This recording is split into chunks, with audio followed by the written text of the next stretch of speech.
Budget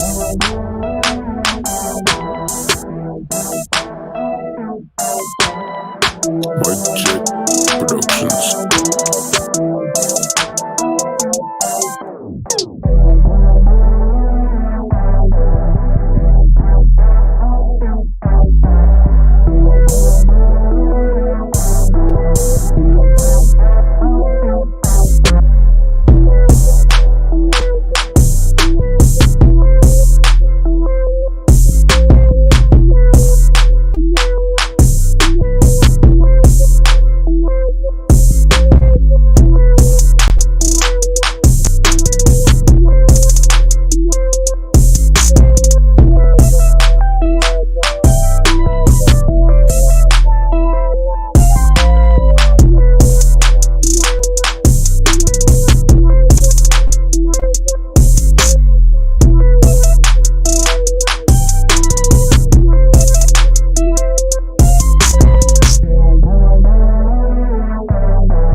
Say something. There's three things that black people need to tell the truth about. What? One, Rodney King should have got his ass beat for driving drunk and being grown in a Hyundai.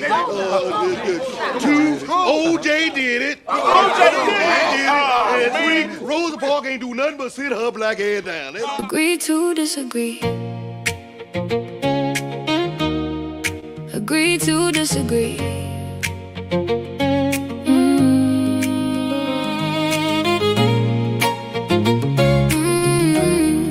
Agree to disagree. You see it one way, I see it another. Different opinions don't make us enemies, brother.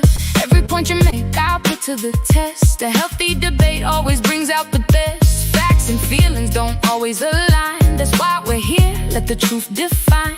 No need for anger, no need to deceive. Sometimes the strongest move is to agree to disagree. Hold on, let me finish before you decide. There's another perspective standing on this side. I respect your view, but I'm standing my ground. Sometimes the loudest voice ain't the deepest sound. Let's keep it honest, let's keep it real. Challenge the facts, not the way we feel.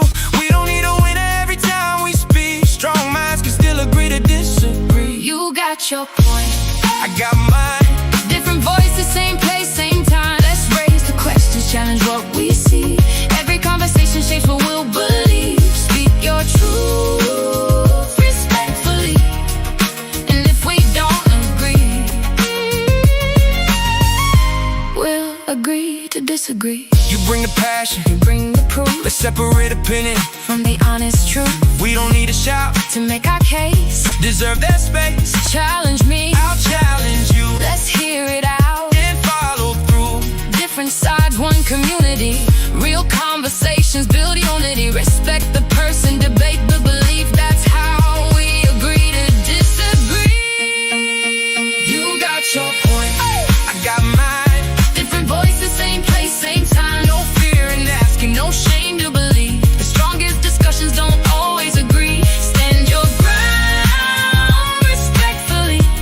Let's keep the conversation free. We'll agree to disagree. Every voice matters.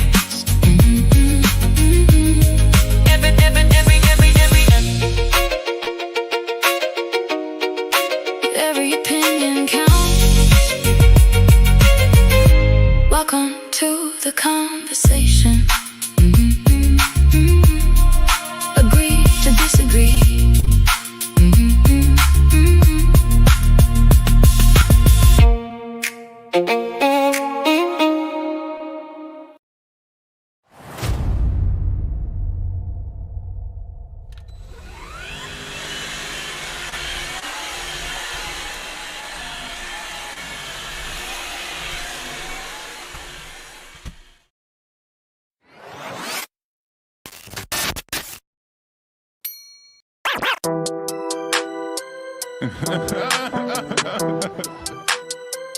Oh, my. Brother, Oh, my.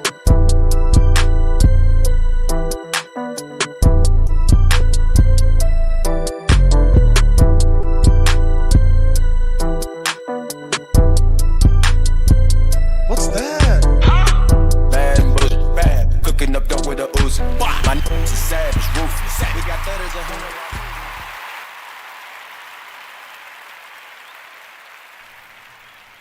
Let me get my fine feathered friend up here. Nah. You did that on purpose. Don't even try it. Yeah, you know, I'm a narcissist. You did? Listen, a self-admitting narcissist. So I would gotta take come out that. the box first. Wait a minute. Ain't nothing wrong with that. Okay, never mind. Never As mind. long as I come in second. That's really sloppy seconds, huh? Is that what we doing? Okay. What's one man's trash is another. Doo-doo-doo. What's up with you, my guy? As they say, my guy. Man, health kick. What, you had a health scare? Health scare? Oh, when you look down, you You it's know, a little you know, something- You know we ain't trying to get healthy unless something happens. So what happened? What happened? No, you look down and you like, hey, Nope. them ain't my toes. They ain't the first thing I see. Nah, bro. It's just So you man, losing inches? You gaining inches and losing inches, huh? bro. So this is crazy. So I was on my thing right before all these graduations and all this traveling. Dude, when you traveling to eat. Bro, we went across the country twice this summer, and I took probably 4 trips over a 4 or 5 month period. And shoot, I know, man, I was eating my butt off, bro. That was good. And then when you eat like that, you just comfortable eating. You get back home and you fall right back into it. So, So you stop cooking, now you eating out and door dashing. Yeah, bro, listen. I get it. They say the power of life and death is in the tongue. I heard a book that was in the book, right? That's what she said. Nope. They not talking about your voice. They talking about what you eat. Yeah. I guess. People misinterpret those things, bro. But yeah, so I'm on that, bro. Man, I talked to I call him a double OG. I got it because anybody older than me got to be double or triple or something like Oh, that. shut up, man. Get out of here. Boy, if you But don't get but yeah, he reaffirmed some stuff that that I had done before, and it's just about fasting, bro. So fast every day. I'm doing the 12 to 8. You dig? And When you say 12 to 8, what do you mean? Midnight to 8 or no, 12 in the afternoon to 8? I'm not eating before noon, and I'm shutting it down at 8 p.m. You gotta give your body opportunity to digest it, and then cutting them sugars with that. How about your It sleep? all helps. You getting proper sleep? Yeah. What Sleep to is say, my- because that's when your body recharges and it heals itself. So yeah. I hear Sleep you. is sleep goes without saying. it yeah, goes bro. without saying, but are you doing it? Yeah, heck yeah, Okay. bro. Listen. Listen. If I'm tired, I'm gonna take a nap. I'm getting my sleep. All right. Yeah. So, But you're right though. Cut out them sugars, man. Sugar is the devil, and there's sugar in everything. And I don't mean sugar. I mean added sugar.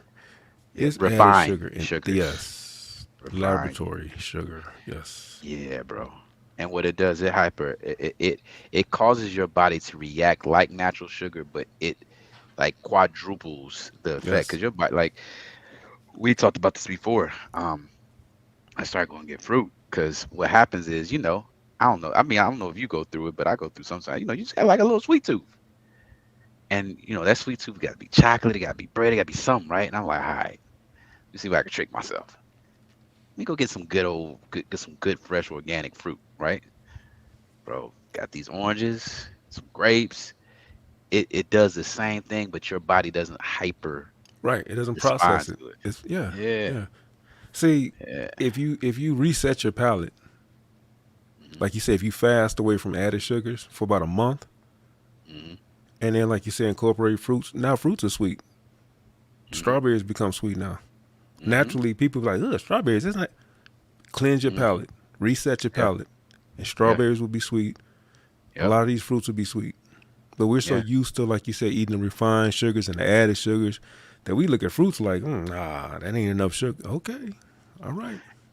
And if you think about it, bro, I know I love the benefits of a capitalistic economy, but there's some downfalls to it because if you think about it, the candy manufacturers, anybody who's producing anything sweet, they're competing with farmers and yeah. natural farmers. Yeah, All right, they know that the most addictive substance in the world is glucose or sugar, that's right. right? So they'll find a way to get that same addictive principle through their sugars. We just had dinner. My wife already know where I'm going with this. We just had dinner at this restaurant. No shade to this restaurant. It was a beautiful restaurant, downtown Chicago. Kitchen and What's the name? Kitchen and Cocktail. Shout out to them. Okay. It's a soul food, upscale, swanky demonstration. I think I saw them somewhere on Yes, Instagram. Oh, it was something. Yeah. something So like that. I'm eating because my palate has been reset. I didn't cut out all added sugars. I don't fool with a lot of carbohydrates. The only carbs I fool with is in vegetables. So I'm eating the macaroni. I'm like, I taste sugar. Like it tastes good. I could taste all the other Got you. sugar. Got you. All right, bet. So then I ate the greens. I'm like, Say I sugar. taste sugar. Like I can Got taste you. all the other seasons. I'm like, bro, greens are not supposed to be sweet. Macaroni is not supposed to be sweet. I mean, it's very flavorful, like the other ingredients, but I can sense, I can taste. I'm hypersensitive to sugar now, so I'm like, wow. It's crazy how people incorporate sugar inside dishes to get you to come back. Because like you said, glucose and fructose, excuse me, Oh, is what really pulls people in and brings people back. it's crack. Thank you. Yeah. Absolutely. It's more addictive than Than crack. It's more addictive than crack. That's a fact. That's okay. So I'm gonna give you just a little bit of give the people a little bit of history. So because of the addictive nature of sugar, that was the reason that they started the cocaine epidemic. Cocaine comes from the coca leaf. Hmm. It is equally as addictive. That's what started the epidemic. The sugar cane. That was one of the first resources, from cotton, sugar cane. Yeah, yeah. Oh yeah, we know what time it is. Yeah. I'm sorry, they know what time it is. We Capitalism. ain't caught up. Yeah, No, we hold up. Let's keep it a bean. Americans. We do know what time it is, but we're choosing to go down that path. We got to stop doing that, bro. We got to stop acting like everybody pulling the wool over our eyes. When we know doggone well what we pulling the wool over our own eyes. We choosing the wrong path. I ain't gonna lie. I had to stop doing that, bro, because I can't put myself as a victim for nothing, bro. That's a new thing too. Victims. But yeah, bro. What up with y'all? I see you, Top Pro. I see you, TDTs. May. What up with y'all? Elijah Costello 3. Somebody said the music is great. Hey, hold on, man. This is another thing too, y'all. I gotta give thanks and a little appreciation, a little shout out. Give thanks to who? Wait, hold on. So, Give thanks to who? I'm all ears. So I got two shout outs that I wanna put out there today. The first shout out is I gotta give it up for the bald head beat maker. Let me tell you about my partner in crime, man. Hey, not only man. do he put y'all to sleep. I'll put him to sleep, baby. Oh yeah. Everything that y'all see visually, he's on top of. The topics, anything I throw at him, he put it together. Quickly. He does his thing as it pertains to this podcast, in addition to managing everything outside of this podcast. And I have to tell him, I gotta give him a shout out for that, man. Shout yourself out. Appreciate you. I appreciate you. Humbly. I appreciate No, you. you don't. Don't be humble. Stop being humble. Stop being humble. I appreciate the honorable mention. No, for real. That was off script. That was off script right there. Not that we're doing a script, but that. Yeah, you ain't never said that. That was your first time saying that. So Yeah, I had to give him a little something, just a little something. Ain't gonna be too often. all right. Second shout out. Bro, and this is because this is me season. This is me being selfish, taking care of me. There you go. That's the can I know. Okay. I see. There you go. You going the wrong way. You going the wrong way. You said with it's it. me season. I felt that. Go ahead. So anyway, I have an esthetician. I have two estheticians now. I've been getting my face work done. You know what I'm saying? So I can get this glow. Y'all see this? I'm trying to get it all right. So I have to shout out my esthetician today, bro. It was so dope. I had a dope little session today. Anaya. Her name is the same name as my daughter. I was finna say. Okay. Yeah, and I told her I was gonna shout her out. So if you are watching tonight, because we had a great conversation, she got me glowing right now. Good relaxation. I brought mimosas in for the whole staff, so we had a little ball up in there, man. Shout Shout out out to to Anaya. you, girl. Oh yeah. Yeah, She's family now. she family. If you in the chat, Anaya, shout out. Let them know where you at, baby. Great conversation, bro. And let me say this: what I did get from her, she's young, she's younger, she's 22, and she gave me hope. You know what I'm saying? Sometimes you look at what's going on, and you look at I don't know what gen it is, Gen Z, Q, P, something like Yeah. that. Well, you Whatever said gen it 22? is. Yeah, I don't Yeah, know. Z. You know that better than me. I'm thinking of Z. Yeah. For all the knuckleheads out there, there are some people out there with a good head on their shoulder, good morals and good values, man. And I actually got some good conversation, some context for us. So I really appreciate her for that. I was in the bank today, the credit union. Fixing them bounce checks. This is on topic, yeah. And well, right, because I went to Mexico and got scammed, so I had to Oh, go you in there and did? be like, "Whoa, yeah." They pulled the We gotta have we gotta have a scamming episode because I got a scamming alert too. But yeah, that's yeah. gonna come into this conversation. They tried me. But I went to the bank and I handled that. But there was this young lady. She couldn't have been no more than 22. And I was just so impressed. Young black lady, natural hair. She just looked so presentable. Why you have to bring that out? Like that's not normal. There's a subliminal behind that, y'all. Well, I don't care what color you are. I No, don't the like black- natural wigs. hair. I'm sorry. I like natural hair. Just like women like height. I like natural hair. So I'm looking at her, I'm like, she really Leave it alone. I know we weave it be. She was Leave it be. put together, and I ain't put together. I ain't talking about her body. I mean, just put together. Like she had the bank clothes. I mean, it was just like, oh, she gave me daughter vibes. I was just so happy. Like you said, I was just so refreshed to see our young, youthful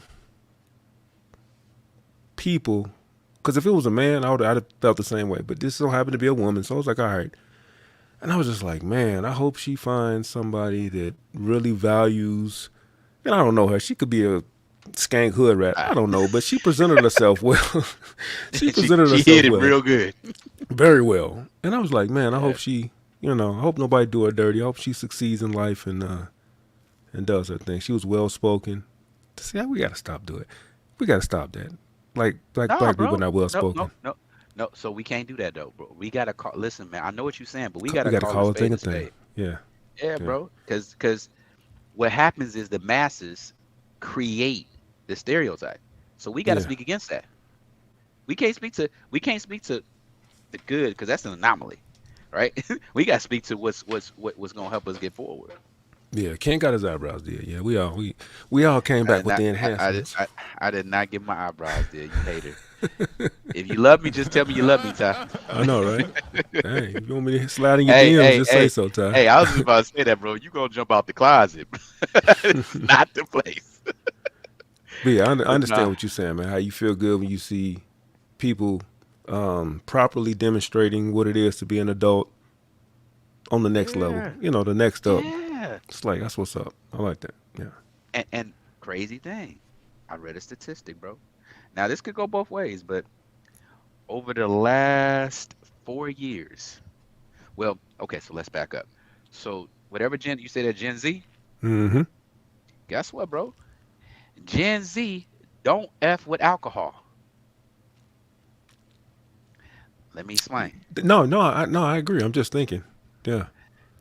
Gen Z, and they're the group that that alcohol companies are measuring to the effectiveness of their sales.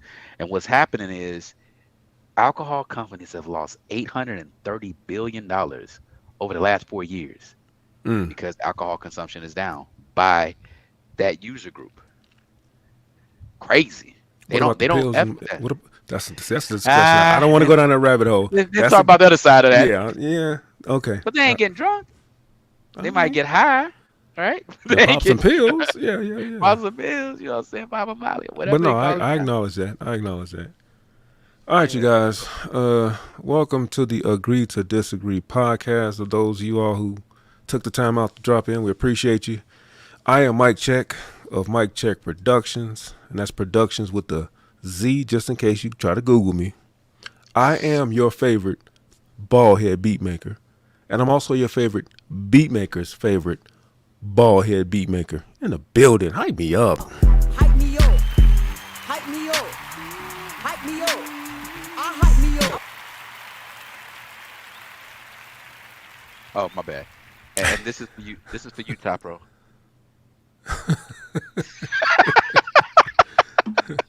That's for the bra. But nah, Flick of the bro. wrist. Alongside that magical beat maker is the other host here, myself. I'm referred to as Simply Ken. The mantra is still in full effect. If I did it once, I shall do it again. However, I may be hated, but you gotta love me to hate me. Play my music, please. You can hate me now, QB, but I won't stop now. Yeah, ain't nothing wrong with that, man. You know it. You know it. I'll be your mirror. What up, up, Lee? Lee? Get that tire fixed. Bruh, don't Get talk that about tire that either. fixed, young man. Don't talk about that either. I gotta do that too. I gotta change. I had a little wobble to them. I'm like, what's going on? Titty in the tire. Them the worst. A broken belt. Yeah, bro. Something happened. It got too hot. How was the trip, bro? How was the trip? I see you out there licking whales in the face and That was the manatees. oh my That bad. was the manatees. My bad. You smell like manatees right now. Hold on.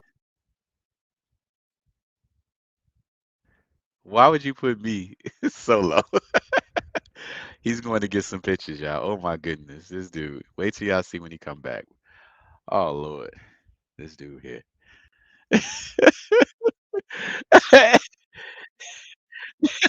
You said how was Mexico? Oh my God. Oh my God. Somebody How get was this- Mexico? Yeah. Lit. Yeah. Lit. Yeah. Bro, I get my inbox flooded with all these pictures, them kissing all these weird fish and they licking out his hands and stuff. I'm like, man, that look cute, but you gonna smell like some bullshit for about 2 weeks. Hold on. Salud. Salud, tequila. All right.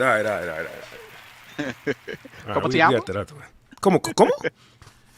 No, I still wish. All right, yeah, come back with Bro, the. you got I come with the you got a Mexican. Mexican soccer. You got a whole. Yeah. You got the whole outfit. Yeah, I got the whole get up. I got the whole you did going on, right? You got the 2 for $5. You got the 2 for $5. The whole set. So Let you me said you tell you got how scammed bad. up? Let me tell you how bad Lee's week was. So last week he caught a flat, right? Uh-oh. Right On before a semi vacation. or on a regular car? No, regular. On his regular. Okay. So all right, bet. No problem. He'll learn that when you buy a tire, buy them in sets. Buy 2. Don't just buy 1. Buy 2. But you'll learn that. He'll learn that, my guy. I digress. So he bought 1, right? We go on the trip. We come back. I come to work. He on a donut again. I'm like, man. I'm like, dude. Lee. So now- right? Yeah. Learn Tell from our him. mistakes, bro. Tell him. Yeah. And fun fact, I don't know how you feel about this. Why would anybody buy a used tire? I don't know if he bought a used tire. He said he bought a new one, and it looked new. But still, if I'm gonna buy a new one, I need to buy 2. Gotta buy 2. Robin Paris. And don't buy a used tire. A used tire is a tire that somebody else didn't want. Yeah. You're basically playing somebody's saved game. Come on, guy. You wouldn't use a used condom. Why would you? I'm just saying. Ooh, that's crazy work. Ugh. Hey, it still worked. You just rinse it, but you wouldn't do that, bro. No. I'm just saying. But yeah, bro, you had a scamming incident. Yeah. So I went to this one shop. We went to this one shop trying to support, The local. and we bought a couple of items. Matter of fact, was that? No, that wasn't one of the items. We bought some, and then I tapped it with my phone. No, you I can't know. do Well, that. I did. I told you I that. didn't want to carry cash, bro. If I carry cash, then I got to worry about the cartel. Like I didn't want to be flashing. No, it was like a. Carry pesos to the exchange. But go ahead. I had some pesos, but I didn't have enough pesos. So I was like, all right, I just bing. Man, he was like, oh, something wrong with the machine. Tap again. Bing. $1,100 later, I'm like, whoa, hold on. Yes. They got me for 11. Credit card or a debit? No, debit. No, heck, Oh, bro, you gotta use your credit. So I'm cool. I'm gonna get my money back. I'm just saying, they got me. They got your boy. bro, They got me. that- I was on the that's phone with the bank scam. ASAP because I'm like, why is this pending? I'm like, this ain't pesos. This is USD. Whoa, 600. Whoa. Yeah, bro. Yeah. Them exchange rates. So I got similar to that when I went when I first went to before I went and purchased my property in Mexico. Um, Mm. they had us in a resort for 4 days, and at the resort, the pricing How much you was pay? a little 150? weird. 150? Somebody was trying to sell me some property. Somebody was trying to sell me some No, property too. I'm like, 150,000. I'm like, I know that's a good deal. I know. no. I paid 68, bro, for a 2 bedroom, 2 bath, full kitchen. It was Two a good bedroom, two bath. deal, Okay. Yeah. but I didn't go enough, and ran into issues trying to rent it out and do all that other stuff. It was just I just for the moment you catch something in the moment, I was impulsive. But Mm. nevertheless, yeah, bro, I was on the resort, and I'm thinking as I'm tapping, or I'm paying, you know what I'm saying? You think there's an automatic conversion, but you Well, don't it know what is. you They don't know, converted. No, they but you don't know converted what. before you tap. My mistake was I tapped and he was like, "Well, you supposed to get a text, and then it's supposed to convert." I'm like, Yeah. "Yeah, I fell for the goofy." He got Well, me. I didn't know how much I was spending, and that Uh, was the thing that got me. mm. I had no idea. I'm looking at it and trying to convert it, but then you don't know what the resort fees or resort taxes. It was a big issue, and it's hard to cut somebody out in a different language. Ty Pro So said, "What do you do for work?" Oh Lord, he didn't got him started. Don't get the narcissist started. Go ahead, Ken. Tell him what you do for work, my guy.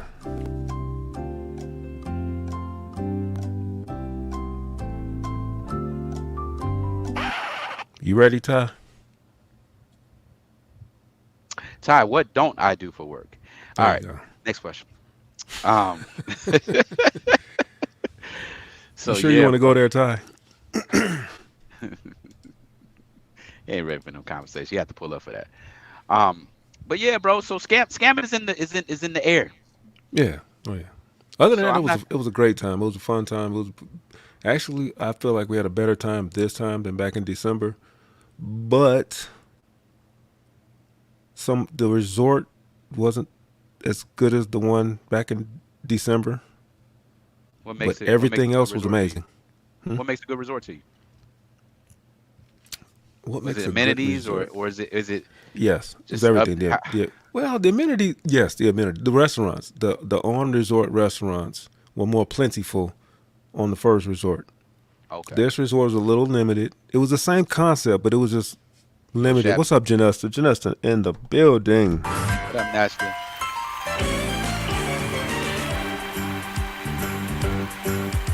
So all the resorts are basically the same, but it's just the one that we stayed in, Ocean Coral, whatever the heck it was. The it was just more of a variety. This one was a little less because they got the restaurants where you got to reserve and it's hard to get into, Hmm. and then you're stuck with one or two restaurants where you can get in and out. This resort that we stayed in right now, we were stuck with one restaurant. Period. The rest of them was reserved and it was always booked, always booked. When we went in December, we had three options. Even though we couldn't catch the reserved restaurants, we still had three options to work with. This one Three was good just the options. buffet. It was like, all right, we just stuck. So Yeah. that part was less than optimal, but I'm not complaining. It was a wonderful trip though. Yeah. What I noticed about Mexico is that when you go down there, especially with the resorts, in the Cancun area, Yes. the smaller resorts, right? They because they're not as big and as illustrious as the other ones. They really focus on that experience that you're talking about. Mm-hmm. Food is better, service is a little better, quality is a little bit better. They include transport. They have their own excursions kind of built in, right?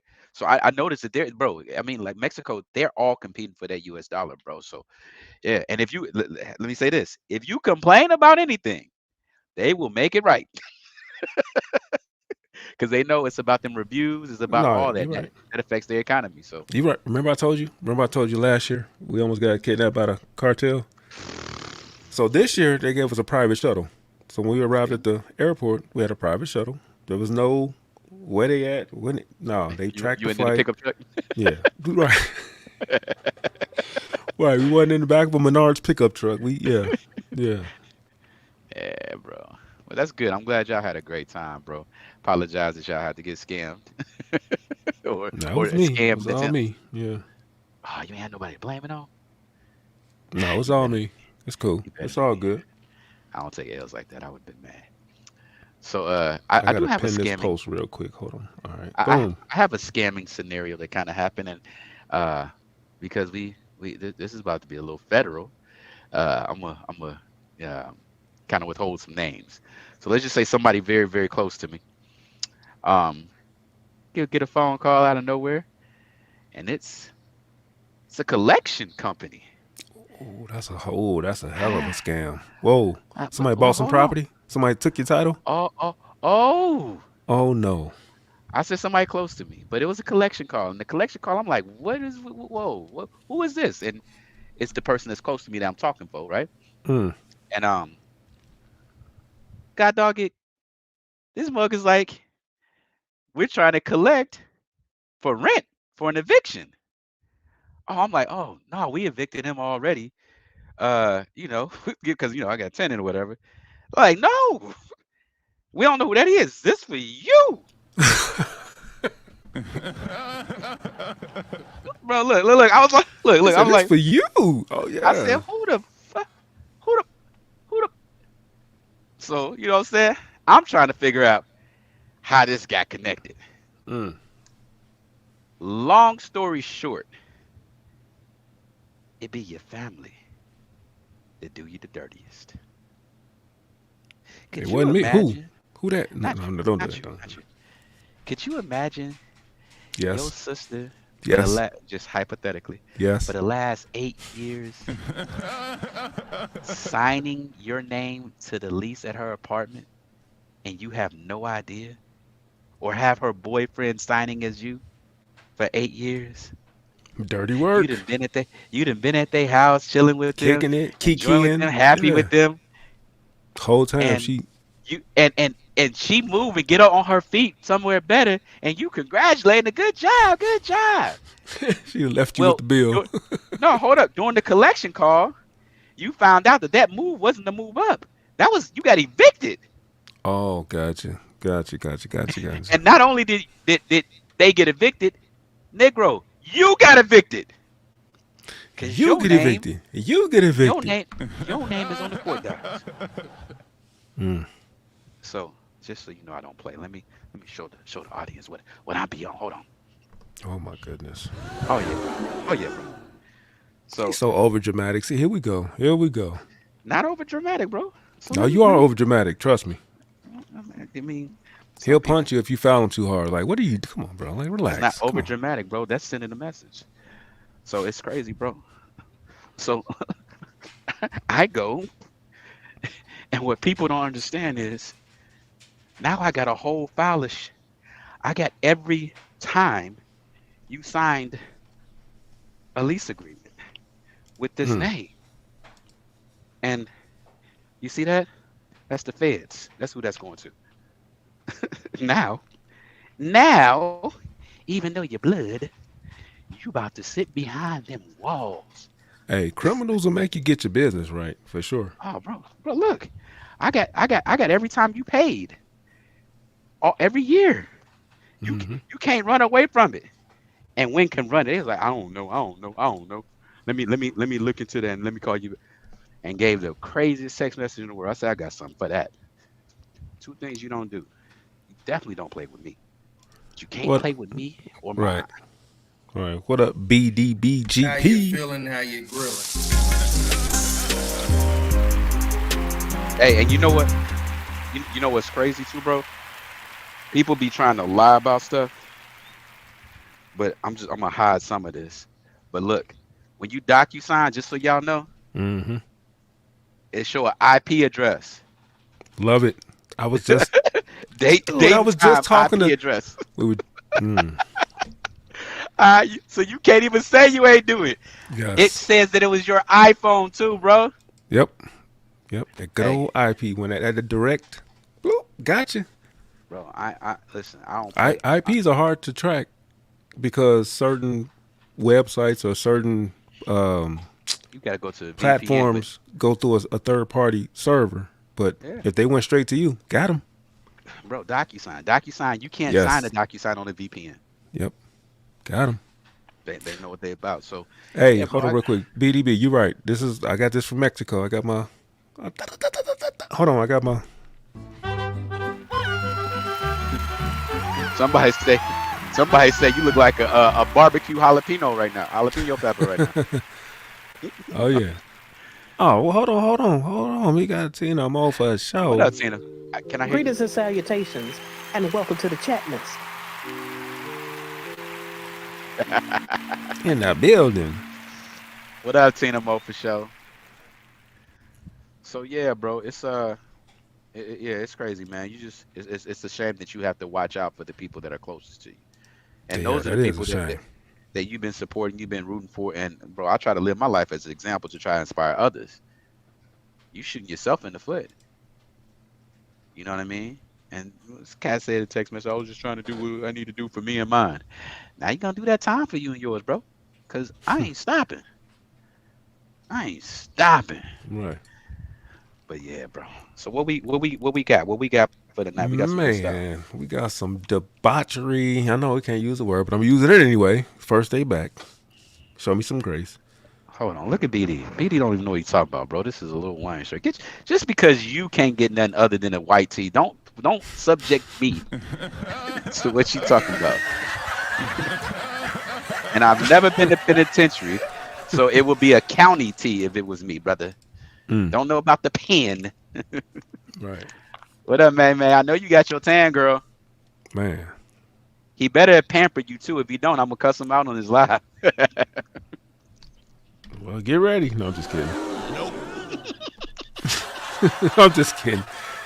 You're a butthole, bro. You're a butthole. So yeah, let me see what we got. Let me pull it up. I feel like what's my man's name? Barnell Hill.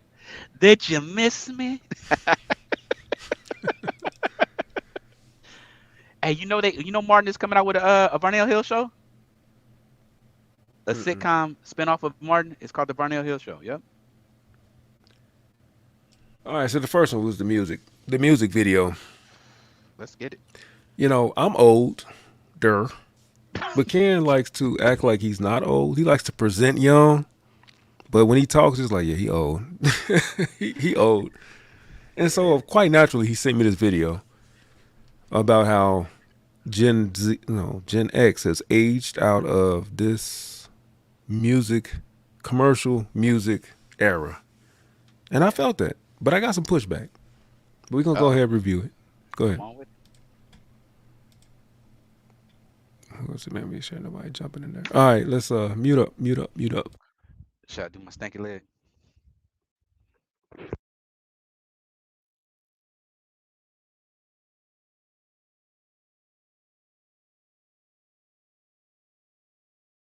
I've come to the realization that I have aged out of commercial rap. It's just too much for me. How much more coochie we gonna pop and how many ops we gonna kill? We have murdered everybody at this point. Ain't nobody left. Y'all ain't got nothing else to rap about. All you making is serial killer music. And we supposed to be like, yeah, the ops, I'm back doing trash. And I get it. Y'all gonna say, man, you right, I'm old. And you know how I got here? Not listening to op music. Back in the day, we had a diversity, a plethora of songs that we could listen to. I could dance in the club, or I could listen to Lil Jon and the East Side Boys. I could turn on Ice Cube, or I could listen to Jay-Z. Right now, all you got is murder, kill, stick 'em up, backdoor, pop some coochie, throw the yams. Is he gonna buy me a purse? I need a Louis bag. Wear my Chanel purse. Every day, it's just begging and murdering.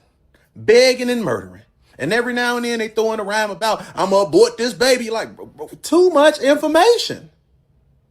When can we just get back to having fun again? I understand rap is a young person thing, but it also, there has to be some level of consciousness and diversity in this.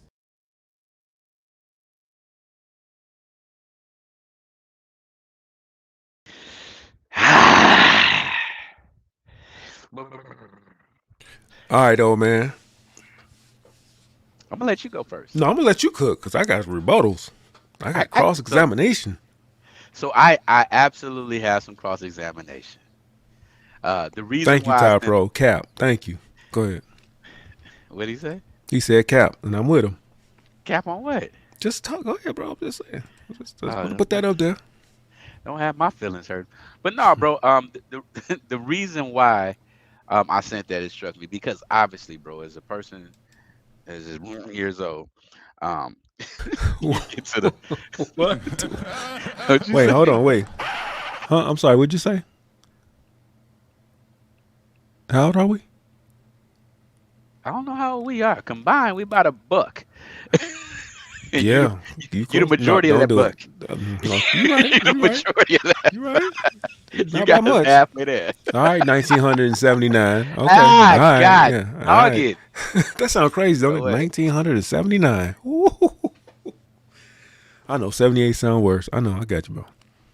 You're a hater, bro. You're just such a hater. But anyway, bro, it because of our experience and our consciousness, bro, the post resonates. It resonates to your spirit. And I think for us, it resonates more because now, not only did we get through that mode, we've raised kids through that mode. Right? Our kids are old enough and intelligent enough to probably feel the way that we feel or somewhat about today's music and what we're hearing and what's going on. So it resonated in a way that not so much that I don't think that the music today influences us anymore, but I think it's just we just look at it like the old man on the porch. I was just getting ready to say. Yeah. He was talking, and I'm like, okay, I hear what you're saying. I'm tracking, but they was killing in our day too. Yeah. It just wasn't drill. Oh yeah, bro. It was more murder. You know what I'm saying? So I get it, but I'll tell you the difference. And this is going off a little bit off of what he's saying, but it still connects. I think the people who are consuming that music, the age group that are consuming that music, I think they lack the intelligence to be able to separate reality from the art. Because there was some of us that in our generation, we listened to it, right?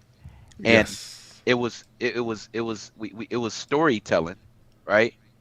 And it was a little bit circumstantial, but I don't think it was the emulation that we see today.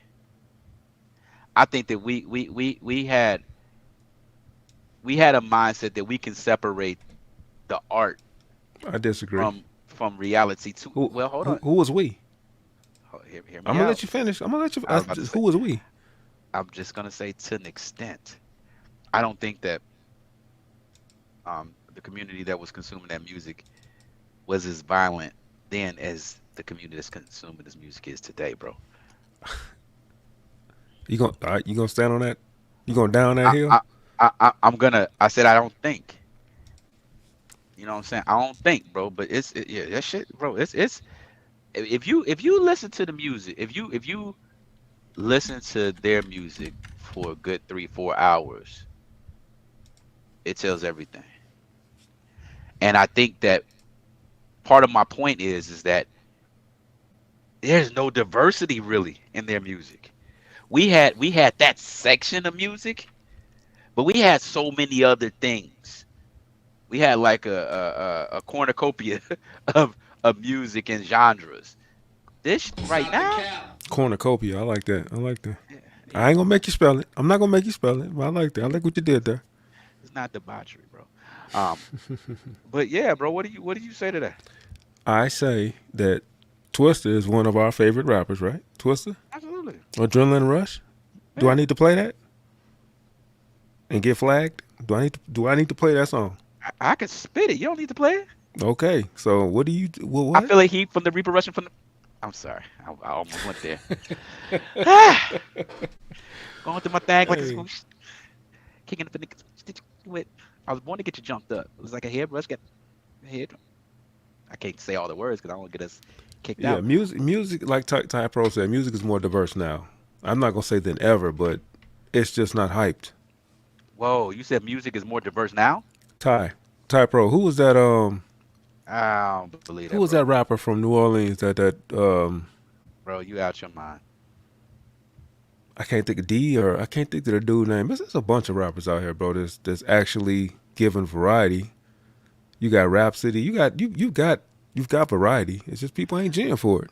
So that's what I was about to say. So again, I feel what you're saying. We're talking about what is prominent, what's most prominent, right? It was tough back in the day. The prominence was kind of based on a little bit where you were, right? East Coast had its zone, but within the East Coast, you had 4, 5, 6 different styles. The subject matter, varied across the board, right? Midwest, down south, West Coast. You know what I'm saying? Dirty South.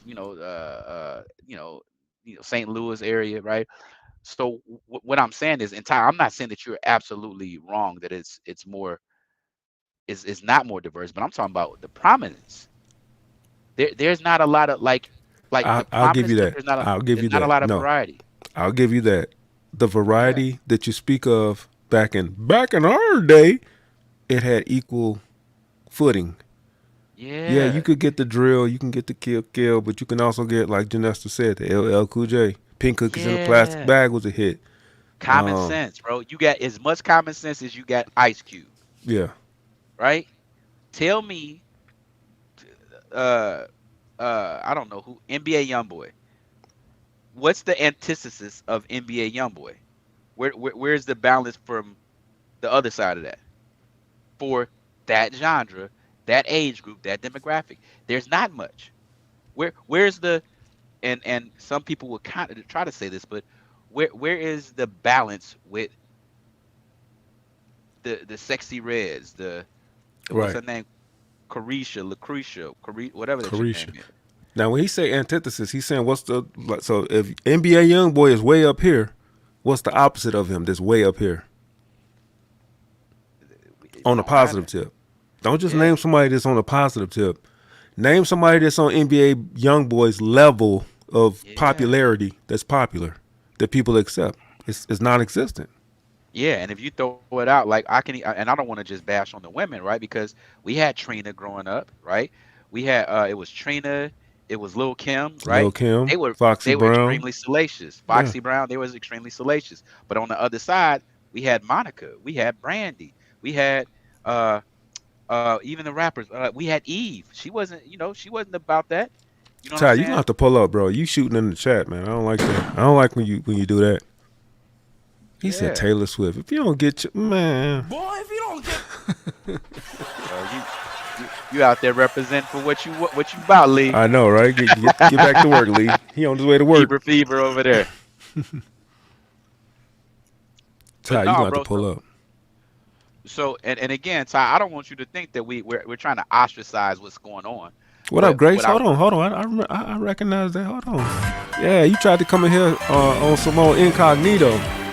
Yeah, I recognize that last name. Yep. G Crowd. Why? And then spelled it wrong. Antithesis. Antithesis is an opposite. Opposite. I'm just gonna break it opposite. Antithesis. I'm sorry, bro. I'm trying to expand my ideas. I'm sorry. But what I'm saying, Ty, is I'm not disagreeing with you because I feel where you're coming from. And I think where you're coming from is the feeling, bro. Because if you really tapped in, you're looking at other things. But we're talking about what's when you talk about measurable spins, you're talking about impactful. I don't think there's anything anywhere near as impactful as what Sexy Red and Glorilla and Booty Hole Brown or whoever that chick name is. I don't think there's anything as impactful on the other side of that. And when I say impactful, I'm talking about is influencing women. And shoot, as a byproduct, this influencing men. Because I think because those things are prominent, it influences men not to respect women. And I think that's kind of some of the messaging that my man was saying in his post. What do you say to that? I'm producing right now. So what do I say to that? I didn't hear nothing you just said. What was the Tell last thing tell you tell said? tell Ty to pull up, bro. He should pull up. But what I'm saying is, I'm telling him that I understand that there are options, and if you're tapped in and you're seeking these options, fine, because your viewpoint is going to be different. But we're talking about the influence. Let's talk about what's Oh, influential. So there's nothing on the opposite side of Sexy Red, Glorilla, Booty Hole Brown, and Lucretia, please, right? There's nothing as influential as that on the opposite side. nah, not at all. Not And don't say like not at all. Rhapsody, cause ain't nobody Yeah, bumping on Rhapsody. Stop it. She's a yeah, notable name, but ain't nobody checking for her. yeah, bro. I'm checking for her, but the majority ain't checking for her. So that's what we're saying. You know what I noticed too, bro? Um, and I'm not saying our era, but I'm gonna say music in general. There used to be what balanced all the salaciousness was love and romance, right? That was a natural balance, and I don't hear that anymore. Tyler, who's Tyler? See what I'm saying? That's the point. That's the whole point we talking about, Lee. Who is Tyler? She's not prominent. We're not saying that there is no positive music. Antithesis means the opposite. They're equal. Like if you're a Impact 10 over here, then the opposite of that as a should be a 10 on that 10 over side. here. Yeah, Just yeah, because there's good music and bad music, we're talking about the influence. I don't even know who yeah. Tyler is. That's the thing. That's the problem. That's the problem because I don't go seeking out Sexy Red. I don't go seeking out Glorilla. I don't go seeking out Sukihana. I don't seek out these people, Ooh, but I know their name. Why? yeah, Because of the influence. because of prominence. Right. Yeah, Why do I not know who Tyler or Twi? I don't even know if I'm saying her name right. Ty, you man, shooting in the chat, bro. But pull up. this boy is tapping. You typing your ass Man, off. You he must got a whole. You got Twitter unlimited fingers on text. full effect. Yeah. But yeah, bro. So I think what he's saying is that there is fatigue, and I think there's fatigue because everything that he talks about is prominent. Like he almost painted a picture. What he did, he painted a picture without saying any artists, and we Ty. just know what it is. Right, Ty. We're we pops, we pappy, whatever you want to call us. We're all of that, and we still know who Glorilla. We still know who Sexy Red is. We know who all these people are and don't want to know. That's the Didn't point. ask. That's the Didn't point. I didn't ask. ask, and I know who this is. Pound Why don't town. I I know? asked for that. Thank you. Why don't I know who Tyler is? Yeah. That's Because it's fair, not bro. prominent. It has nothing to do with age demographic or who's lit and who not lit. We're talking about prominence. Bro, and we can listen. Just as impactful as Snoop Dogg was, right? We have Snoop Dogg, and like I said, I'll say Common again, right? Common was just it was equal.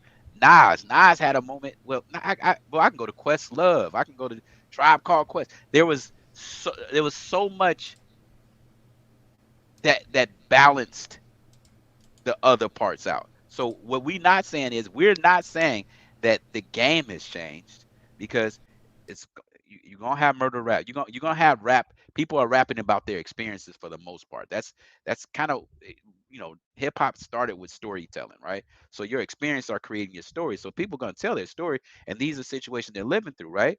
But guess what? Just like man, I had this issue with my grandpa, my G pod, right?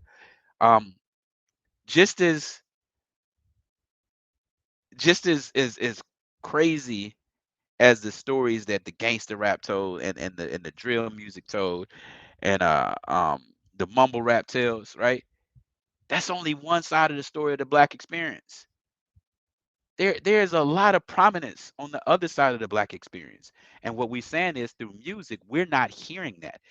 The the positive, the things that are able to positively affect the culture, those things aren't coming to prominence. And what we're saying is um once we compare the impact of both of those eras as we look at how they affected us, there's not a lot of positivity hear. There's nothing to supplement all the craziness that we listening to.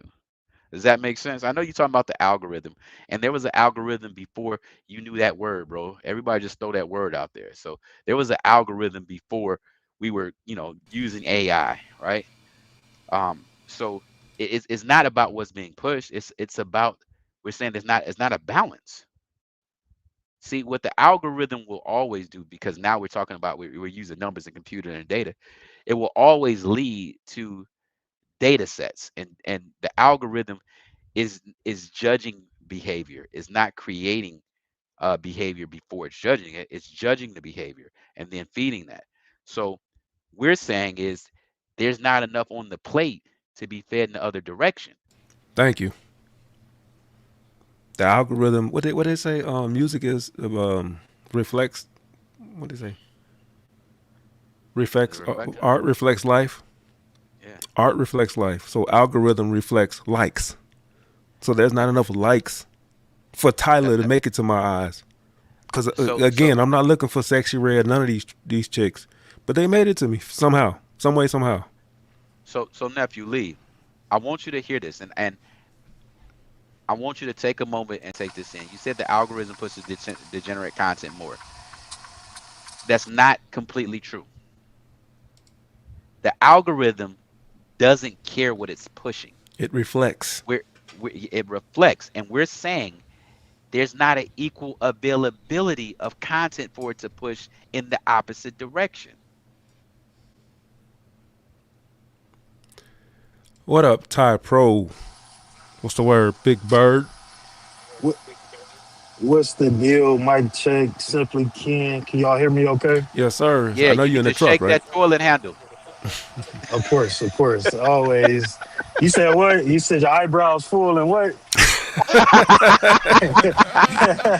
hey, just so you know, diesel is $15 a gallon right now, and it just changed 5 minutes ago. Now what? You lucky I'm on my phone. I can't tell if you got the individual lashes or not going too. Wait. So you looking at my lashes? What you think I look like a lot lizard that you picked up last week? You zoomed in on you, bro. Man. Good to see you fellas back, man. Don't tell me you pulled up and did a young buck and got you when it wasn't what you thought. Talk about no lot lizard slander, man. We love lot lizards, all right? Oh no. What's good with you? For those of y'all who don't know, this is our homie, man, a friend of the show, Ty Pro yeah. 44. What up with you, bro? This nephew right here. Nephew. Yeah. Shout out to my aunts. Shout out to my For sure. My aunts, man. And y'all always get me riled up in the chat while I'm driving, man. Okay, no other podcast get me. I don't even be in the chat when I'm driving, but you two, it's just something. Just pisses We you dangerous. off. I know. I'm sorry. Are we dangerous? Bro. I'm We sorry. about to F your CDLs up. Man, I'm gonna have to. I'm about to pull over. I'm just spending the night out here because these.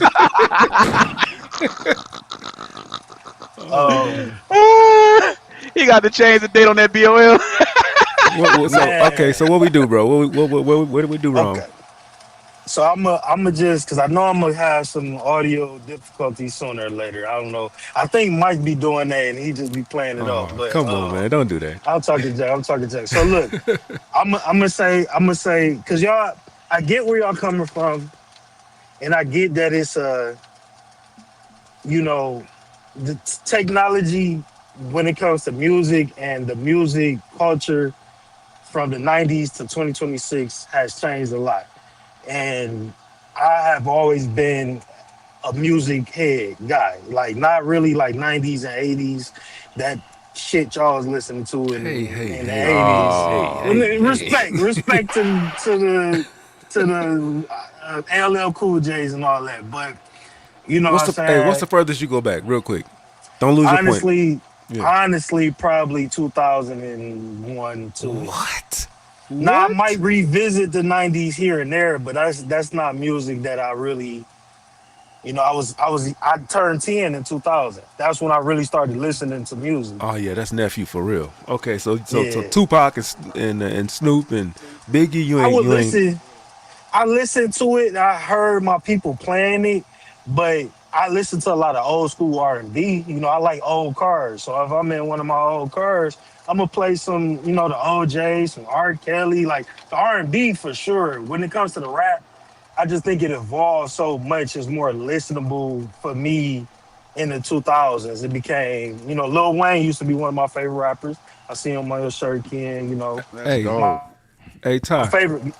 Ty, real quick, I gotta acknowledge. Yes, Hold sir. on, Boss Kobe then snuck Uh, in the. Hold on, we got a Boss Kobe sighting in the building. What up, family? Oh yeah, that's family for real, Me, for real. Mike, Kobe. Yeah, I respect that. Go Cree Cree in the Uh, building, snuck in here. We see you. fit- We see you. so so Ty, finish your point, bro. Finish your point. Yeah, that's Cuzzo, man. That's okay, so Cuzzo. yeah, so Go ahead. um, I was you right. God don't want to hear your point, bro. You don't want to hear your point. Yeah. Yep, you're in a bad area. Re-rack Yeah, it, re-rack it. You was in a bad area. his Negro got a '90s internet connection, right? Not talking about the '90s. Thank you. He So got the DHL. Well, not DHL. We got dial up. Talking about yes, he sir. 90. Come on, So Ty. before Ty comes back, y'all. So I want to address what you were saying, Lee. Lee and Boss Kobe, you guys had a good point, right? So Lee, you said 8 billion people on the planet. If all the positive music got the same attention, you said if all the positive music got the damn, you moved that mic. It's right there. Yeah, but I can't see it. Okay, all the positive music got the attention and pushed As the dangerous degenerate music. music, it would be Oh, different. degenerate music would be different. So let me explain my point, and then Boss Kobe, you said at the end of the day, record labels or businesses, they'll push whatever they think will get the most streams or radio play, ticket sales, positive or not. So let me explain. There always, I was telling this to Ty before, there always have been an algorithm. I want you guys to understand that the origin of an algorithm is not data in, it's the observation. Before you can create a algorithm, you have to observe. And what's being observed are the trends of the public. That's what creates the algorithm. What we're saying is that if the algorithm is looking at everything before it makes a decision on what to go where, and let's just use raw numbers. Let's say it has 5 rappers that are talking about positive music and 80 rappers that are talking about craziness, right? As the algorithm starts, it's going to be unbalanced. And eventually, what's going to happen is how consumers consume that will give it prominence. So I don't want you guys to think that I'm saying that there isn't any positive music. I don't want you to think that I'm saying that there is some manipulation. What I'm saying is both things can be true at the same time. There isn't enough positive art in the form of music I think there is though. that is let me finish. Go ahead. That is being pushed and supported and Okay. interest shown to it. Okay. That is not enough of that to counteract the garbage. Because like you're saying, Boss Kobe, and I'm a capitalist, so I'm with it. Go get the bread. But going to get the bread and me as being an entrepreneur, what drives me is what the consumer wants. So what I'm saying is it's not enough support for that music that y'all talking about is somewhere out there to make it prominent enough to get into the algorithm so it can defeat Pound Town Booty Hole Brown. Right. Real quick. That's what I'm saying. Real quick. Hold on, Ty. Real quick. I want to acknowledge Coach Chelsea in the building. What up, family? All right, go ahead, Ty. All right, for sure. Y'all can hear me okay again? Yes, sir. Cool. All right, Ken, and you got a point, and I understand the algorithm thing. It's been Whoa, a whoa, whoa, whoa, thing. whoa. Hold up. Did you say? Can you say that again? You got a point, but that's Oh shit, doing a Mike, lot of Mike, heavy yeah, I need some lifting. music. Say that one more Yeah. time. Say that one time. I was being Yes, nice. Lord. Yes. In the face. Coming to I was America. I was really just respecting my elders, man. But You let me down. You let me down, nephew. Come on with it, bro. I do get the algorithm thing. It's been in existence. Marketing it's a part of marketing. It's part of consumerism, capitalism for sure. But the reason why, okay, so when you guys first heard my booty hole, my thing pink, my Pause. booty hole brown, Yeah. what was your reaction? What wasn't my reaction? Exactly, emotional reaction. That's why that's more prominent than Oh, I see anything what you're else. That's saying. why it Shock rises value. to the top. Shock value. That's yeah. why Sukiyana, who made a song about eating male bunghole, is a name that you know. You know what I mean? Now I guarantee you that both you guys have come across a Tyler clip if you guys are on Instagram or whatever, because she did go viral for very minuscule things, nothing like that. You know, you guys Right. know who Tim's is, right? Yes. Right. So these are people that don't do wild stuff. So that the shock value is never. It's so many great rappers right now that people who actually look for me, like I come from that culture of LimeWire and looking for music, so I'm used to that. You Right. old I too, know that. LimeWire. About Yeah, to go say, ahead.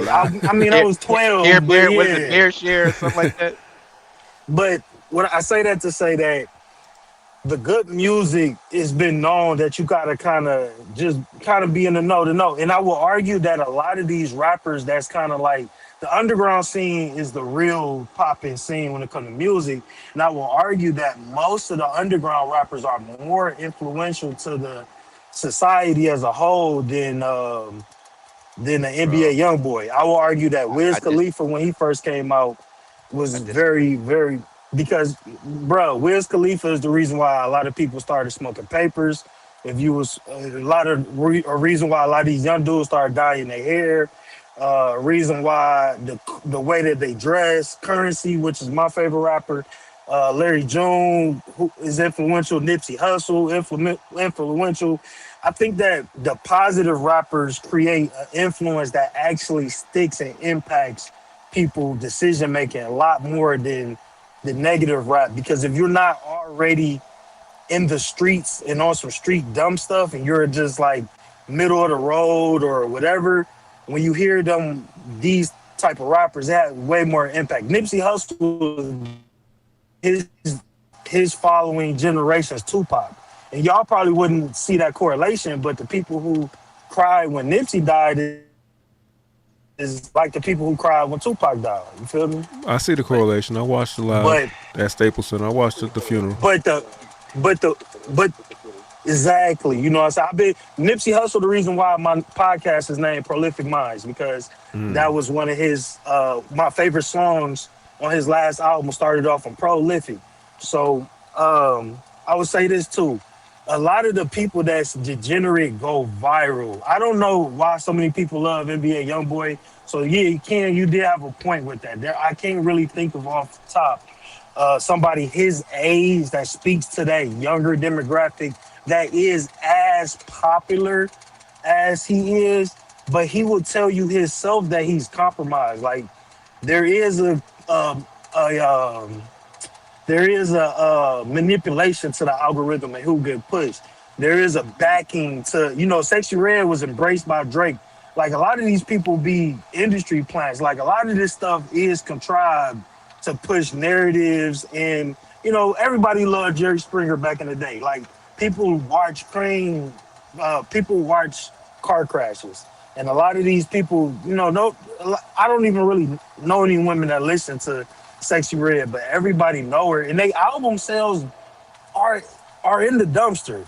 Like Carisha can't sell an album. Sure can. It's not so. But everybody talks about her because of the emotional reaction to her song, and that's what it really be.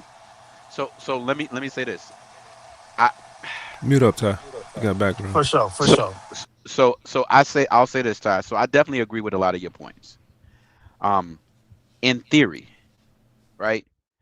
Um, but it goes back to what I was saying. Two things can be true at the same time. And my question is, and I'm going to ask the question, then I'm going to kind of draw my point. Who controls the industry? Is it the execs or is it the consumer? Based on what you're saying you're saying that an agenda is being pushed.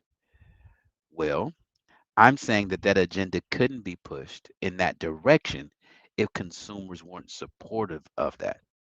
Now, like you said, shock value is always going to get attention, right? But we're talking about this stuff is keeping attention. This stuff is in rotation like crazy. And it's not about, again, you're bringing up album sales. I want you to understand that the music industry doesn't care about album sales, bro. All they care about is streams. Like a person like Scamming or whoever that chick name, she's gonna get paid more off of the streams of that song than she'll ever get paid off in the album, just because the game is different. So my point Well, is, I'm sorry. the streams, you know, the streams count to album sales. They still count it like they just bundle 100,000 streams to one album sale. Right. You know, Yeah, it's like a metric. So they still is, you know, they still kind of it's still album sales when it's all broken down. But yeah, my and bad, and I'm gonna. and in addition to that, the record industry has also expanded. It's not even the record industry anymore. It's just exposure. Because of that song, because of the strings, she can play it on YouTube and get attention and exposure. There's so many other ways to get paid off of that content, which is again is not tasteful. But my point of saying that is that okay, that's fine. And if we're talking about a capitalistic society, we're talking about what's being pushed. Think about it as an investor. If there was something new and different, let's just say, let's go back to the 90s and think about this. When hip hop and gangster rap was at its finest, how did Eminem break through? Because he was like the difference, the opposite, the thing that you're saying that, He it's was not white. mainstream, it's not being White hype. pushed. He was white Because hype, man. It was Yeah, just I white. was white. He was a white guy so that can rap. That was so my point is that an opportunist, right, doesn't care about anything except for the bottom line. So where is it? There's not enough prominence on the other side of scamming ass niggas Can I say something? or After Pound you Town. finish, let me know when you Yeah, land so I can jump in. yeah. So all I'm saying is that when we're talking about capitalism cares about the bottom line. It doesn't necessarily carry about it does carry it does care about there is some intent and some intention behind being capitalist, but the end of it is the dollar. That's what I'm saying. So if there was something else on the other side, especially right now with all this crazy stuff, if I knew I can get a rapping kid that rapped about Jesus, and I knew that would do equally as good or have the exact opposite shock value of Pound Town or Sexy Red or whoever, I would put my money behind it. But what I'm saying is the consumers aren't responding the same way. So both things can Right. be true. Go ahead, Mike. So the record labels are like marketers. If I here's a ratchet example. If I Uh-oh. see a crackhead, I'm not gonna sell him weed. So don't crack. I'm not gonna market meth. I'm gonna market crack. Drug of choice. So these record labels that push certain types of music already have identified the weakness or identified the thing in the community. And so it peddles that thing to the community. So I know we want to blame the record labels. Oh, they're pushing it. If you are selling a product, you have to identify your customer in order to sell said product. So if the customer, here's that accountability piece. If the customer changes their taste Change then the the record product. label will push whatever it is that they want. Because like it's a capitalistic society.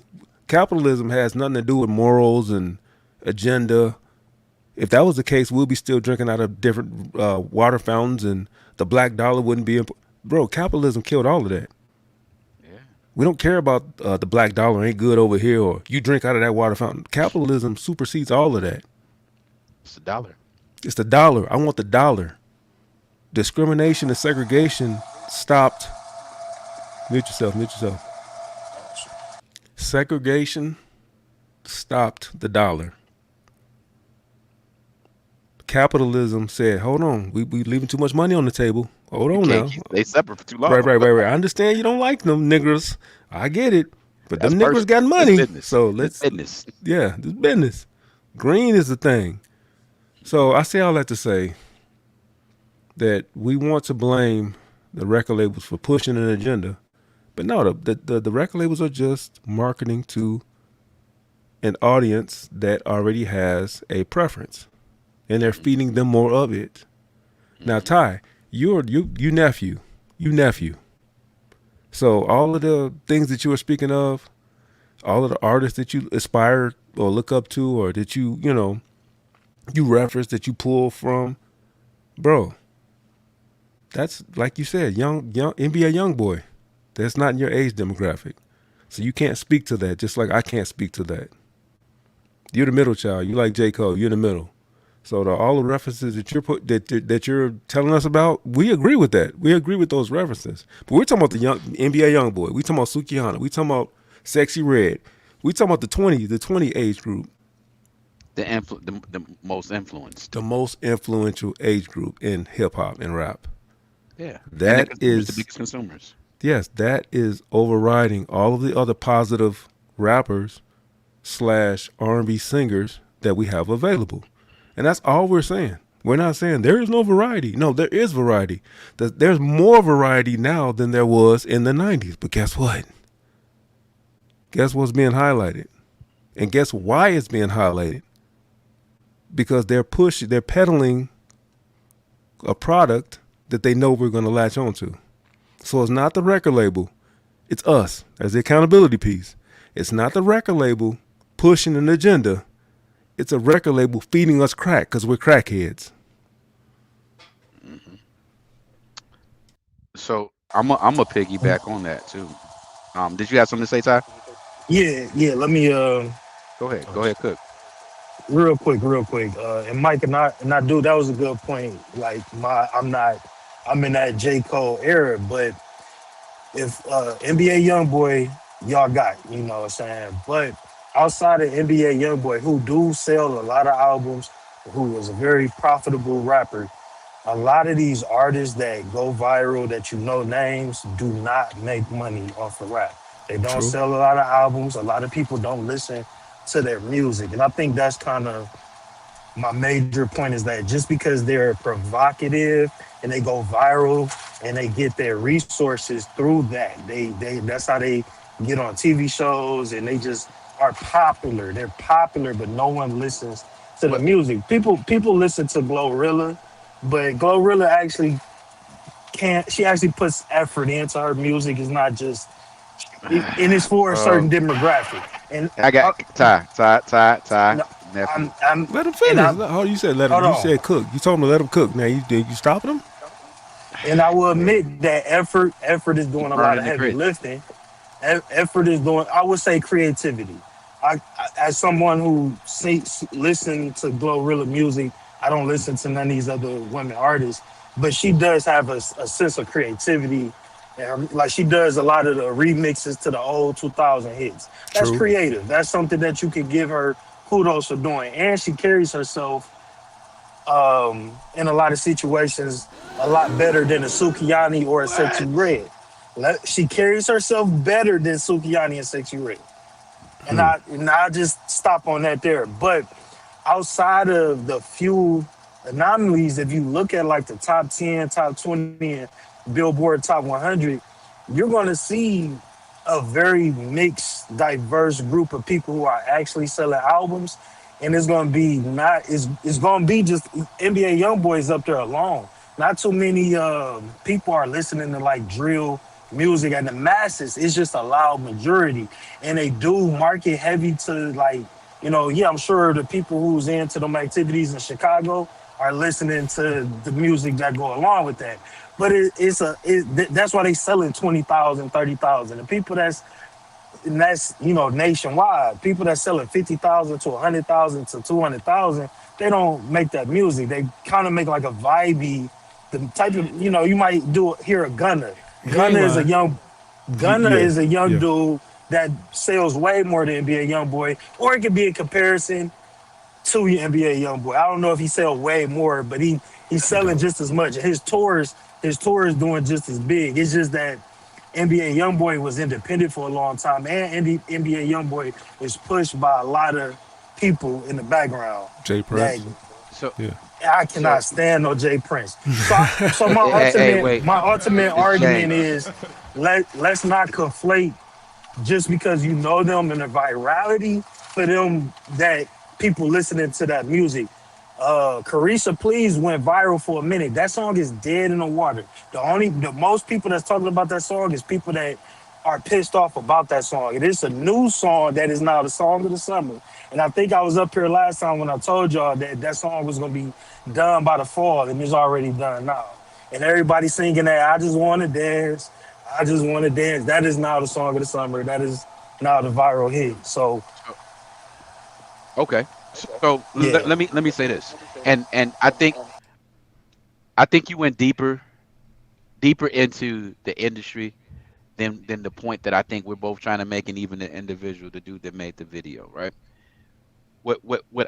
And we're using specific artist names right now for association purposes. I think what we're really talking about are the theme.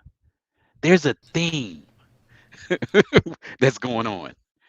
There's a theme. These are themes that are being pushed. So I don't care what name is behind it. We're talking about that theme is being pushed so much. There's not enough balance on the opposite side. There's not another theme or another I was about to use another big word, but I gotta hold that one off. But there's not enough to counteract that. And like Mike was saying, going back to a capitalistic society, right? The consumer is determining what products stick. Because with any business, like think about chips, right? Potato chips. What up, 3 a.m.? Hold on. Right, I'm finna say, hold on. We got Shout out. Hey.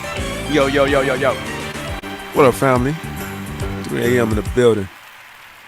Yeah. So when we start thinking, let's just think about products, bro.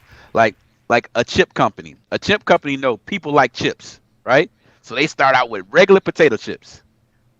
Then they put a little salt and vinegar and they sit back. Let's see what happens. Right. Then they throw. Right. Let me throw some barbecue out here. Let's see what happens. Let's throw some chickpea. You Shit, niggas don't like seasoning. Okay. They don't like chickpea. We gotta take that off, right?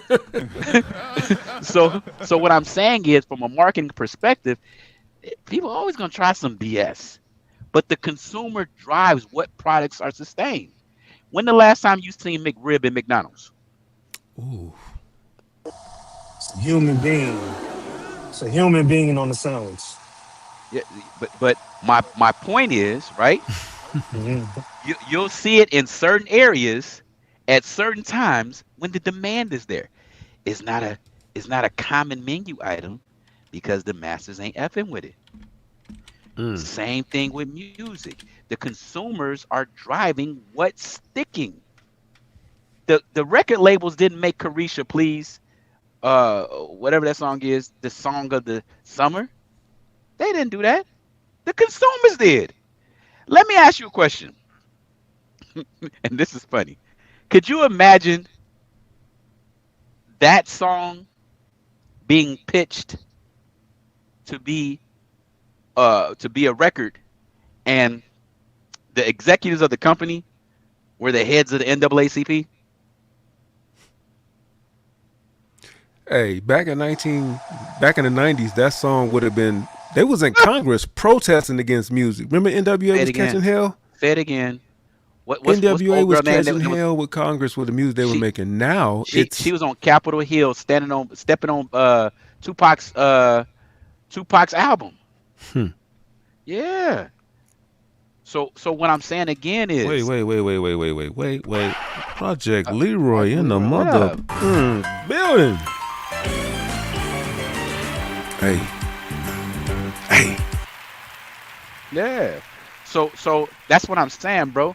And I mean, we have to understand at the end of the day is that the consumer determines what they want.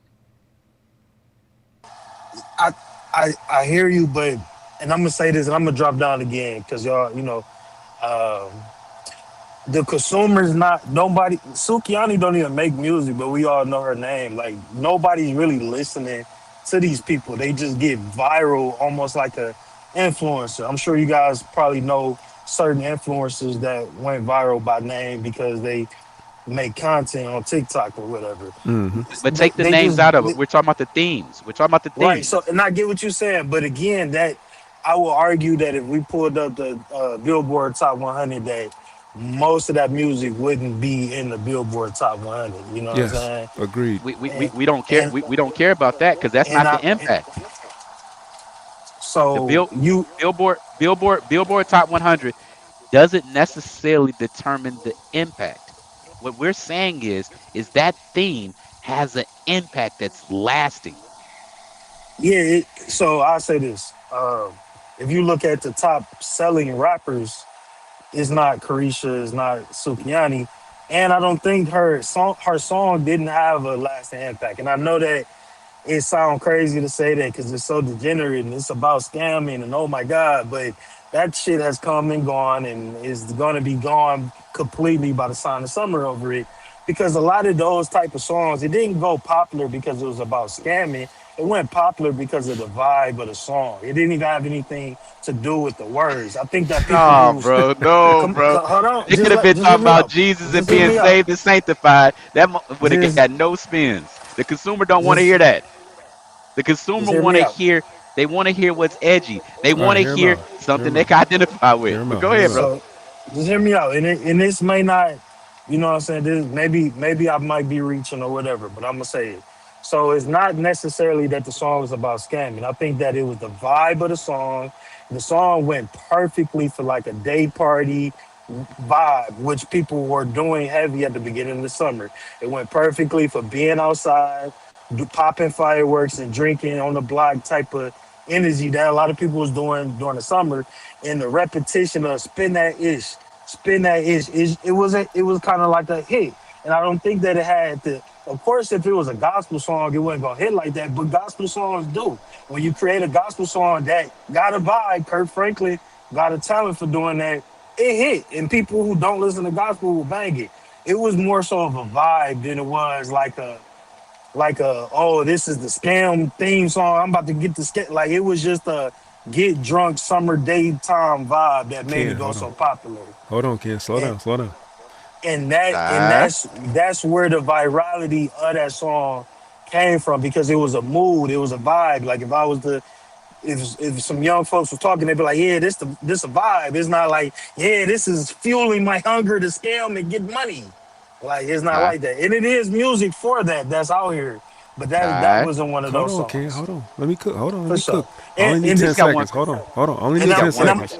And I'm gonna say this too as well. Like I think that not only is music more diverse right now, there's way more outlets and abilities to consume music now than it was in the 90s. So that's what kind of leveled the playing field for you to get Erykah Badu's and Snoop Dogg's. Everybody, all you had was one outlet. You had the 3 record stations you could go to. All you had was CDs. All you had was the radio. There was only so many places you could hear music. So you're gonna hear all the music that has to be offered if you can only go to 2 places to hear music, radio or your private stash. You know what I'm saying? So I landed there. Let me just say this before Ken get in here. And that's the problem right there. You just described everything that the music label wanted you to fall for. It's a vibe. It's a day party. And on the back end, it's feeding you a subliminal message. That's exactly what they want. They want you to think it's harmless. They want you to think it's a vibe. But again, if I see a crackhead, I'm not going to serve him meth because he wants crack. So I'm going to serve that crack in a way that I know he's going to love it. I'm going to hide it behind a vibe and make it look harmless so that he'll come in and be a supplier. Not be a supplier, but be a consumer. Customer, yeah. So everything you just said just underscored what these record labels are trying to do when they package a product. If they come to you overtly, not covert, if they come overt, you're more likely to say, oh, no, this is degrading to the community. But if I package it in a vibe, then you'll walk into that trap. Bro, you got to step out of that. You got to step out of the vibe and see it for what it is. It is what it is. We didn't fell for it too. Bro, it's a sexy trap. And I wouldn't argue nothing that you said, Mike. I completely agree. And I think I'm speaking for the general public because I don't listen to that type of stuff. You know, if I know you don't. Emailed you, I know you don't. I know you don't. Understand. I just told you that. I acknowledged you. I know you don't. You're the middle child. I know you don't. But I'm just saying what you were saying underscores the point that they package it as a vibe, even though they know the main ingredient, the crack, is to feed the audience. So I want to ask a question, Ty. I couldn't hold it in. You are a music connoisseur, and I'm going to give you as much time as you need because you brought up Kirk Franklin. I want you to tell me a Kirk Franklin song that you know of in the last 15 years that has had the attention. And don't say Sexy Red. No, that was in 97. That was the first thing I was going to say. Right, that's 97. That's 30 years. So I want you to tell me is that. Kirk Franklin still making music? And I think he just hold on. Absolutely. He just did a collab with That's the point. I don't say nothing. All right. Tell me a Kirk Franklin song, and I'll give you 15 years that has had the impact or the spin of Sexy Red, Carisha, or Glorilla. Go ahead, I'll wait.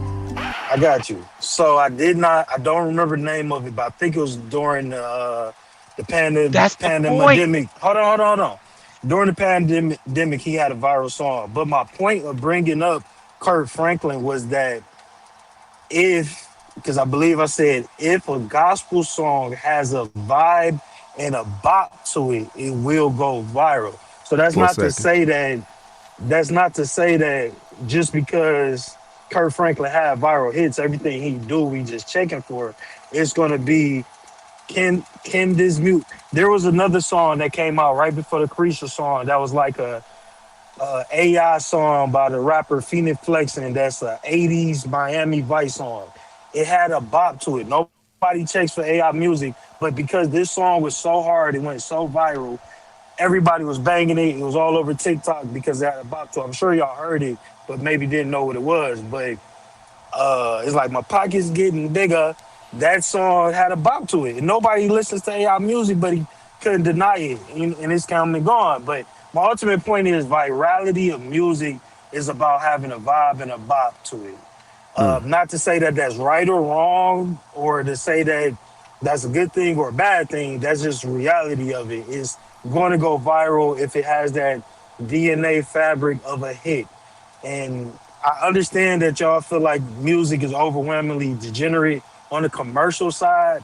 I think that my only argument to that is that more consumers, if you look at album sales, aren't consuming that viral music. They just kind of go popular on TikTok, popular on Twitter, and they come and they go. And these people kind of stick around because now you know you had an emotional reaction to hearing Booty Hole Brown. So now that person is burned into your head. You know what I'm saying? Because Kendrick Lamar is one of the highest selling rappers ever. And it's, 'Cause you know, you got JID, another high selling rapper. You have like people who actually have the accolades and the record sales and the legacy are not the degenerates. The only exception is an NBA young boy. You know what I'm saying? Like most of but the drill rappers have fallen off. All of the drill rappers They in actually jail. have fallen off. Yeah. Even before they was going to jail, a lot of them started crashing out and going to jail because the fall off was coming. G Herbo ain't in jail; he just trashed, and nobody's checking for that no more. You know what I'm saying? Like that era is kind of coming to an end. My bad. Go ahead. Ken. But Todd, so and I respect what you're saying, and I think you're talking from an industry standpoint, and you're getting into sales, bro. This is not about sales, bro. This is about impact. But What I'm but it trying to shows tell you who's is, listening though. Like no, you it, can no, it see doesn't. No, it who's doesn't. getting listened No, to. it doesn't. No, it Numbers are doesn't. manipulated. People. We're not talking about numbers and downloads. Those are sales.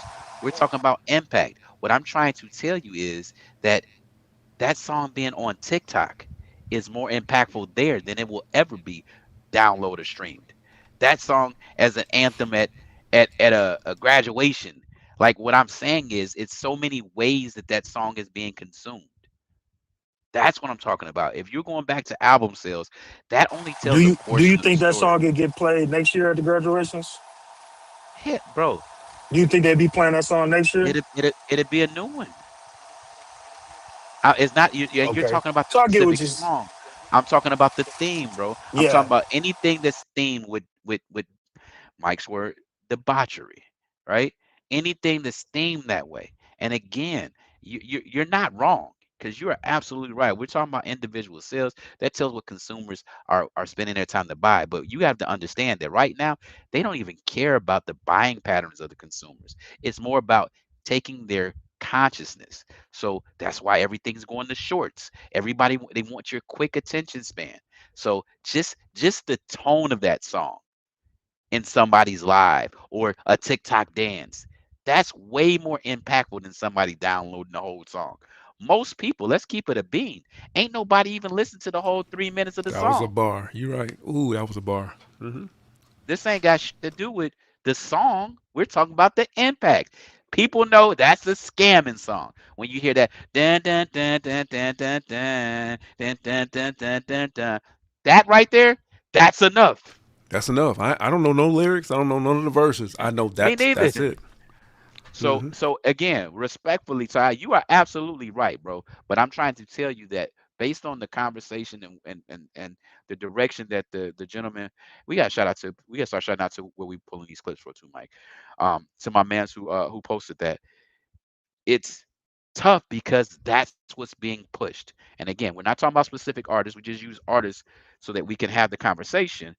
But we are talking about everywhere you turn. These things are prominent. And everywhere you turn is not what you're streaming or what you're downloading.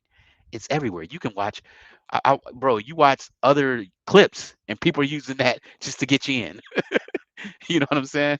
So I just want you to think about that, bro. I definitely want to move on to our next topic, but I definitely appreciate your input, Ty.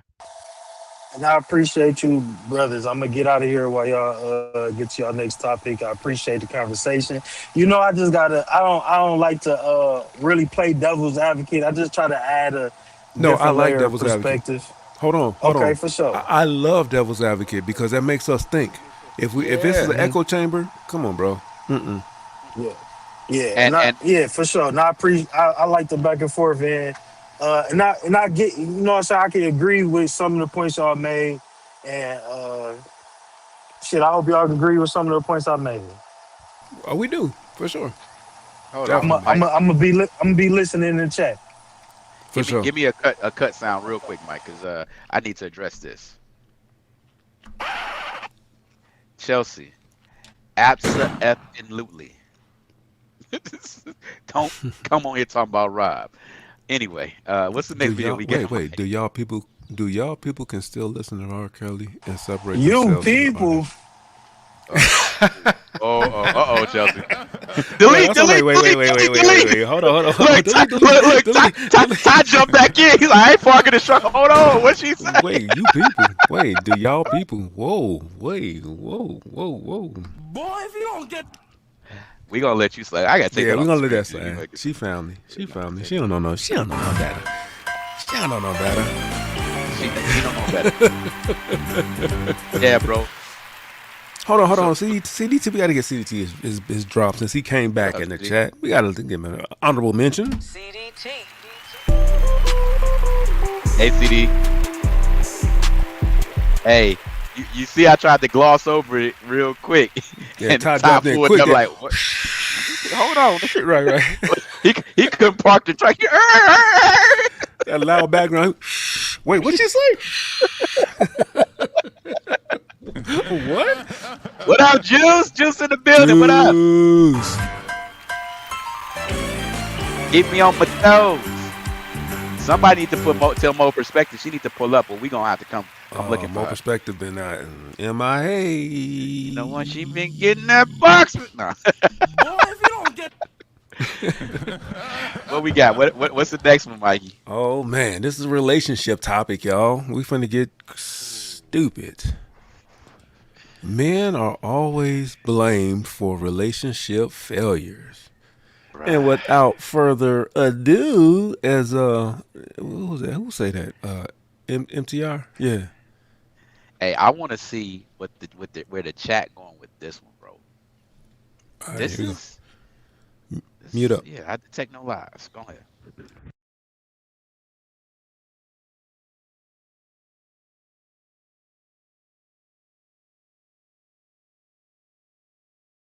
If a woman falls short in a relationship, the public's idea is that the man failed in some type of way.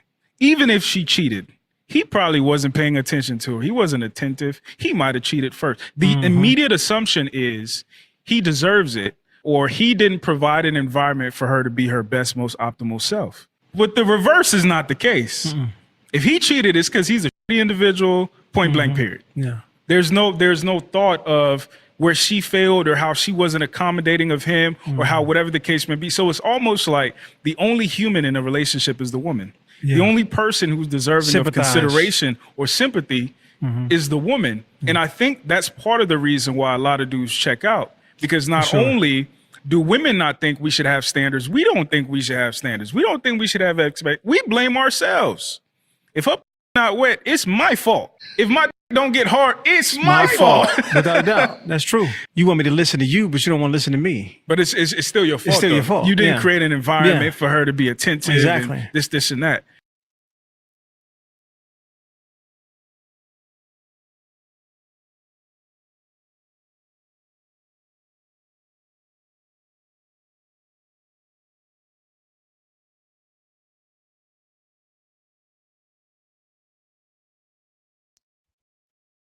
Gotta let that one air out a little bit. Gotta let that one breathe, my guy. Chad. Do we need to run out again? Chad. Do we need to run out again? I think we need to run out again. I don't think they was listening. Hey, hold on. Tina Mo, pull up. She said something crazy. What Tina Mo say? No, just tell her pull up. I know my homegirl. She better elaborate on this. She gonna tell her like a TIF is. Tina Mo, you have been summoned. Let me send a message out. It takes a grown man to understand and realize this. You can't win with a woman. And she joined. There she my is. goodness, my Lord. She said, up. bloop, say less. I'm gonna give her. Tina Mo. Greetings and give you- salutations, and welcome to the chat list.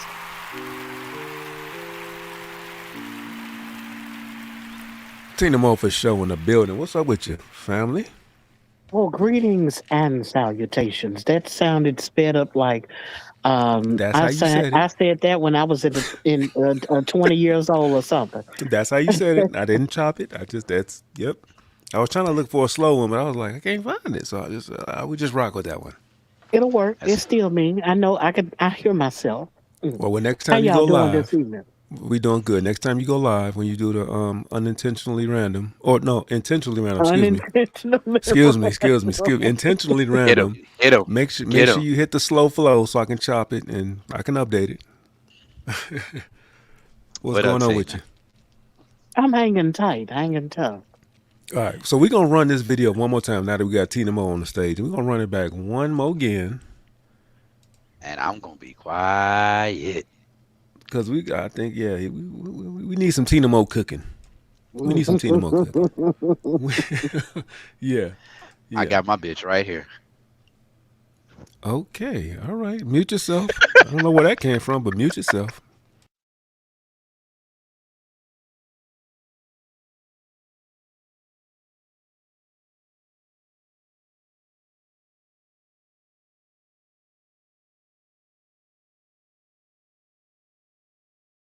If a woman falls short in a relationship, the public's idea is that the man failed in some type of way. Even if she cheated, he probably wasn't paying attention to her. He wasn't attentive. He might have cheated first. The immediate assumption is he deserves it, or he didn't provide an environment for her to be her best, most optimal self. But the reverse is not the case. If he cheated, it's because he's a shitty individual, point blank, period. Yeah. There's no thought of where she failed or how she wasn't accommodating of him or how whatever the case may be. So it's almost like the only human in a relationship is the woman. Yeah. The only person who's deserving Sympathize. of consideration or sympathy is the woman. And I think that's part of the reason why a lot of dudes check out, because not Sure. only do women not think we should have standards, we don't think we should have standards. We don't think we should have we blame ourselves. If her not wet, it's my fault. If my don't get hard, it's my fault. Without a doubt. That's true. You want me to listen to you, but you don't want to listen to me. But it's still your fault. It's still your though. fault. You didn't Yeah. create an environment Yeah. for her to be attentive. Exactly. And this, and that.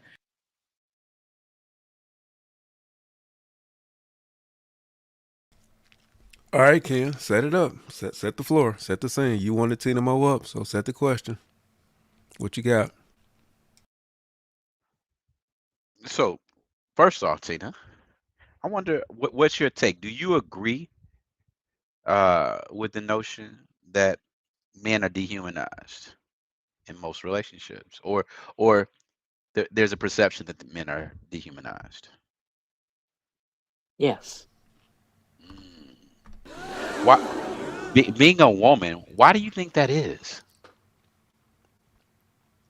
We fall prey to our own stereotypes. Can you elaborate? Women say what men are supposed to be, but they're not men. Damn.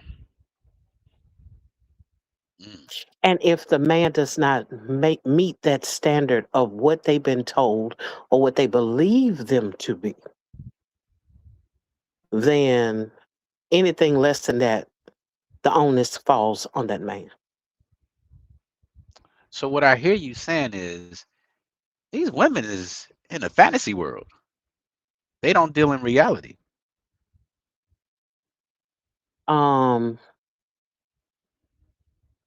Who's communicating balance? Do you think relationships initiate with balance, or do you think it initiates based on how the woman can capitalize? I think for the most part that people have in their minds what gender roles are. And according to what they have in their mind, according to their gender role, that's where their expectation lies. I'm gonna make it simple. I think men are trying to figure out how they can come, and women are trying to figure out how they can come up. I think that's the issue. I think because the thought process of a woman is the relationship for a woman is an opportunity. This is my opportunity. Get. What can I get? How can I benefit? Right? And what happens in those situations, it becomes one-sided. Because when you enter relationships like that, if there's one getter and one giver, that giver burns out. Those expectations are so unrealistic that most men, and I say this gently, but most men that been in them long-term relationships, when you see them, they just sitting over there quiet as hell. They don't say nothing, whatever that, the happy wife, happy life. Because they spent 30 years giving, I don't believe 40 in that years either. giving, and they empty. Now, I'm not gonna put all the blame on women, but I will say this. See, men don't typically nag or express themselves throughout a relationship. And what happens is that allows those stereotypes and these idealistic views of a woman to become their legitimate reality. Can I offer some pushback? Go ahead. You Oh can yeah. you can push back, but I'm about to push up. I only want to add pushback in the effort of saying men actually do communicate in relationships. Uh-oh. How though? What's the But you're twist? talking about nonverbal. I know what you're talking about. I know exactly what you're talking about. It's not always nonverbal. If you tell me I'm tired, give me a few minutes when I get in from work, and I make it my priority, no, I've been waiting on you all day. You gonna listen to me. I just ignore what you said. Oh my! Yeah, but that goes back to your original point.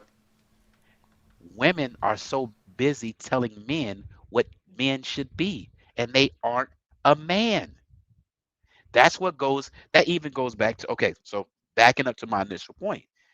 Since men don't nag, and I'm saying nag because that's what people can associate with. Men tend not to express how they feel outwardly in the relationship because there's a taboo with that. Expressiveness can be weakness. Expressiveness can come to a deaf ear. Expressiveness, yeah, like if you have a leader, somebody who's leading you, and they're always expressing themselves and saying that's not typically a trait of a good leader, right?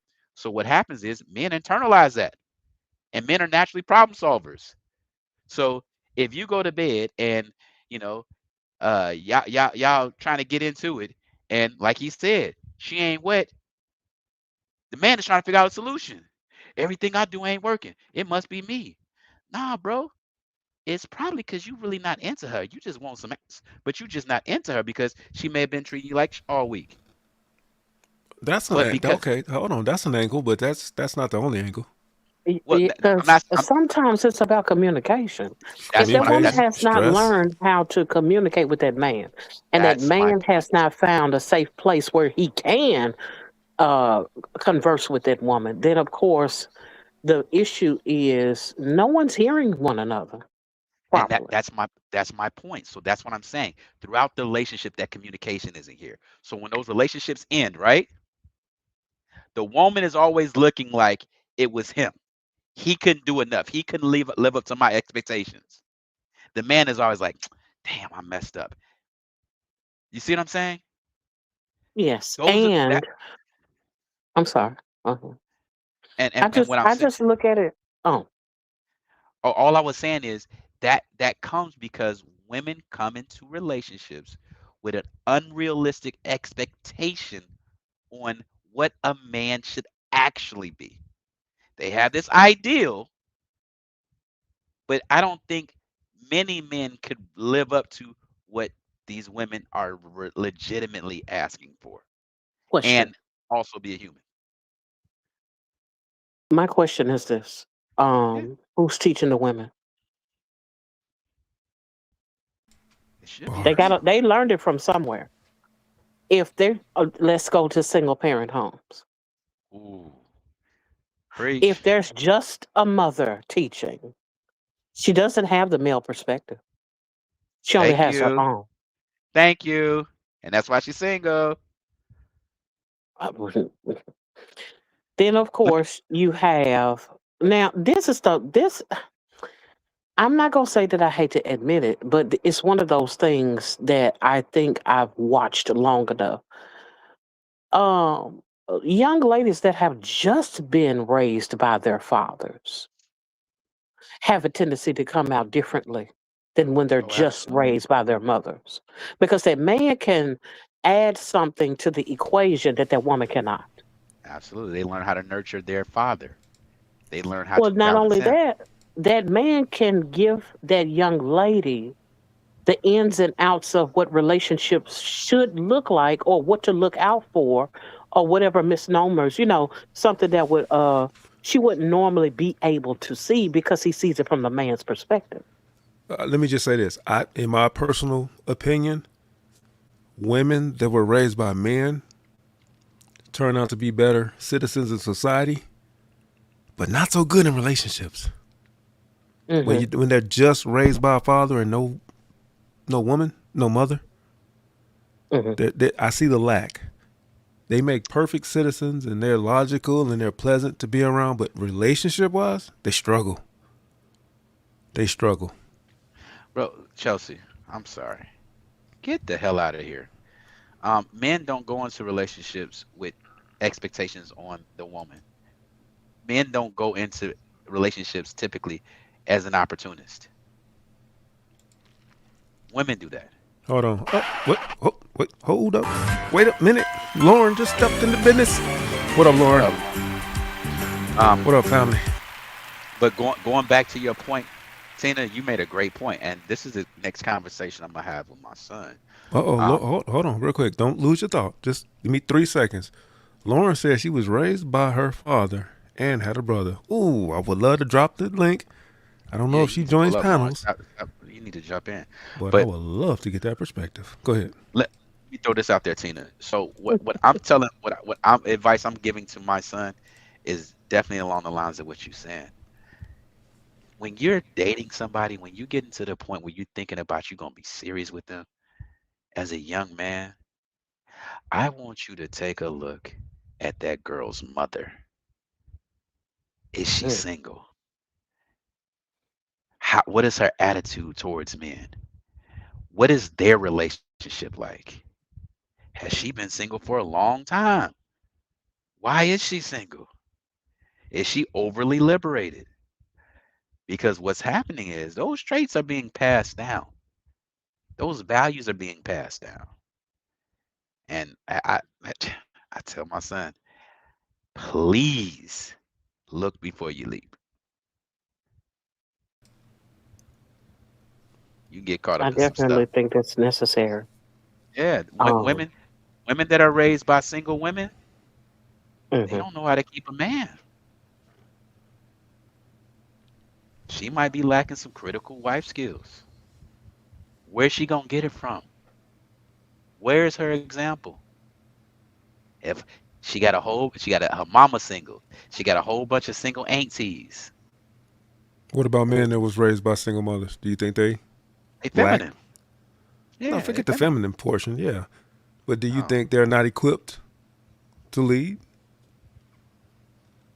Where are they gonna get it depends on the examples. If you raised by a single, if you're a man and you raised by a single woman and ain't nothing but aunties there, you don't see an uncle leading the family. You don't see a cousin or older cousin leading the family. This is what happened. This is why the nuclear family is so important. That balance is necessary, and that's why I we have think issues. That's why I we think have that issues. the health of that relationship is important too. It's not just about seeing uh, uh, mother and father in the same home. It's the health of that relationship too, because a lot of times you can have the mother that's domineering. You can have the father that is absent, but the bills are getting paid. It's some mashed Right. potatoes on the table. You know what I'm saying? So there are elements that are there that will make up, yes, there is a nuclear family there. But what are the dynamics that teach those children those things that they're not saying? Because at the end of the day, the children are sponges. They pick up what you don't say too. That's right. Oh, absolutely. The visual. Chelsea, I'm sorry, y'all. I just gotta keep pausing and put her in her place. Chelsea, put that back up there, Mike. Put that back. Chelsea, you can. Oh, my bad. Hold on, y'all. There you go. Yeah. So I want to ask you this question, Chelsea. Do you think when a man chooses a woman, he cares where she works? Do you think he cares what her net worth is? Do you think he cares what she drives? Do you think he cares where she lives? These are all qualifications that most women start out with. That has nothing to do with act, dress, cook, and clean. We'll deal with all that. A dude to take a cute chick that work at Burger King that's struggling in an 87 Honda Accord. A woman would look at a man in that situation like he has no way to benefit me. Keep it a bean. Did we lose I Cinema? don't know about that one. I have to push back on that one. What's your pushback? I'm not putting up with. It said, Ken, you cannot speak for all men. Men will go into a relationship expecting women to act, dress, cook, and clean. I expect you to continue to be who you are when I met you. I'm not accepting a woman and then hoping to change the woman. And I'm speaking personally. I don't know. There's probably men that pick sluts and act and expect them to change once they lock them down. But typically a man doesn't choose to lock a woman down and then put further expectations on that. Yes. They already vetted you and said, okay, she's worth committing to, and I expect that to continue. A woman leads with vagina and try to mold you into everything they need. Yeah. I don't know what she talking about. She said men might have different expectations than women, but they still have. Yes, we expect you to stay the same. Because if a man has to commit, you got to be special. And so if you fit the mold, then we expect you to stay the same.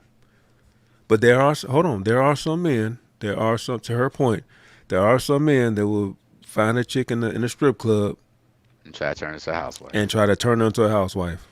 And try to tell her to put your clothes on. Don't be taking those pictures. Don't be. So yes, that does exist. Yes, I will give you that. Yeah. And I guarantee if you look at the expectation list of men and women put them together and what they need, what they want, those lists are going to be vaguely different. And one going to be way longer than the other. Vastly different. Yes. Yes. Oh, yeah, vastly. I'm sorry. I appreciate that. No, I mean, you got it. I'm just saying, you said vaguely, which is vague, and it's going to be vastly. Yeah. Yeah. It's a different game. And never in my life have I ever heard a woman say it didn't work, and then right behind that, it was my fault. I ain't never heard that shit. Have you? It's accountability, man. Women, listen, women, y'all ain't accountable. Y'all ain't accountable because if it didn't work, we did something. He wasn't this. He wasn't that. He wasn't this.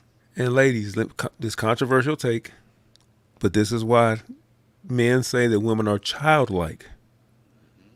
Because children usually lack accountability. And this is why a woman that's accountable is attractive. Like that sets you apart.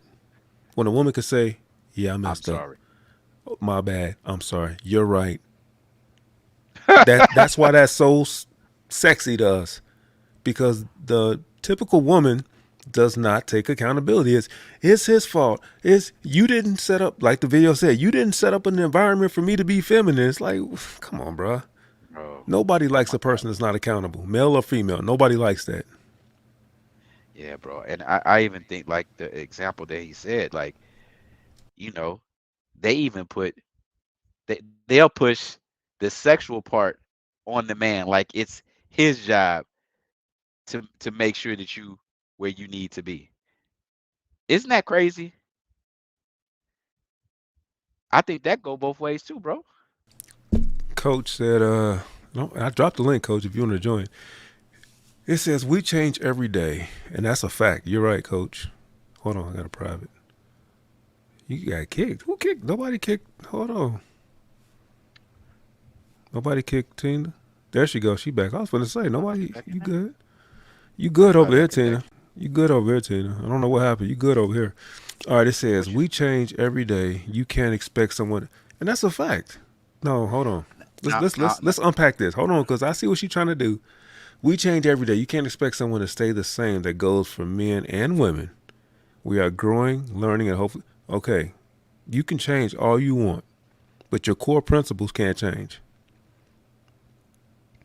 If you a truck Say that driver again. in this season and want to be a nurse in that season, have at it. But the core principles, Ain't the going things nowhere. that I chose you for, cannot Ain't going change. nowhere. You are who you are. Yep. Yeah. You can add on traits, but you can't change the core. Lauren, listen, you just said 4 messages in a row. Jump in. She can't. She said she don't do panels. Excuse me. She ain't gotta do panels. She typing shit. You say most men are easy to please with all due respect. So I think that's a misnomer. I think that's an issue. That statement right there makes it seem like a woman really doesn't have to bring much value to the table in order to get a man.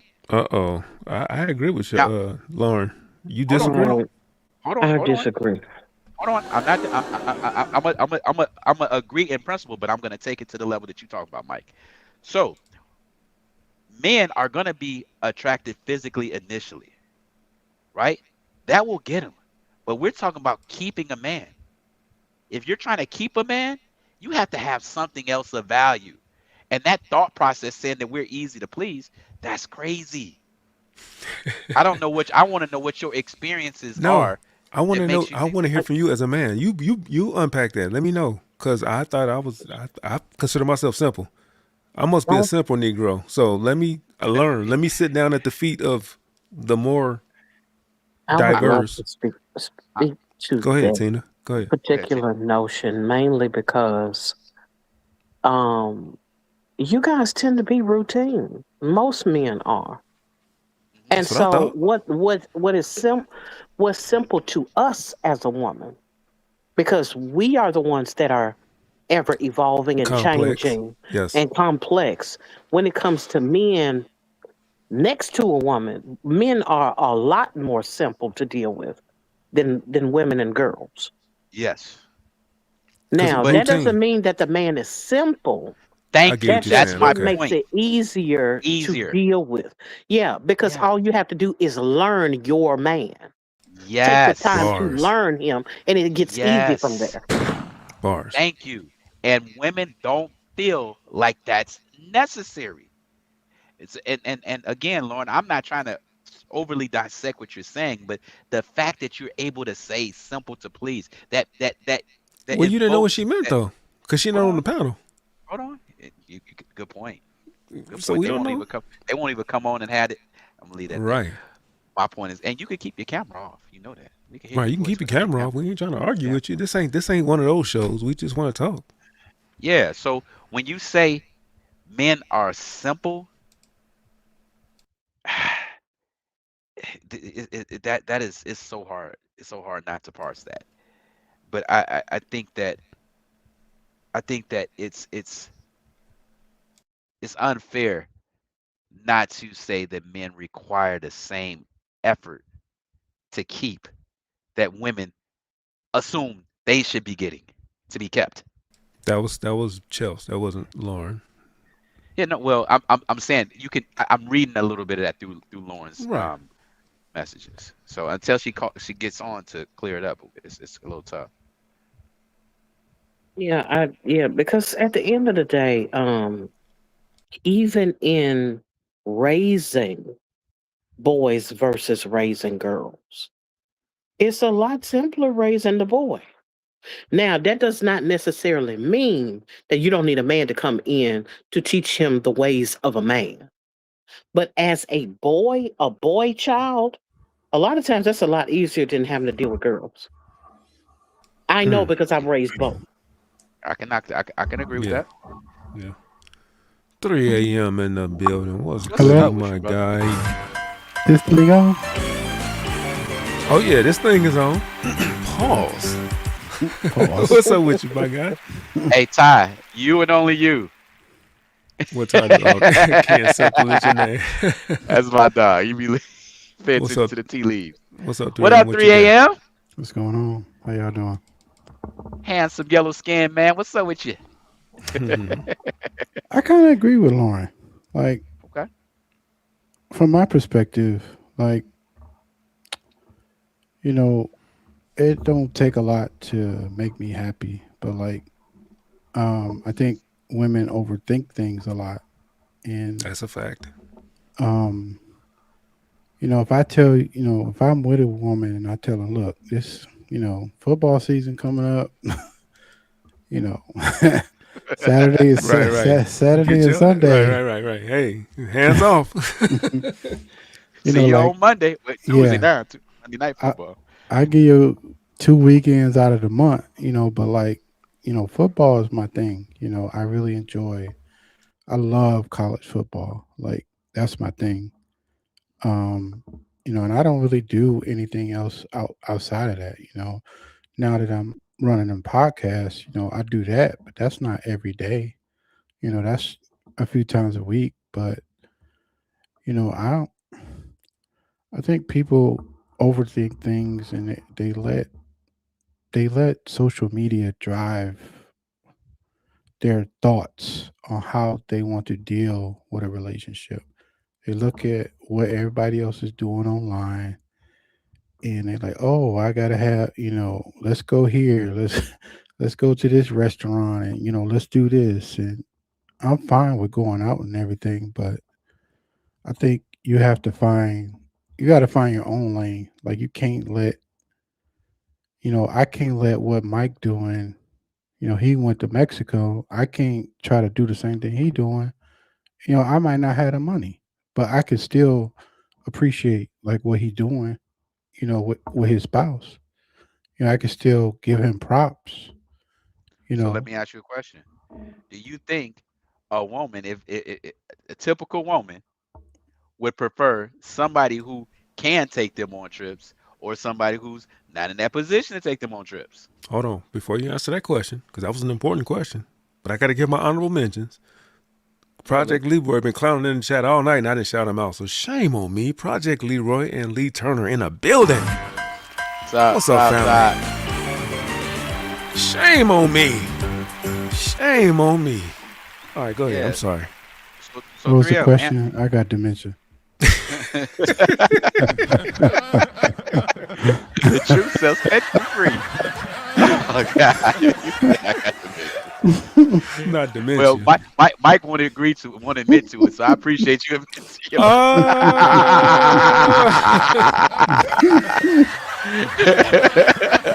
What? But- All right, you got it.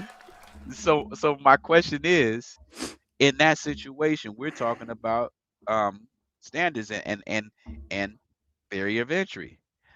Most women, if they have a choice, they want the man that can take them to Mexico or take them on a trip. They don't want the guy that can't take. And there's no other factors there. It's all about them, what they can get, not what they can add to. It's about what they can get. Hmm. That's how women typically lead their relationships. That's the biggest downfall, because when they get into those situations, her expectation is going to be, well, Mike taking such and such to Mexico. What, you see what I'm saying? But that's a person trying to keep up with the Joneses.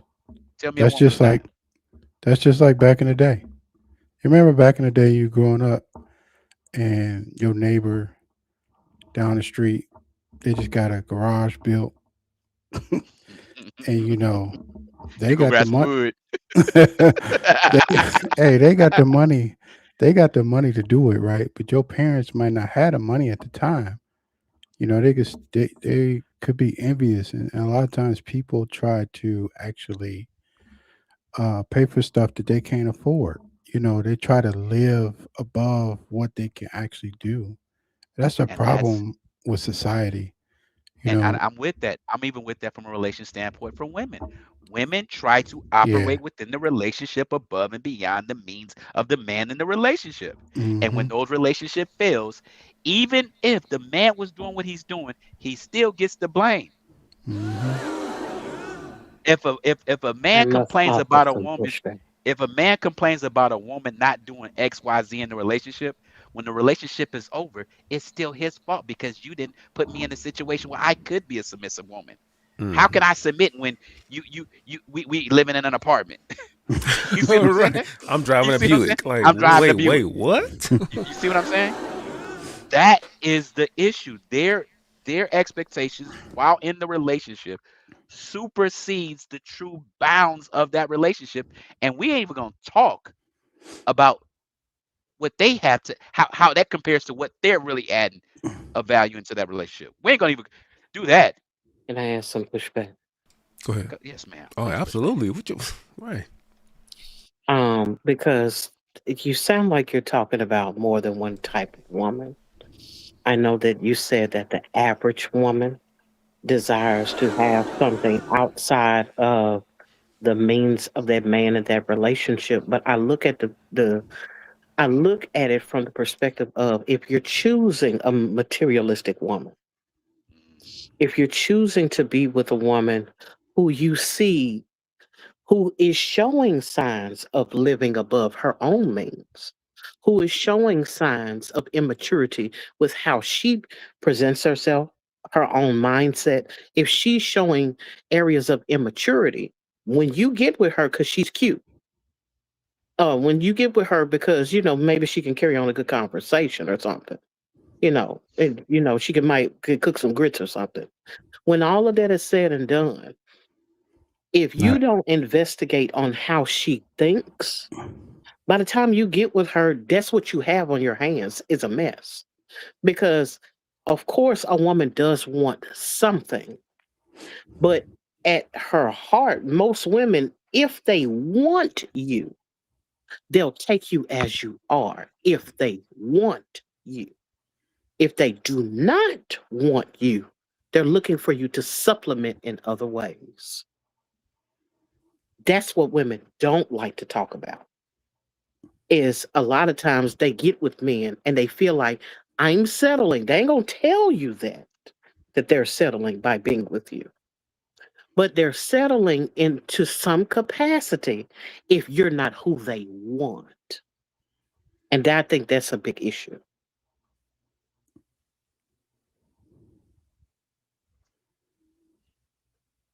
I know we're not just gonna let that just see. I ain't got nothing to say. I don't know who she was addressing. I mean, she wasn't addressing really anybody. It was just pushback, general pushback. Nobody got nothing to say to anybody. It was the general I was pushback in the of chat. It most was a general women pushback. wanting more than what her man can provide. But if the woman does not want the man, it doesn't matter what he does or does not have. If she wants him, she accepts him where he is financially, where he is spiritually, where he is economically, whatever comes with him. If she wants him, if you the man of her dreams, regardless of what you have or don't have, I, none of that other stuff matters because she believes in you. On the but other hand, You when she disagree? does not want you, when she doesn't really want you, there's nothing that you can do to satiate her. I kind of agree because, like, there are women that be like, oh, I'm not going to whatever place it is, right? Like, say, you want to go to Panera Bread or something, and they will act like that's um, beneath them. But if the woman wants you, she will go. Thank you. She will meet you. Like, I'm gonna tell you, I was dating a girl when I used to live in Michigan, and like one of our first dates, like we went to Panera Bread, and then we were feeling each other, and then we went to the movies. In the same day. So like, if you like like Tina said, like if she like you, she will meet you where you are. She will meet up with you. Like it could be, whatever place is you like. She will meet you there, and she will pay. She'll pay for you. Like she'll. I mean, Yep. it's if they like she said, if they like you, they will do what you know. They just want to be around you. and and what happens if you can't please her? You She already don't pleased want her. you. No, hold on. Thank She you. don't Say it want again, you. Tina. Say it again. But I Anybody mean, will eventually leave, but the point still remains the same. If a person is, let's take gender out of it. If a person is infatuated with you, Yeah. Okay. the standard, all those check box, and now we compromising and settling, and yeah. So I get what he's saying. So I agree. I agree with both Tina and 3M. What I'm saying is if we're thinking about the example that's been presented to us, Mike,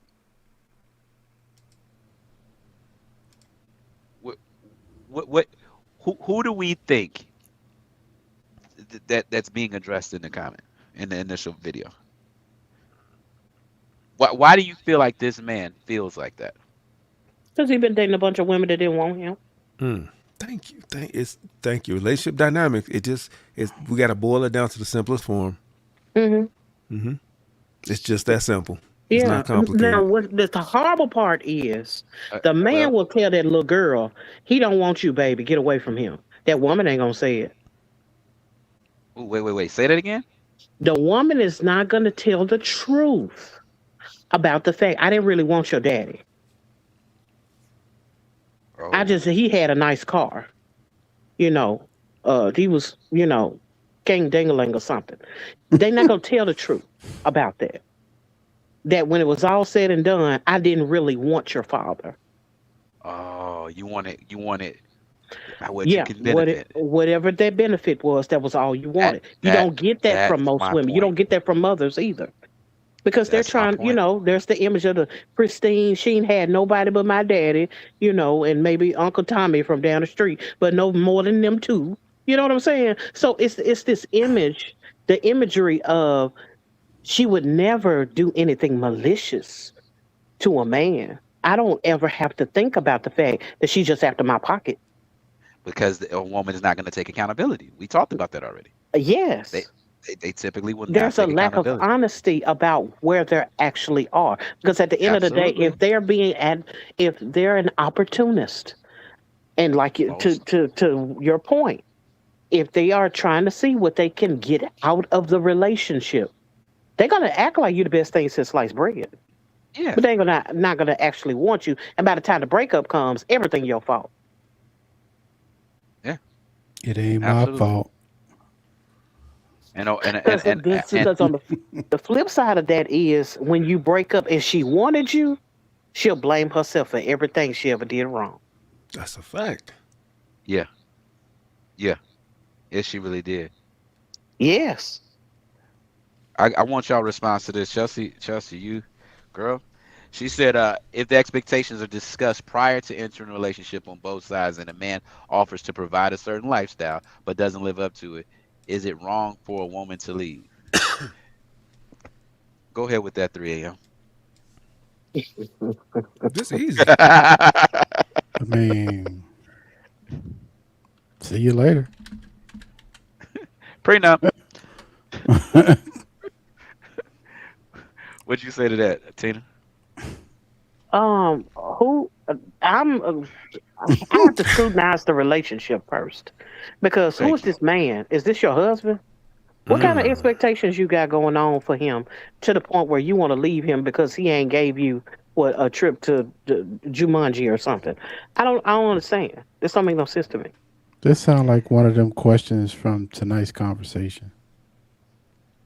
It sounds unrealistic, doesn't it? I mean, no, it don't. Hold on, it don't sound unrealistic. No, it says if the expectations are discussed prior to entering a relationship on both sides, and then she isolated it, and a man offers to provide a certain lifestyle. That's why because a man's word is his bond. Hold on, a man's word is his bond. So if a man, so let's forget the first part of that question. Here's the question right here. If a man offers to provide a certain lifestyle but does not live up to it, is it wrong for a woman to leave? So forget the first part of it. Let's just get to the nuts and bolts. If you offer a woman a certain lifestyle and you can't live up to it, is she wrong for leaving? You never should have got it in the first place. Yeah, are they married or what Well, are you talking about? hey, hold on. I get what you're saying, Tina. Hold on. Tina's saying, this is what Tina's saying. Just because you offer to provide a certain lifestyle, if you're not demonstrating that lifestyle, then you're a dummy for falling for a pipe dream. Hey, I sell a dream. We sell dreams all the time. Women sell dreams too. Intentionally. Facts. Listen. Hey, I sold a dream just to get what I needed. Facts. Because that's what I wanted. Skeet. Never provided not 1 ounce of evidence. You keep that carrot. Look, you keep that carrot in front of their face long enough. Yeah. You're like, all right, thank you. You left. Shoot. All right, cool. So You good? I'm good. We good. So to answer the question, if a man offers to provide a certain lifestyle and doesn't already demonstrate that lifestyle, then you're stupid for stepping into that door. Well, let me say what happens though. And in my single days, this is what typically happens. A woman would get in a situation with you, right? Mm. And they'll see your lifestyle and assume that being with you, that's supposed to be their lifestyle too. Well, yeah, because they're never mind. Yeah. Shit. I mean, but that's the thing. If when men leave with their pockets, they're not. I mean, No, I never left. hold on. Listen. Hold on. Listen to what I'm going to say first. When a man leads the relationship with his pocket, she is going to have certain expectations. Now, should it go beyond what has happened already? Probably not, because you have to look at it from the point of, is this economical? Is it sustainable? Does this make sense? Now, if you don't have that kind of critical thinking, then you already downhill and missing a leg already in the race. So it's the thing of, is this even feasible? Why do you want somebody to drain their pocket for you? Something missing from Shawty. Go Shawty. No, Again, I think most women are attracted to the financial capabilities. They're attracted to the potential. They try to figure out how they can benefit. Meaning she don't want that man, she want his wallet. Well, so hold on. When truth be told, and Mike, we had a record label, we was in the club, a lot. So by us being in those situations, me having XYZ, looking XYZ, those women wanted whatever part of me they could get. Women right? love and experience. I've said this on many Yes. videos in the past. Women Say it love again. and experience. Yes. If they ain't experienced it, they'll look past all the red flags. If the experience is good enough, they'll go for it. Go ahead. And I'll tell you this too, and they'll go for it, and they'll give, and they think that vagina is gonna get them the lifestyle, and they end up sadly mistaken. And what pisses us off is that when you leave, you want to blame the man. That's what I think my man is saying.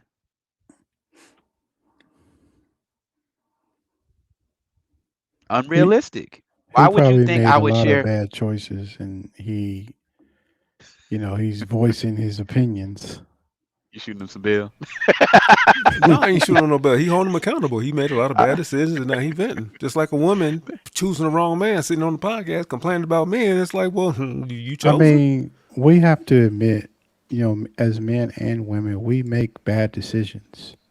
Like, we get with people, in our hearts or in our guts, we know we ain't supposed to be with them. Pause.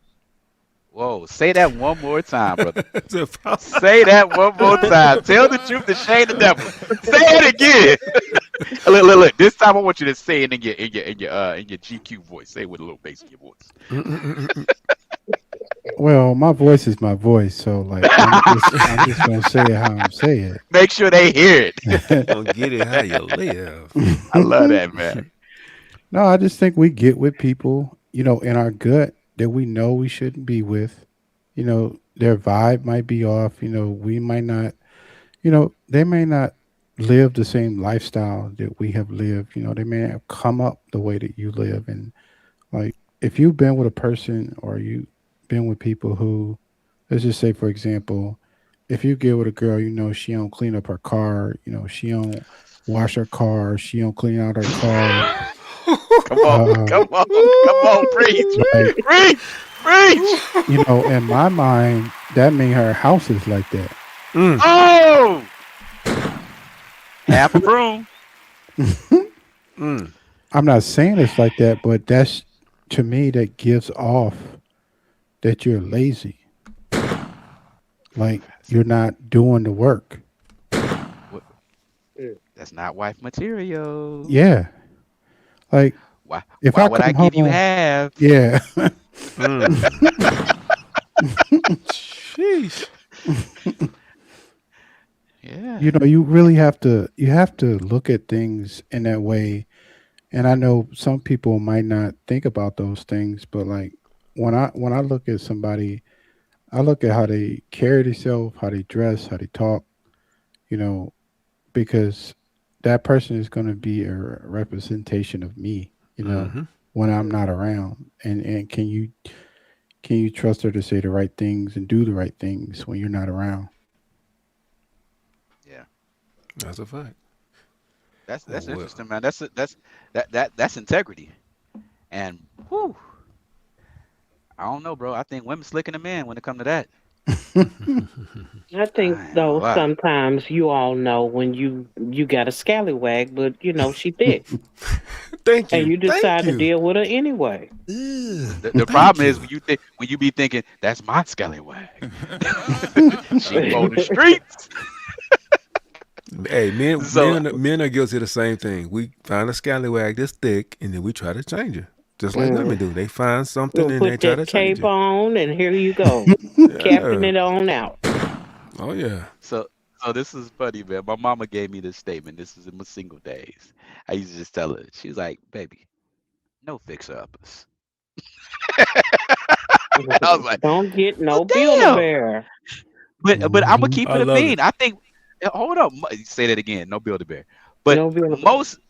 most men want to feel like a hero. Hmm. Most That's our men don't want problem. to. That's our downfall. That's our Most downfall right and that there. is the And the issue. women Most have men, been given the same fantasy. he gonna come save me. They looking for their way Yeah. out of whatever the situation they're in. Oh my God. The knight in shining armor. The man wants to be the knight. The woman wants to be the damsel in distress. Wait. So can I give y'all a scenario? I was dating this chick. This Uh-oh. is in my single days. I was dating Yeah, this yeah. chick. Okay, all right, bro. Boy, if you don't get I was dating Just this in chick, case you bro. listening, right? Hold up. I was dating this chick, and you know I've been a car dealer for a while. I'm a car guy, right? And I was never flashy with her, but she saw that I had a Mercedes or whatever, circle whatever, right? She gets into a car accident, and bro, she got a settlement from a car accident, and they paid her car for like $3,000. So I take her to my guy that got caught for $3,000. She was like, "Why I gotta ride in the? Why I gotta ride in this when you got a Mercedes? I thought you was gonna take me somewhere else." I said, "Oh, you need to get a lift home from here. Why are you doing it?" Bro, I said, "What this got to do with me?" She had a $3,000. Bro, she had $3,000 cash for that insurance check, and Were I you took her laying to down my with her? man. Were Huh? you laying down with her? Were you fornicating with her? Absolutely. All right, then. I That's why she standing asked up. what she asked. She was out her, and that's the problem. She didn't put through the work what she needed to put the work in. Wow. She thought because she was with me, and 3 or 4 times we went out. And I'm putting you on. I got you. And it was like, yeah, I'm gonna get you to my guy. He got you. That's what you work. She literally was thinking that I think that was about to be a down payment. I had to look at her like, what was you thinking in your life? Tina, let me ask you this. Well, let me say this and ask you this. Women typically, not all, women typically frown at the notion that they trade sex for commitment or provision. For access to Okay, lifestyle. yeah, right. They Tell the they cringe at that notion or they push back. But soon as you don't provide in the way that they think is suitable, Bro, the I was first all thing the they cheapest. bring up is, well, I'm giving you the cheeks. They don't say it like that, but they acknowledge the fact that they're spreading ego Bro. and Yeah, they're playing expectation. house so you can purchase them a home. Yeah. Yeah, they're negotiating, but then when you put it in terms of prostitution, they're offended. Bro, What is that about? Hold on, Mike. I was the lame dude to her cousins. I was the lame dude who left at the dealership. I was cheap. I couldn't afford nothing. My car was a rental. Like, I get all the bad stuff. Yeah. And you got a little It's your Peter. situation. And that too. Oh yeah. And that too. Like, bro, literally everything negative came out. Oh, always. Because what I'm not putting that. That's your $3,000, and you at the $3,000 lot. And when I left, I was like, when I started hearing her have that issue while we were in the office with my mans, I went out to my car and drove out, and I said, if he's selling a $3,000 car, that's what she got. But bro, she was on that phone telling I was everything. Yeah, he think he out. I don't know. Nobody need him. Like, bro, what are we doing? Will she get a Geo Metro? I know, I don't right? know what 3,000. I What know year she was got this? the hell on. That's what she got. She got the hell on. So Bro, Tina, she was in a 02 Impala already. So where you gonna go from there? I mean, yeah. She was looking for that benzo. Bro, she out her mind. And that's the thing. I don't think men can expect that though. I don't think a man could go into that situation expecting to come up. And that Chelsea. I think. Oh my God, Chelsea. Hold on. Chelsea hit you with the. Wait. Nope, Hey, nope, wait, nope. I got you, Chelsea. Nope. Chelsea hit you from the upper deck. I got you. Ken, you the one who picked her.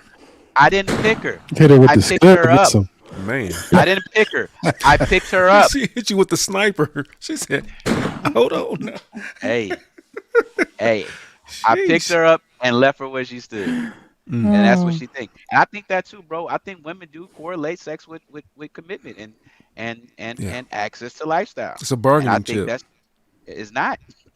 It's not. Tina, to speak to that, please. Are we tripping, or is there some truth to that? Did you give me a redirect? So, because we went down the street around the corner. Okay. So redirect. Why is it that women get offended in general, not all, when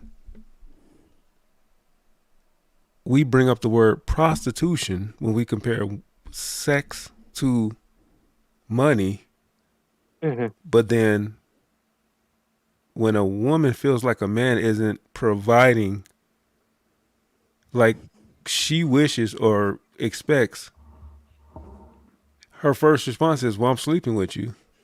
Why aren't you doing this? Why do what? So the question, okay, let me boil it down. Let me stop being indirect like a female. Let's be direct. Why do women use sex as a bargaining chip, but then refuse to acknowledge the fact that that's prostitution?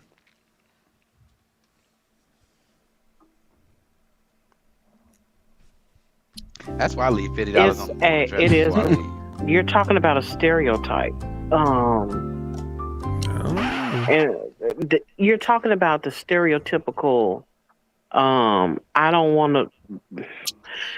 Let me go on and tell the truth. Most of these folks, their mama did the same thing. You know what I'm saying? Like, if my mama was a hoe, I'm a hoe. We hoes. I don't want to be known as a hoe. Okay. Let me tell you this real quick, Tina. Before you cook, I'm going to lay on this hill and put the sword in my own chest, because if I had a daughter and she was getting bounced up and down like a mattress, but she's asking me for money to change her brakes or whatever, I'd be like, you got a man, right? Why are you asking me for money? You got a man. He's screwing on you. Why don't you ask him? So that's what I'm saying. That's isn't that an exchange? Like, why do women get offended to the notion of prostitution when that's in fact that's what you're doing? You're exchanging that act for provision and resources. Okay, well, let's go here. If the values are taught that there's a price tag on your poom poom, on your vagina, meaning don't give it away for free. Well, if I'm not giving it away for free, that means I'm selling it. It's one or the other. And so hold on. Hey, I'm gonna keep it real. I'm gonna speak for the real Negroes in the place. I respect that. If you tell me how much it is up front, then I got an opportunity to see what my value is. I leave the $55 on the dresser, and I ain't got to worry about you worried about what I'm driving.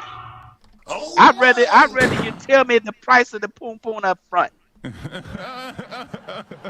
That's false advertisement when you act like you done gave me some and you looking thinking this poom poom worth a Benz. Ain't no poom poom worth no Benz. Get you a Honda Civic. It is when it's your wife. Oh. Uh-oh. It is when it's your wife. But that's the difference. That's not poom poom. That's Hold prime on. rib. Hold on. Ken, is your wife's poom poom worth that? That's prime rib. No, it is priceless. Okay, there we go. Good answer. Good answer. Again, Good either answer. she's selling it or she's giving it away. Hey, some box don't got Now, price if tags you- on it. Wait, That box wait, ain't on the hold shelf. Hold on. When you're all in, that's different than when you just giving a tip. Paul. Look, hold on. Hey. Again, if it was me, I'm going all in and I'm leaving the tip. That's what I'm saying. Hey, Chels, CGT, he punked out. He said he tired. He's tired, boss. He couldn't. I tried to get him up here, but anyway, whatever. Go ahead, Ken. Yeah, bro. So listen, and truth be told, Tina Mo, you are absolutely right. That's why Hoes is winning right now, because Hoes is up front. There's no expectation. You meet at the room, you negotiate, and then you leave. Everybody leave on good terms. She got what she needed. You got what you needed. Ain't nobody looking at you. I ain't never had a hoe call. Never had a friend had a hoe call him back saying he was cheap. This is the thing that I consider is the fact that when it comes to prostitution, the actual working form, you're talking about a person that's going to size you up according to what they think they can get from you and charge you at that price point. But that at that point, the man has an opportunity to accept. What we're saying is in these relationships, niggas don't even know what they accepting. And then because they didn't deliver on the terms, they the problem in the end. Okay. And the same thing can be said about the lot lizard. She went in expecting $100. You gave her 40. She got a problem with you. Lot lizard, 60 if she Lot nasty. lizard is crazy. what you say, there? 50 is your dad. Hey, I'm just telling the truth. If she got all her teeth, it's 100. You know, okay. You caught a young one that ain't been broke in all the way yet. Tina Mo know what she talking about. Yeah, now told you Tina where I cooking. She been cooking. now. Tina cooking. Now, this. Oh, Now God, Tina, I again, love you know, so when it comes to these relationships, yeah, they have that false expectations of, you know, I'm going to throw it in the air and it's going to turn into sunshine, and he going to want to leave his wife and everything else for me. Ooh, where's And she at? it doesn't work that way. Yeah, and And when to it be doesn't honest, work out to be that way, somebody sold them a dream about the worth of what they thought they had. No Yeah. one bought into it. Now they're angry with the men. That's it. so Tina and bro, listen, I mean, sweetheart, you are 1,000% on point. I think that let's be honest, right? Chelsea brought up a point that I think needs to be addressed. Let's take the debauchery out of it. Let's talk about most relationships that kind of start organic and then you start moving on. Mhm. I think a big issue is there isn't clear communication of expectations and roles. Because it to be honest with you, it's tough to have that conversation like up front. That can be overwhelming. Like some people won't lead with, you know, what they really want. You know what I'm saying? It's tough to have those full-blown conversations in advance and then be like, okay, 1, 2, 3, hike, let's go.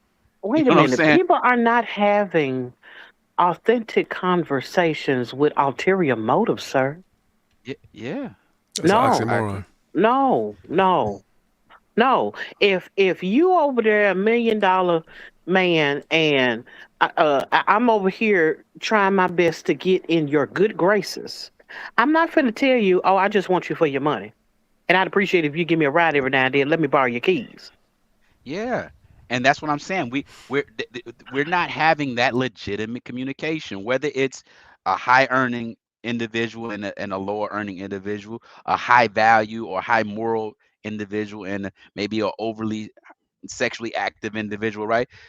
Those conversations that we're talking about that will be the solution to all of this are the conversations that aren't had, right? I Okay, don't let's think reverse this though. Let's reverse it. uh Men are not walking up to women to be like, you know what, you got the horse of a face, but that tail is something else. You know what I'm saying? Let me buy a little piece. They're not doing that. I don't know. This, I don't know. I was just saying. I don't know. I'm about to push back on that one. I don't know, Tina. Again, Hey, I'm with you when you're right, Tina, but I don't know about that one. wait. Again, we're still talking about if you're trying to pursue a relationship based on there's something else I'm trying to get to. That there's a certain level of honesty you're not going to have. Well, You Tina, cannot walk up and tell a woman she look like she got ran over by Oscar the Grouch and but think but that she gonna let you smash. now Oh, hold yeah. up. Hold on. So in defense, and I'm giving you a little, give you a little bit bill right now. I don't think that a man can get into. I think it's harder for a man to get into a relationship with somebody that they're not physically attracted to.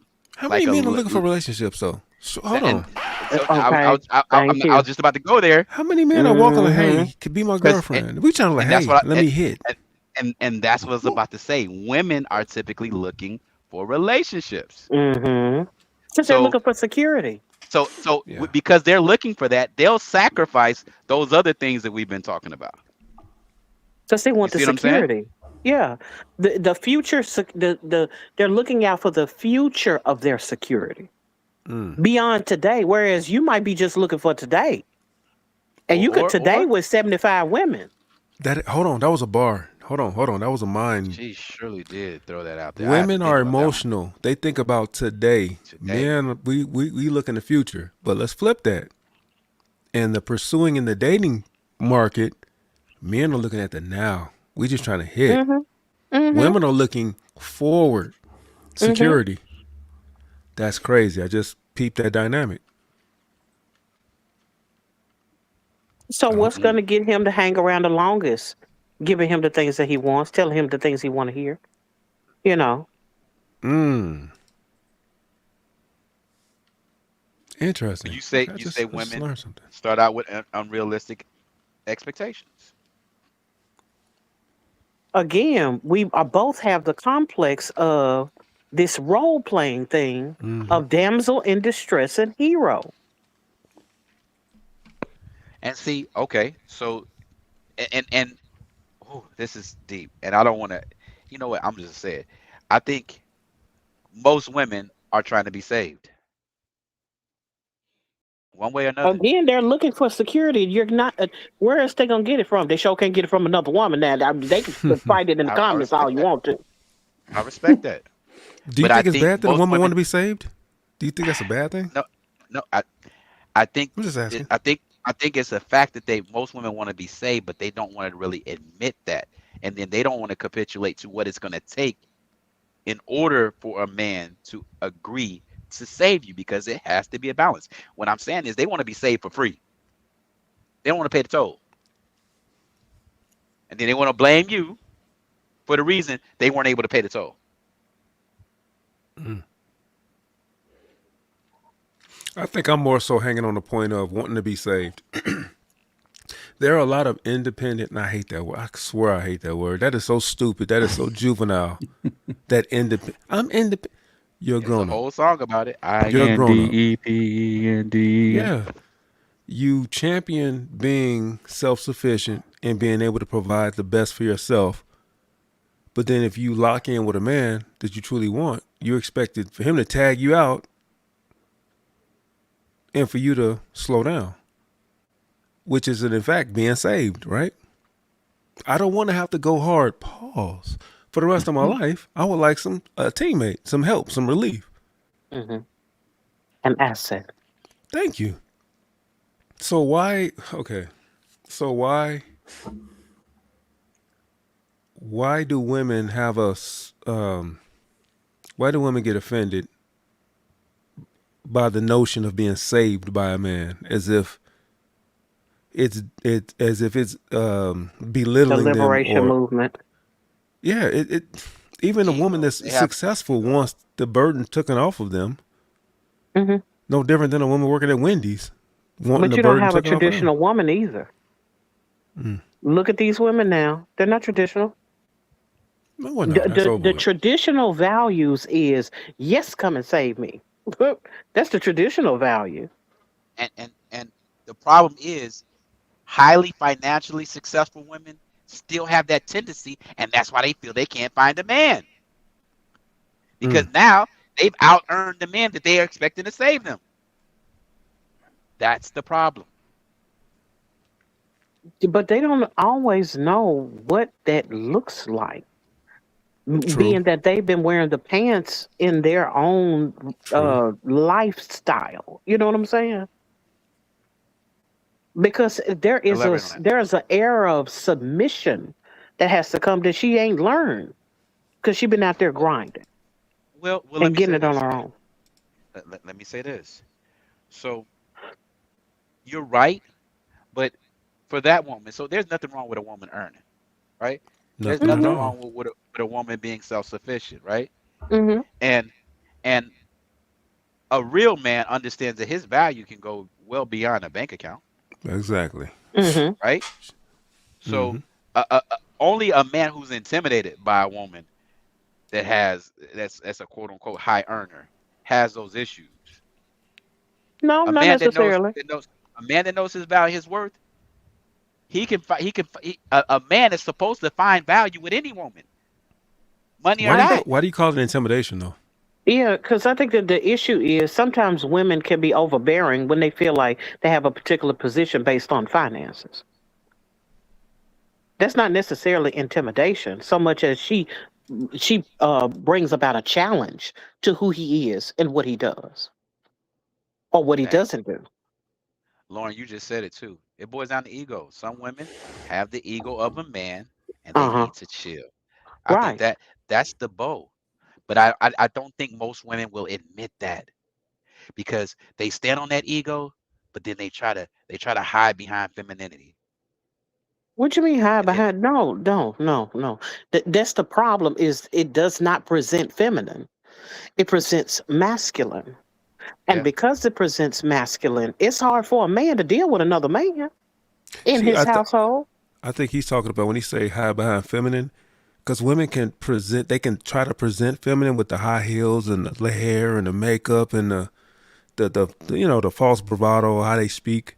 I think that's what he's saying. They think they delusionally try to hide behind femininity, but to your point, Tina, no, the action is masculine, and the man is going to see through that no matter how you try to show absolutely. up Hmm. in the world. Dr. Unleashed.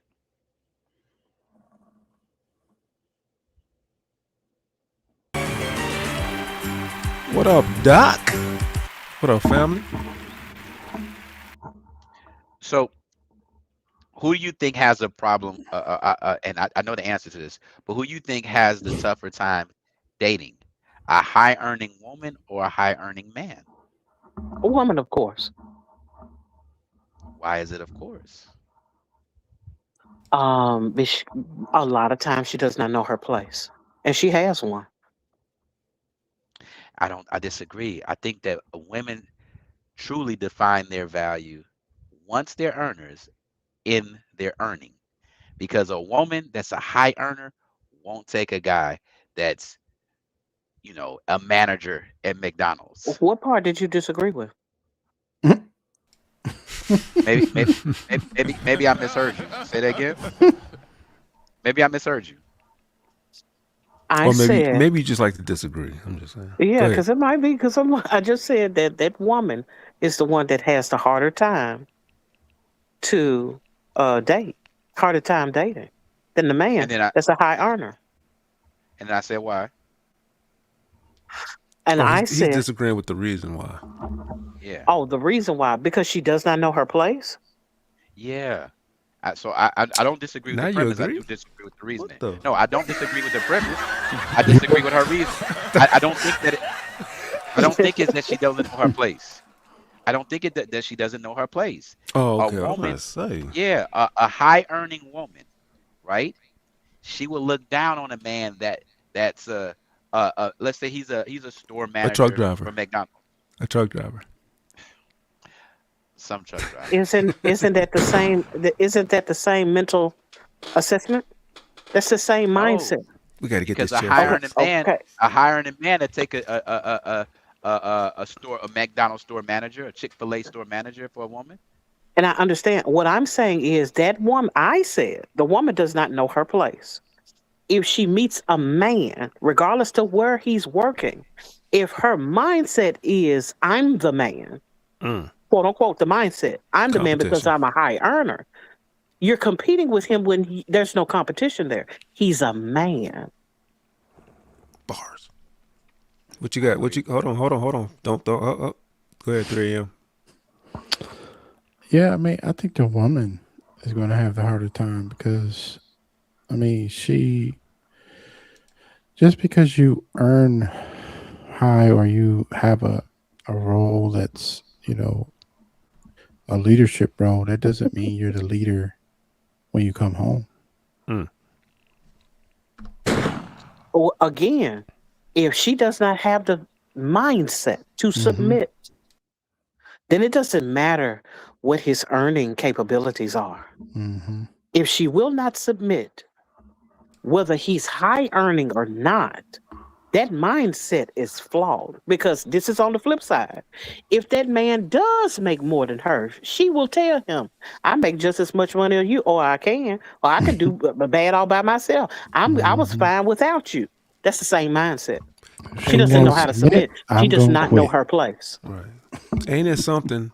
Cops only make about, just regular B cop, 50, 60 grand. Let's say she make 80 grand, right? If she's in trouble, and she called 911, is she gonna say, wait, whoa, how much you make an hour? No, Nick. $90,000 cop. She wants protection. So if she don't worry about how much a cop makes when she dial 911 when she need help, what's the problem with the man? Because a man is more than his finances. Is what I'm saying. I'm just saying. But she's not screwing the cop.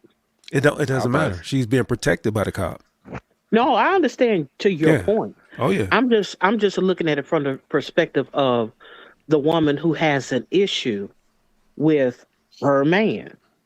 Now, if her man is at home and he's a police officer, and when the person comes in, to break the door down or whatever, and he comes to save the day, of course, that may or may not be an argument, but it could be an argument because she could say, you with your little badge, and your little nightstick with your little cherries and berries on top of your car ain't doing nothing because I'm making 80 grand. And I got a gun too. Well, so okay, and I agree with that. But my take is that if you get that high earning woman, and women won't agree to this, they'll let a lower earning man beat they back out, but won't take them seriously for a relationship. They still want to date up in terms of relationship, husband, this, that, and the other. Where a man don't care about earning the potential, don't care about anything. They see potential in other ways. Go ahead. 3 a.m. Before we finish this off, I want to thank 3 a.m. for joining us, having a conversation. Oh yeah. Good to see your face, man. Yeah, good to see you, tell brother. Tell the people where they can catch you at, man. 3 a.m. Adoptee Voices. We was live tonight, so go back and check out the live. We had a panel. Oh, why you was live tonight? Yeah. Okay. Every Tuesday, 9 p.m. Oh, that's right. I got to y'all pull up on them, man. They have some interesting dialogue, y'all. I'm sorry. You're right. It's Tuesday. You're right. I just got back from vacation, bro. I'm all just. I forgive you. Is that 9 Eastern? That's what's up. Yes, 9 p.m. Eastern. 9 p.m. Eastern. See, he don't admit to his dementia. Anyway, all right, 3 a.m. I appreciate you joining even after you're live. Yeah, all right. Take it easy, brother. All right, what's the next topic we got from? I think Tina Moore gonna eat this one up. Pause. Let's pull Put it it up. on the platter. Look. I had to take notes on this one, Tina. It's about to be bad. I'm sorry. We for saved the those best who are for offended. last. I'll catch the replay 3 a.m. Okay. Right. Thanks for This is, dropping that, Chels. right, appreciate you, Chels. This is some black community. So go ahead and mute yourself so we can jump on. Where is it at? Okay.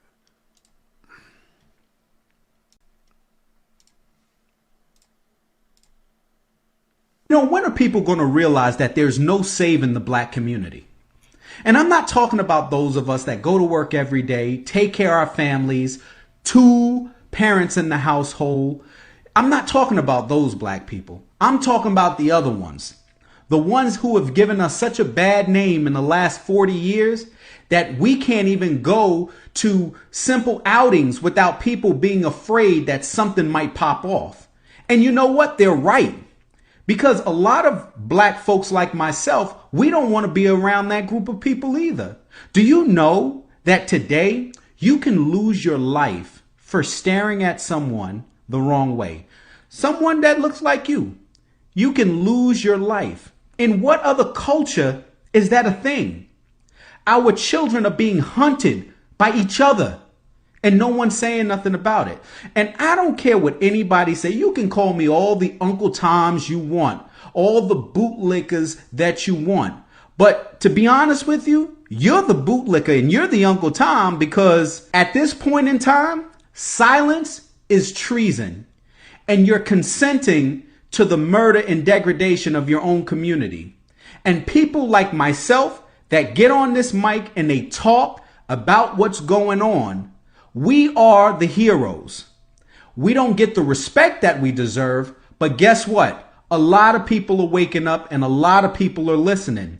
You might not, but others are. The people that make a difference, they are. Just think about it. Over 78% of households are headed by black women. That's a problem. That is a huge problem. When are we going to start taking care of the trash that's going on in our own backyard? When are we going to start accepting the fact that we are creating a group of monsters that are terrorizing the United States of America and these inner cities? At this point, I believe so-called ghetto black Americans are basically domestic terrorists. They are. Look at their community. Look at what they do in their own neighborhoods. They terrorize people there. They unalive children who look just like them, black babies. Yes, and each time a black baby is unalive, the so-called black community is silent until so-called white people are involved. Then they're outraged. Now it's racism. It's fake. There's no black community, and if anything, ghetto blacks are basically terrorists. They love to terrorize black people for fun. That's the truth. I wish people have this conversation more, but for some strange reason, it's off limits. Boy, if you don't get It ain't off limits here. Ken, let me ask you something. Where your people's from? Originally? Yeah. Your people's. Louisiana, Mansour, Louisiana. We still own a high percentage of the town. Just found that out last year. Prior to that? That's it? I have not been able to trace it back further than that. Oh, okay. All right, go ahead. And I'm not doing Ancestry.com. Ain't nobody popping up on my tree. You leave this one off, Mike. What do you think? What do I think? I think that men are supposed to be the leaders of our community. So before we talk about, I'm tired of talking about single mothers. That conversation is dead to me. I acknowledge it, but that's not the origin. Because like I tell you off screen, we always talk about the men and how they're not raised with dads, and these are the effects, overly hyper emotional and this, that, and the third. But we never talk about that little girl that didn't have her dad. We never shoot her some bail and say, man, see, This is the reason why the father wasn't. You know, when a woman messes up, when a woman is not performing, we act like that's the origin because she picked wrong. But we never acknowledge the fact that she too didn't have a father. She too didn't have an example of what a competent man is or a competent male is, whether it be a father, uncle, whatever. We never acknowledge the fact that the woman's picker is off because she has nothing to reference. And so I understand the video, and black folks are domestic terrorists. I agree with all of that. Everything they say, I agree. But I'm about the origin. And when I heard single mothers, my ears perked up like, okay, here we go. Here we go with the single mother thing again. And that's cool. Yes, single mothers. All right, bet. Cool. But that single mother didn't come from a 2-parent household with an intact family and a competent man, more than likely. I'm sure there's some anomalies, but in general, no. There was some lack there. We're seeing the results of missing fathers when it comes to daughters. We love to talk about the men and the going to jail and the drug dealing and this and that and that, but we never speak to the women. And so that's how I feel about this. I'm looking at the man. I'm looking at the fathers. I'm looking at the fathers. I'm not looking at the women that they chose to lay down with to create this monster. I'm going back. Okay. You done? I'm done because I know you want to jump in. Yeah. Okay. That's one thing that pisses me off. Are you done? Never. Okay. That's one thing that pisses me off about our community. Exactly what the hell you just did. Accountability. Let me ask you a question. Accountability. Yeah. We're gonna get to the point. Let me land this plane. So statistics are based on historical events. They tell a story, right? Right? Continue. So I can rebuttal.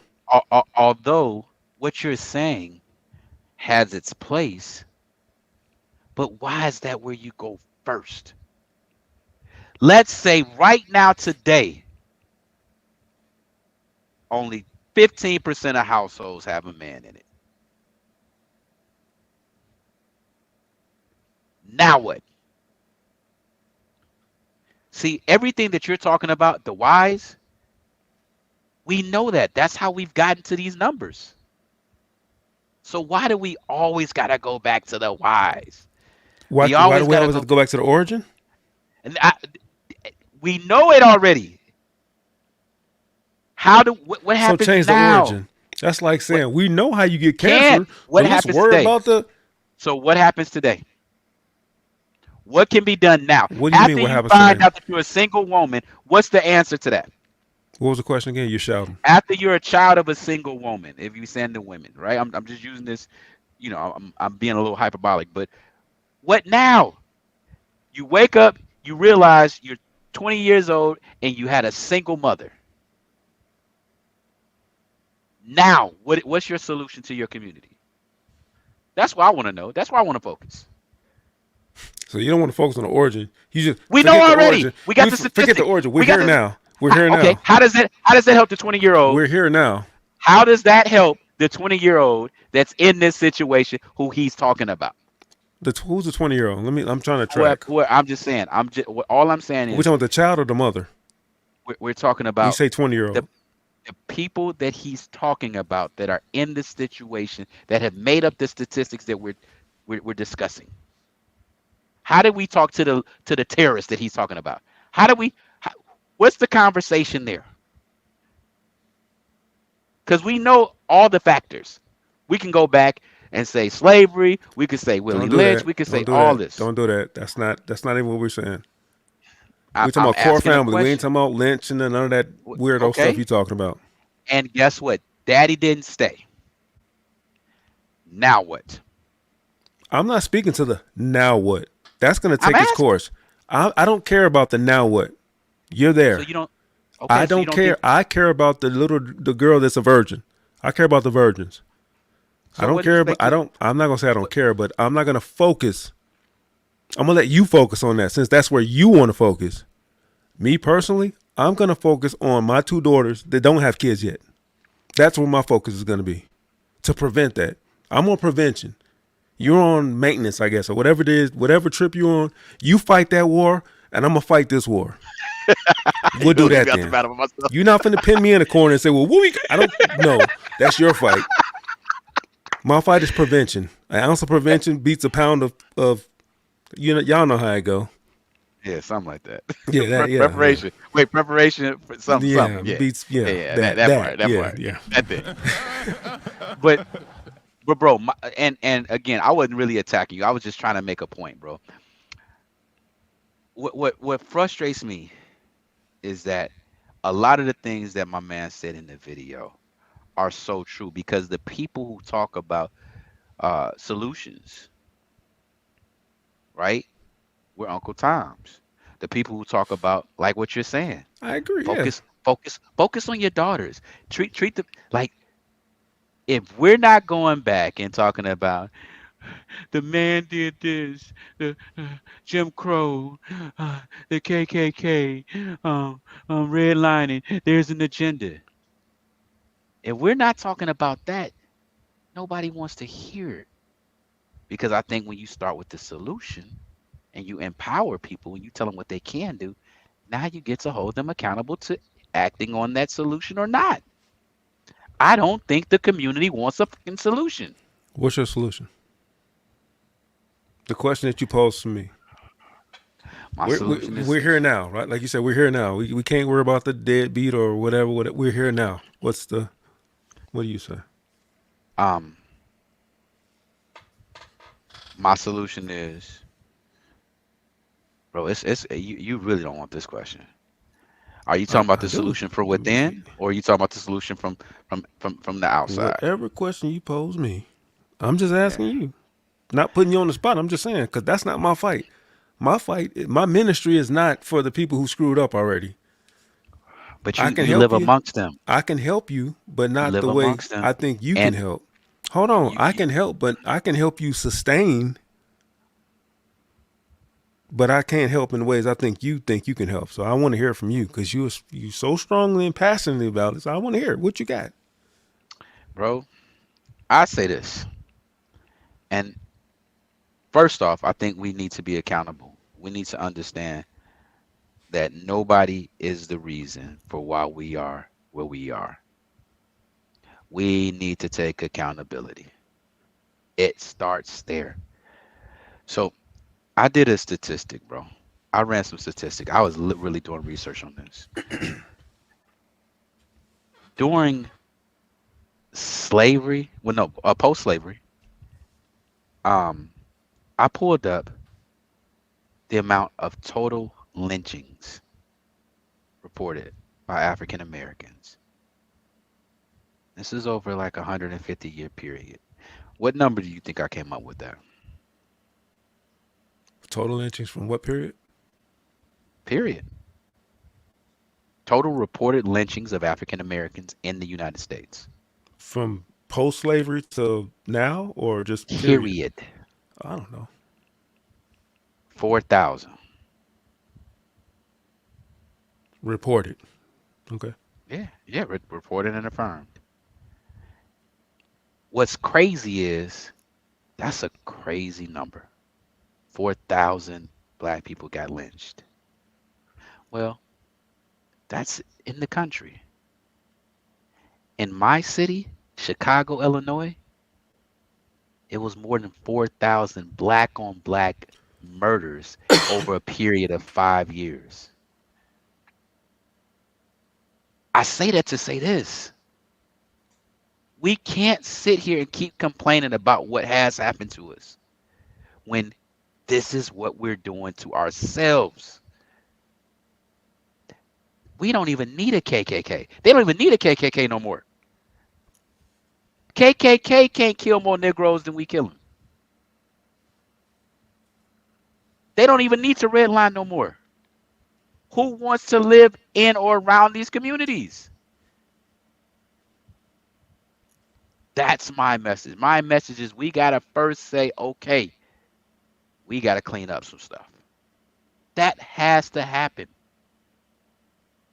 I think we avoid those conversations. I agree, And but you're not saying what the thing is. You just hold on. So let me get to the point.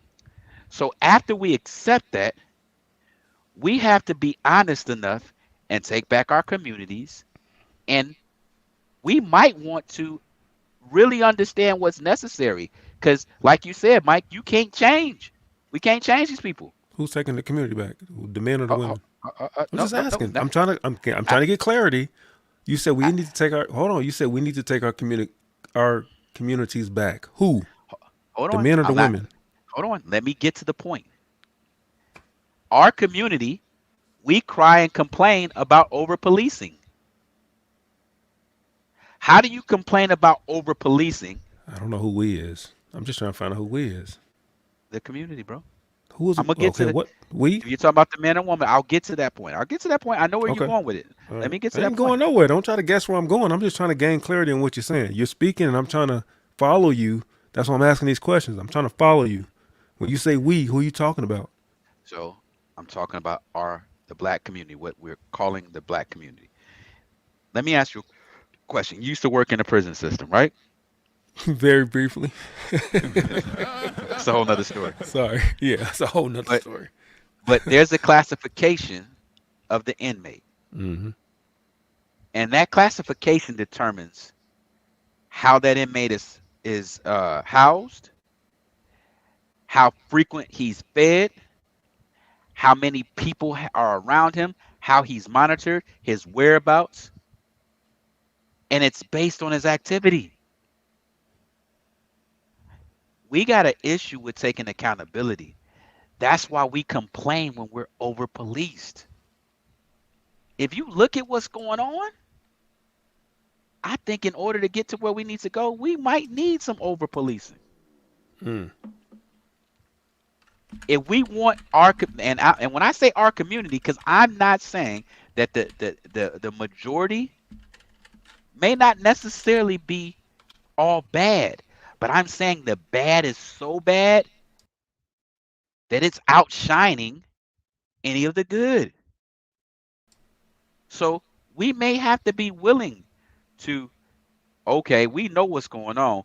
We need to let them stop and frisk. We need to allow some of this to happen in order for some correction to take place. Because if it doesn't, we'll never get to where we're talking about. It's just a fallacy. Tina, what you got on this?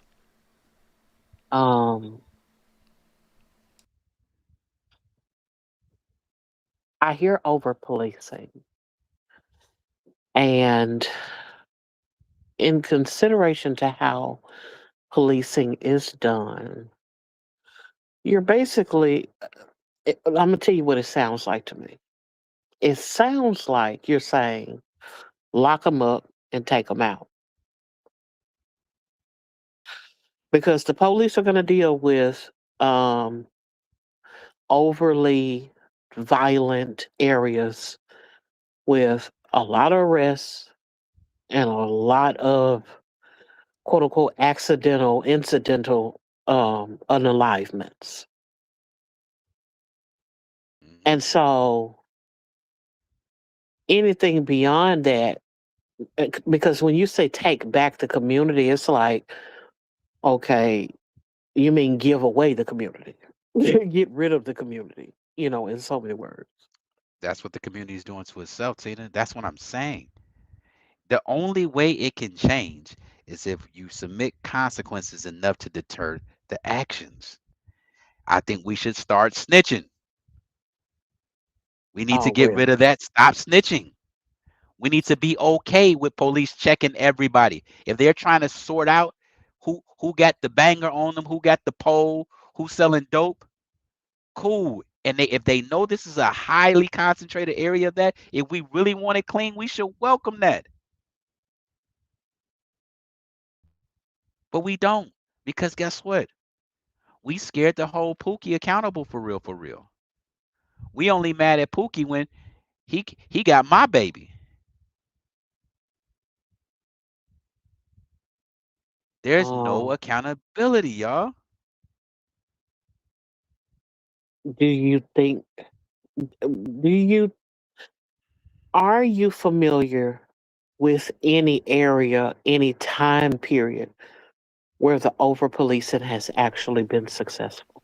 Nope.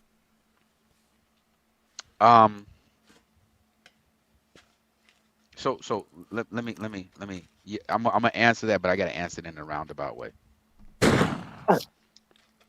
I was always taught you don't negotiate with terrorists.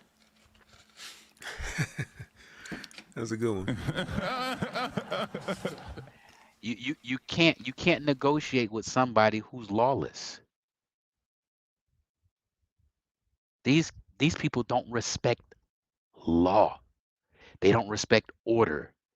They don't respect authority. You have to remove them from society to protect society. I mean, they are out there playing Call of Duty, with one another in real life. I'm just GTA. asking, right? And I'm just asking, what is the evidence I'll tell you this. I'll give you the that evidence. it works? Because I still don't hear the solution yet. I'll give you the evidence.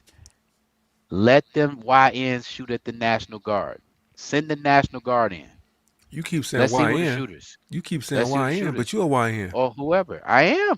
But I ain't shooting at the I'm not the one unaliving nobody. So you cool with stopping and frisk every time you step out your door? I don't care, bro. If you stop and frisk me and my stuff is in order, I'm fine. That's what's up. Sound good. If it's hold on. If it's in a community where I want my kids to be able to walk down the street safely and I understand what's going on, like that's the thing. We don't want no inconvenience, but we want to complain about how we ain't got nothing. How do you fix it then? We gotta be policed differently. You gotta operate differently.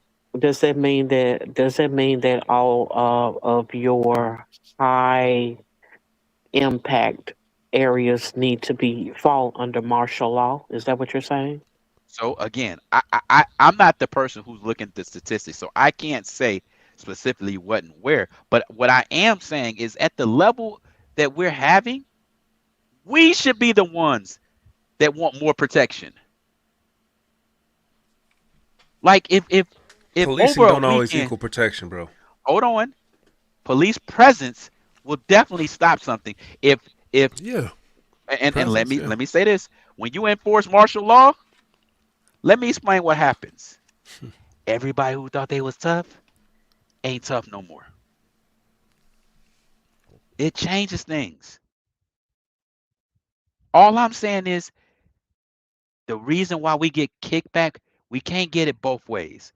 We can't want things to be like they are and expect you to operate in this high dense, highly crime-ridden area the same way that we've been operating for years, and the numbers are only escalating. If we understand and that's the problem, we can't really be true about what's going on in our communities. I think we can tell the truth about what's going on in our communities. I don't think that any of us have a good idea as to what the solution is. Because I think that the biggest issue is the fact that we know that there's no happy medium when you turn everything over to the government. Right. But hold on real quick. Ken already said it. Well, somebody said it, to stop snitching. We celebrate the worst parts of our community, the criminals. We hide and celebrate that. If we get people to take our blocks back and don't hide these people, then we don't have to be over-policed as a community. But if you're going to sit here and protect the delinquents and all of the criminals in the community, guess what? Now everybody got to be over-policed. And I'm not with everybody being over-policed for the good of the community. I'm not me personally. I'm not cool with being harassed every time I step out of my door just because for the sake of the community. Nah, I'm not cool with that. You know how they operate in prison, in jail? Everybody. if They lock if everybody down. everybody's on wreck and 2 people get into it, and we're not in prison. That's the everybody point. loses. That's right. So Shout out how to do 18. 18 in the building. how do we correct it? All right, go ahead. Free citizens have to be treated like free citizens, and criminals need to be treated like criminals. And hold on, that's my point, Tina. There's no way for somebody outside of the community to look at 2 people and be able to determine who's who. And we can't be upset about that for the people who are coming into it to enforce the law. We have to be upset because if I'm the one who is not, I'm law abiding and I'm not doing that, we got to hold the person who looks like me accountable. And it starts with saying it was him. I agree with that wholeheartedly. Everything. I know everything he did. On Tuesday, he did this to this, and that. That's the righteous people need to find a way to separate themselves from the non-righteousness. I don't think with the way that things are as of now, that there's a way to safely do that. Because you're still, the reason why no snitching actually works in a community like that is because the repercussions of people passing in retaliation. You see what I'm saying? Like, you're talking about literally starting a war with people who don't want to be a part of what's going on. And I could see why both men were saying that there's almost no hope when it comes to these communities because of the fact that even if you don't, not trying to save Pookie, Ray coming after you because you told on Pookie.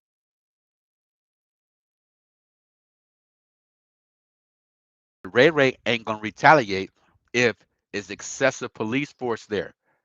What I'm saying is the reason why we're money is not being invested and why things aren't happening is because there aren't enough consequences. There isn't enough presence. Do you know? Let me tell you what happened in Chicago. Chicago, they passed the No Bonds Act, meaning that Chicago felt like people were being over policed, and African American people or lower earners couldn't afford. They were in jail, sitting in jail because they couldn't afford the bonds, right? And because they couldn't afford to bond out, they're sitting in jail for a lot of misdemeanor crimes. Well, what's happened is they let those people out, right? And then they reduced the consequences on a lot of petty small misdemeanors, right? So guess what Negroes is doing now? You can they're running up in stores, snatching everything off the shelves and running out because it's a small petty crime now. Up to a certain price. They are, but black folks are stupid because a petty crime could turn into a felon based on the price tag of how much you lifted. So Ken is correct. That's what they're doing. But I'm just saying. I agree. And then they got their anthem, There you go. There it is. There's that anthem. There it is again. Oh, yeah. Even though it's not the song of the summer. Oh, no. But my point is, if we don't stop and change how we're being policed, and we're against alternative ways of policing in the communities that we're fearful, that we live in, and that we're fearful of, then we're just as much as a part of the problem because we're not abiding by the law now, and because everybody in the hood know what everybody in the hood doing. We not pointing them out when the police come or when the police gone. We're not making those anonymous calls. We just sitting here in the middle of a war zone and not saving ourselves. So if we're not willing to do it and we're complaining about the conditions in our community, how can we be upset when we gotta? You have to police that entire community differently. Like, even though we're not admitting to it, these areas, like these highly condensed, impoverished, and inner city areas, they're already policed differently. Because cops got to go in there knowing ain't nobody gonna tell nothing. Right. It's a whole code going on. Let me make an analogy. Let me make a red pill analogy for people who watch red pill content. They always say the good women are standing too close to the hoes, so we can't tell the difference. You dress like them, you talk like them, you take up for them, you make excuses for them, so we don't know who the real women are.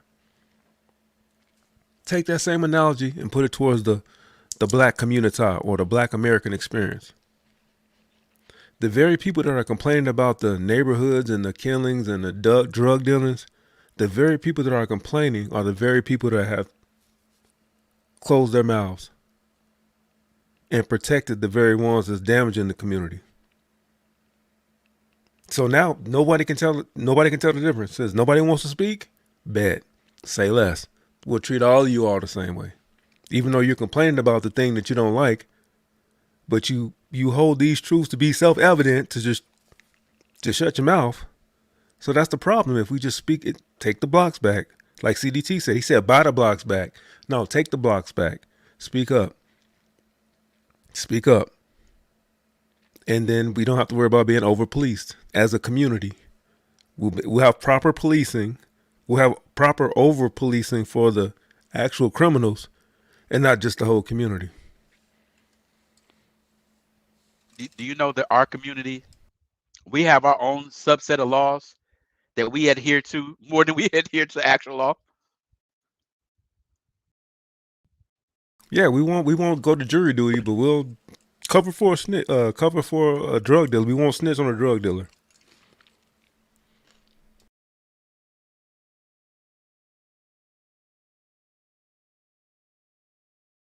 What you got, Tina? Tina, like I'm tapped out.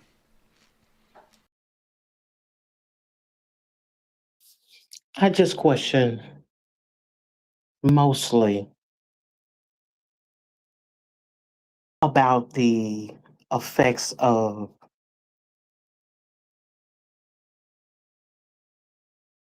over policing for the most part. I'm not with it. I'm not with over policing the whole community.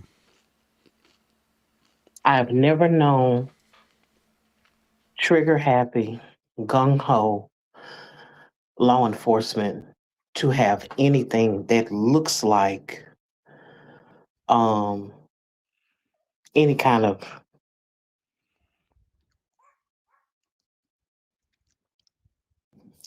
discretion. Because a lot of times who we see as innocent, our grandmothers, our aunts, the young lady that's just going down the street, becomes a target when it's over policed. And you have people that aren't used to being treated like criminals, all of a sudden being treated like criminals. I cannot say that. Tina, I can't let you stay. I can swallow my food. Whoa, hold on. Have you ever been in an over-policed community to even know what you're talking about? Nope. I've been in the city, in the center of a war zone. Over policing is a code word. Over-policed is my question. Over policing is a code word for hunting, is what she's saying. What is happening now? Pay What's attention, going on in brother. the communities now? You don't Do think you that want they to be hunt each hunted? other? Do you want to be hunted? Do you want to be mischaracterized? I hear what you're saying. You're pushing for over policing.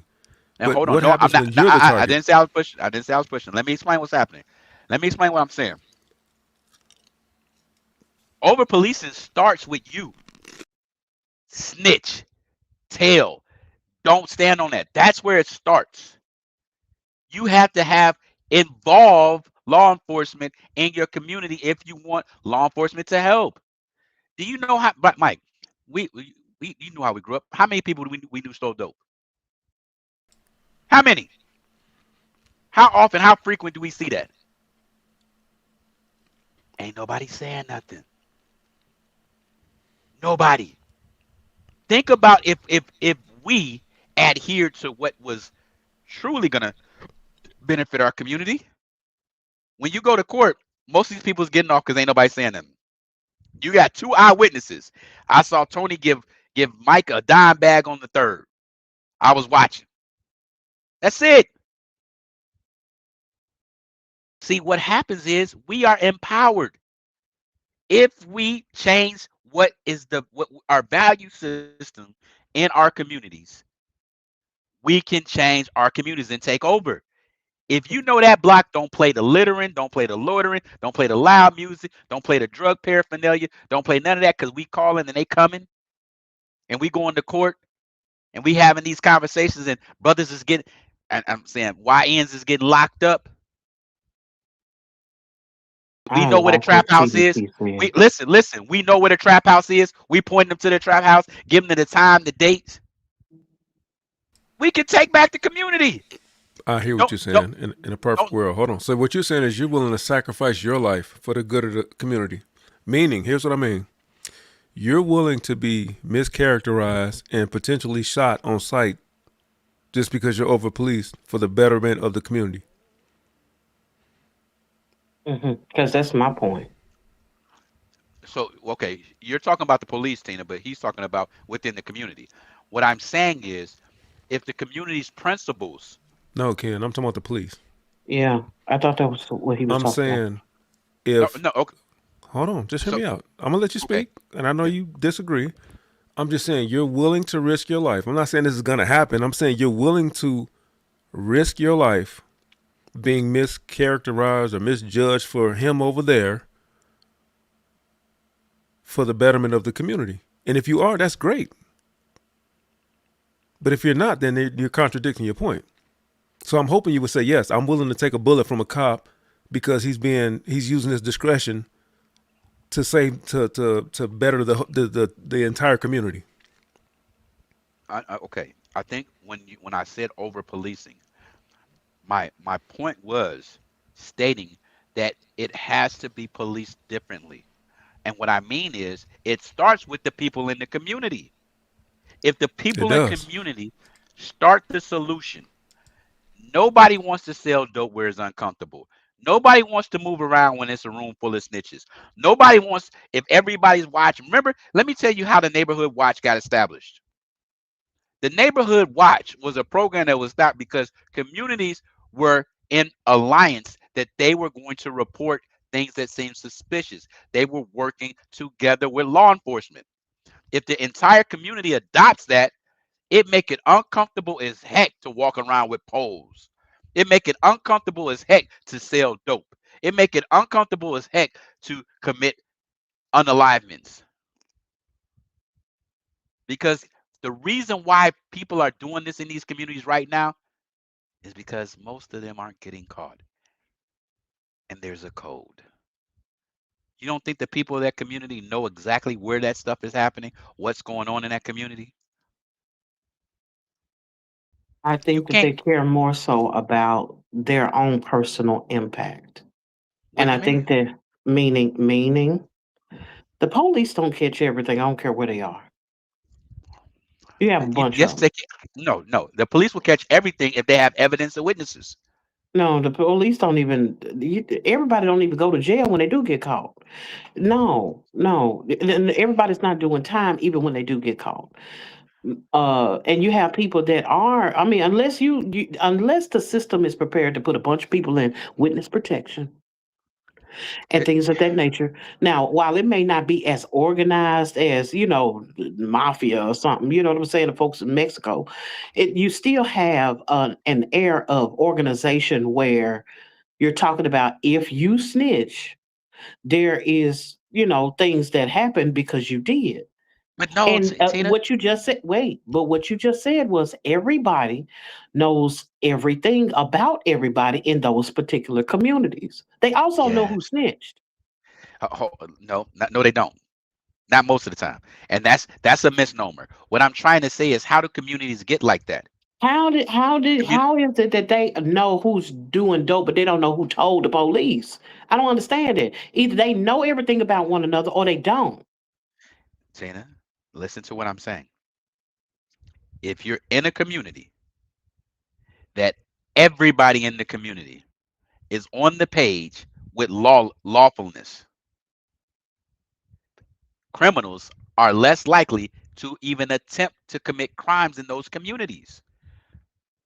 What I'm saying is, if All you can make a phone call, looking out your window, and say Johnny got a dime bag on him. Here goes his license plate. 3, 4, 5 people say it. Anonymous. It don't have to happen. Police pull behind Johnny. Ironically, Johnny goes to jail. If that happens consistently enough, and just like we ain't snitching now, ain't nobody snitching on the snitch. That's how the communities would change. You speaking to black and white. Bro, Hold on, hear me out. Hold on. I understand what you're saying in theory, but anytime you have a community like that, you got crooked cops. Thank you. So what do you? So okay. So hold on. So all right. So no crooked cops. Is that what? What was that for? What was the huff and puff that's how for? the stuff move in prison. Right. Somebody on the inside is on the inside too. It's more people than just the criminal, quote unquote. I mean, who telling on the police? So we said we don't believe in law and order now? At all? No, that's Law not and what we're order don't saying. work? No, Ken, I'm that's not saying that what we're there's an saying. organization to the stuff that's going on. We're just that's not going more to than eliminate the that surface element. level. Yeah. Oh, hold on. My brother just answered this. You won't have over policing if you live among the community that you are policing. Right. That's my point. I put that up 10 minutes ago. Yeah. Yeah, I just saw it. But wait. But that's the thing. If the police are living in the area, they are a part of what's going on. I'm telling And you think police don't want to live in a safe area? People The that have poli- interest no, in the investing police in are this. trying to survive the area. It's called corruption, man. If you go into one of those places, you're going to be implicit one way or another. Either you're not going to tell, or Tina, you're going to be a part of what's going on. Tina, that's the law of the street, and I think you have an issue. No, That's the no, I don't. problem. I'm not saying that's the law of the street. What I'm saying is there are innocent people that don't want to be a part of what's going on. They are the ones who's keeping quiet. Tina, On I'm the other trying to hand, you tell have other people that are wrapped up in it or caught up in it because Tina. of what's going on. So then why don't the people in these communities go to other communities and sell dope and commit these crimes? Because they know the people of that community don't operate by those rules. What you're saying is an anomaly. What you're saying is you're saying that, well, the reason why they're not doing this is because this, and the other. And I think those are outliers. But what I'm saying is in the real world, because this is only like 20% of the world, of the United States, that these issues are issues. The other 80%, if somebody sees something, they say something. But you don't have as many people that's doing something to tell on. They don't do it. But my point is, how come those other people that are doing stuff don't come to these other communities and do it? Because they know No, the dope man ain't nobody running through it doesn't make with sense. poles. It Ain't doesn't nobody make riding sense through Beverly Hills with poles. And they also don't make sense to sell meth in Hollywood either. Why not? You're going you think to. ain't no dope? You think ain't no dope in Hollywood? You I'm out not your saying mind. no. I'm talking about leaving the community you're in to go to Hollywood. That's not That's happening. where the money is. I used to sell dope to the white folks. Again, you weren't And made living way over more. there in the hood, going over there to the white folks. I was right across the street from the projects, going across the bridge, street and in the projects is different, sir. No. So I was. Was you going to Highland bumping? Was you going to Crown Point? Was you going to Dyer bumping? I was going to Munster selling, making money. I was going to not Highland. I was going to Munster. Because again, what you're talking about doesn't make sense for how the criminal organization works in the first place. Everybody's not going to where all the money is to make money. They're getting it out of their own community. That's why they're there. The reason why they're there is because the principals in that community support the crime that's going on. Because they're a part of the crime. With the exception of the few that aren't. Now see, that's disingenuous. Let me explain why. Oh my goodness! You cannot listen, and I had to make sure I'm adjusting my speech to this. Even though the bullshit that happens in our community, it casts a bright ass light. I do think there are more decent people than there are people that are on bullshit, and I'm gonna be honest. I do think. But I think the light of the bullshit, that smell and that light is bright. And I don't want anybody watching this podcast, Elitist Podcast, thinking that their community is mostly bullshit. I do think it's good, decent people in the community. Ken, I'm let me ask looking you. at it from the perspective of you have territories. And in those territories, those communicative territories have a saturation of bull in that particular area. When you go outside of it, it's less. But where it's concentrated, there's where the most crime happens. It's the most death that happens. You know what I'm saying? It's a lot of stuff that happens in that one particular concentrated area. That's what I'm talking about. Even though it's happening, do you think most people in these communities are killers and drug dealers? No, I'm talking about the concentrated areas. Ain't that what you were just talking Even about? in the hear me out, and I'm not knocking you. I understand where you're coming from, but I want us to think logically about this, Tina. In most of those communities, as if we wasn't. No, I'm not saying. See, there you go. That's not the point I'm making. I'm just tracking. In most of these communities, and I've come from these communities, I will say that the BS rings the loudest. But if I really lead with my heart, most people want to do well and steer clear of it. It's just those people. But we're not talking about the ne'er-do-wells. So, we're talking about the young people. It's a particular demographic that all of this stuff is coming from. Is it not? I can't be an all person. It happens. No. I'm talking about who they were talking about, which you made mention of. These 20-year-olds, these youngsters, these YNs, these terrorists, people that do not have jobs. They're grown. They walking around with sticks. You know, these ones that's running into the stores. It ain't no old people running in no store.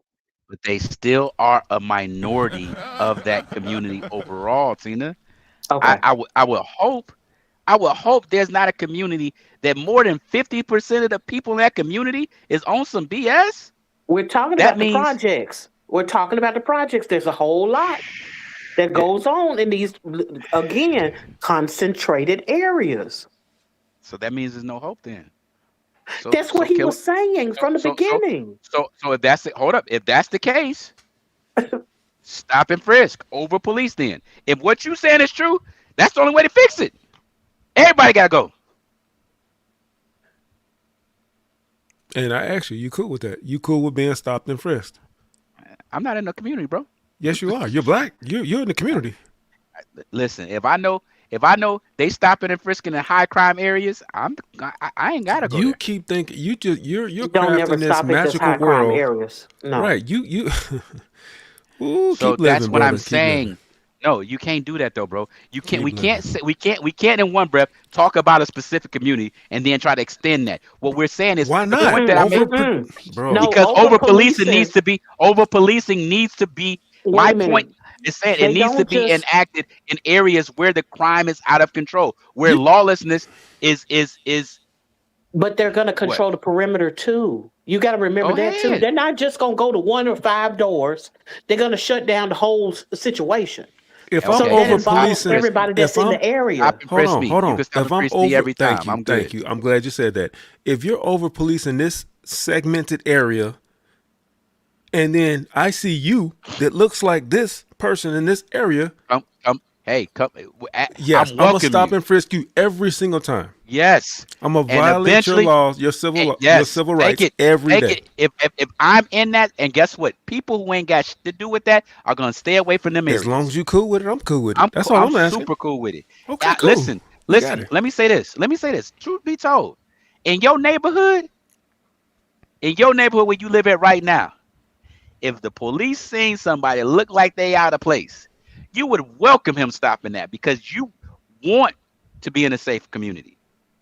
And if he stops him and finds out this dude is perfectly fine, everybody's good with it.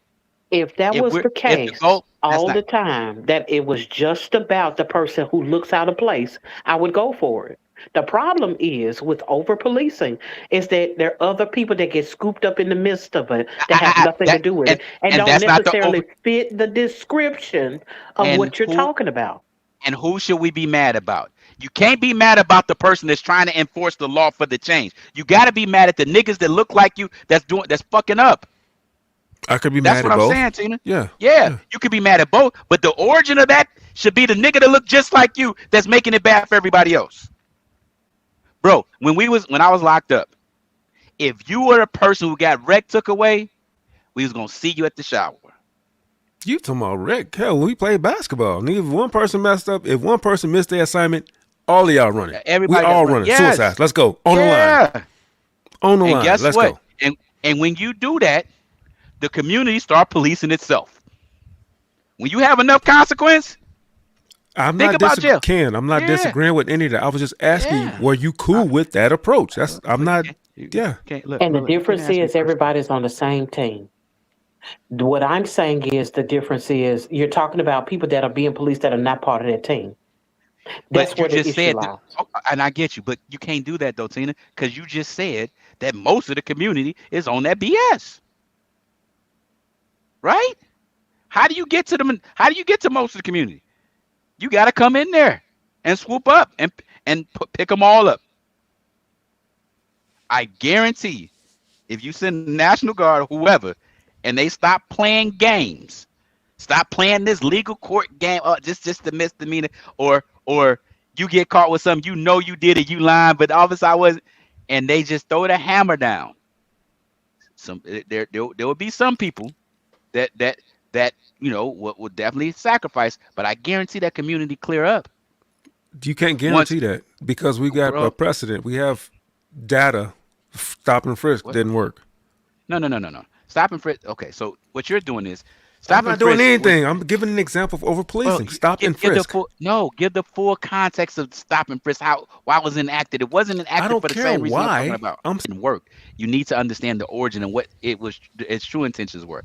I'm saying this.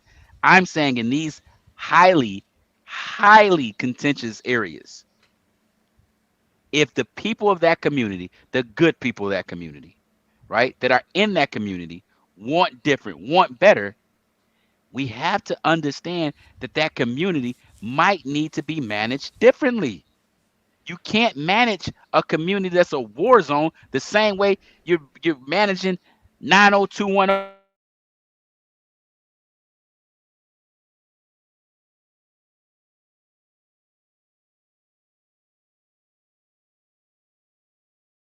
The people in the hello? Yeah, we here. Oh, I'm here.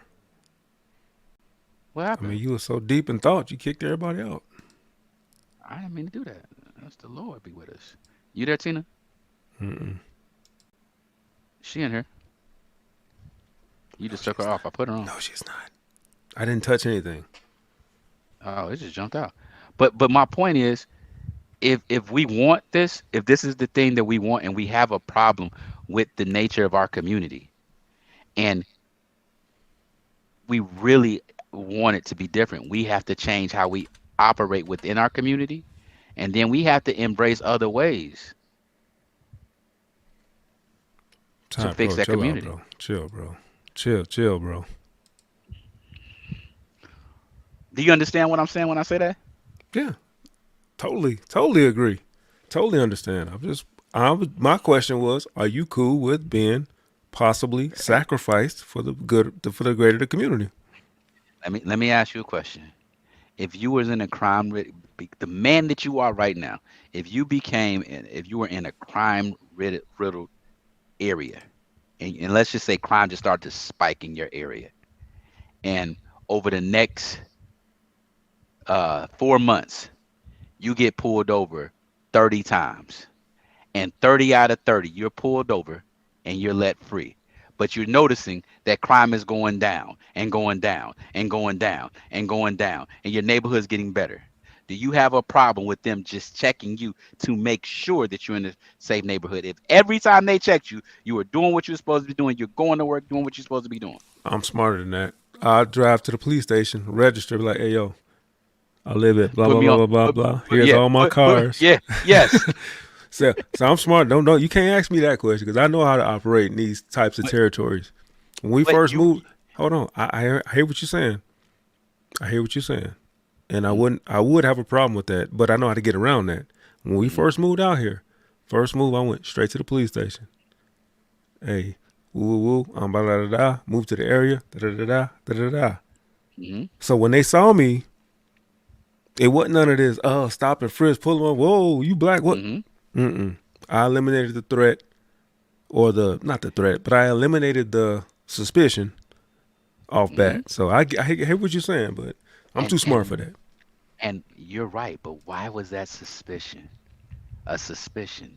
Oh, there she is. She back. Okay. Because Negroes that look like you have been debaucherous, and it's hard to separate the two. Yeah, absolutely. So guess what you were willing to do?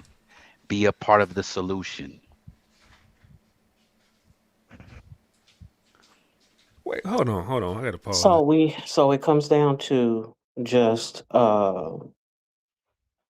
really whosoever will, if they got to be a martyr in the betterment of the good of the community, that's just what got to happen. What do you mean? In the pursuit of trying to better the community, it basically means that somebody got to go, or if possible, Okay, so let's call over policing. Let's call it snitching. Do you know right now, people would rather lose a loved one than snitch? Not based on them admitting to that, but based on their actions. Based on their actions. That's the problem, Tina. That's a problem. I agree. We're in an area where people don't want to be a part of the solution, right? You got to fix it. And the only way to fix it, no, obviously not. Obviously not. What you say, Tina? I mean, I didn't catch that. Unsolved homicides there are? She said, is there an alternative? Was there an alternative? Oh, okay. Do you know how many unsolved homicides? Why do you think, this is the craziest thing in the world. Do you know how hard it is to commit a homicide and not get caught? You have to have corroboration. And guess where the corroboration is coming from? The very effing community that you live in. People aren't, these pew-pews aren't happening in closed doors. They're happening out and about in public.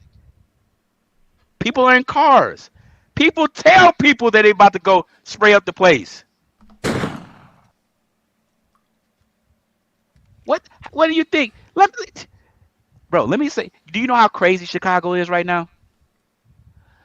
Lyft and Uber have shut down their operations in the city of Chicago. You can't get a pizza delivered in the city of Chicago. Can I get a tidbit of clarification? You can't get Amazon. Amazon is a $1 trillion company, and you cannot get your packages delivered in certain zip codes in Chicago. Go ahead, Tina. Clarify. Walgreens. Hold on. I'm not done. Walgreens is closing their operations in certain cities, in certain segments of Chicago. You know why? Because they passed a law that everybody gets a bond, and theft is crazy. These are necessity items. So the question that I want to ask, just for the sake of clarity, go ahead, man. Is it that your version of over policing was just snitching and not brutal force by government invasion? I think that's crazy. Hell yeah, brutal force, Tina. These niggas is shooting each other. I hope they take a grenade and blow them up. Put them in a truck and blow them all up. Yes. I want safer communities. What do you do? That's like, what are we gonna do? Play kumbaya? Send watchtowers and orange Bibles all through that shit ain't watch 'em working. out, bro. Watch them out. Bean pies on the corner, that ain't working. We got like what do we want? What side? What side? We need to know what side of the fence we on, Tina. Do we want safe communities, or are we okay with it? Are we like, well, maybe they only killed half of us? What do we want?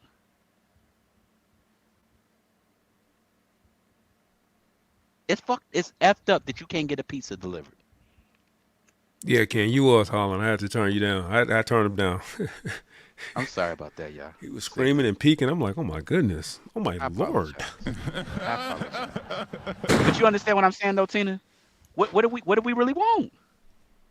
We can't cry in one hand, and we've been given the opportunity to solution. There's so many snitch numbers you can call. You can snitch ain't nobody snitching.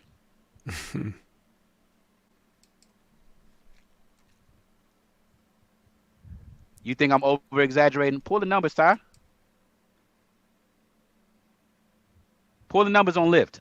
I'll put it on the screen. Man, Ty from Detroit. He definitely He know. trolling. Ain't got shit in Exactly. Detroit. 313 is just as grimy as any other city.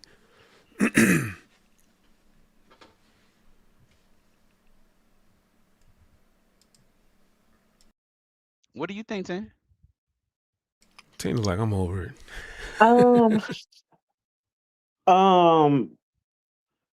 I understand that it will no longer be their community, not any one of our hue, and that would be the end of whatever was going on, because no more black people would be in it. Because anytime you have those types of movements in the area, eventually it just becomes gentrified and it's up for sale. Tina? I'm not saying it's a good or bad thing. I'm just looking at it from the perspective of the taking back of the community means the giving up of the community. Tina, When you add the kind of police force you're talking about. Tina, do you understand that we don't own these communities in the first place? You're We the don't one own said shit in take the it community. back by snitching So, and send the so police in to blow up everything. absolutely. If you want where you live to be safe, what do you want? You're gonna be living somewhere else because you won't be able to stay there because they're gonna blow up the place. Bro, That's let me tell all you the best. that's how I'm looking at it. Let me tell you the best thing about gentrification. If we had more diverse communities, crime would decrease. But these communities don't want to be around us. That they don't want to. Hold up. They want to be around you us. Keep talking diversity, but they don't want to be. They don't want us to be inclusive. Why? Who would want to be around the murder capital people?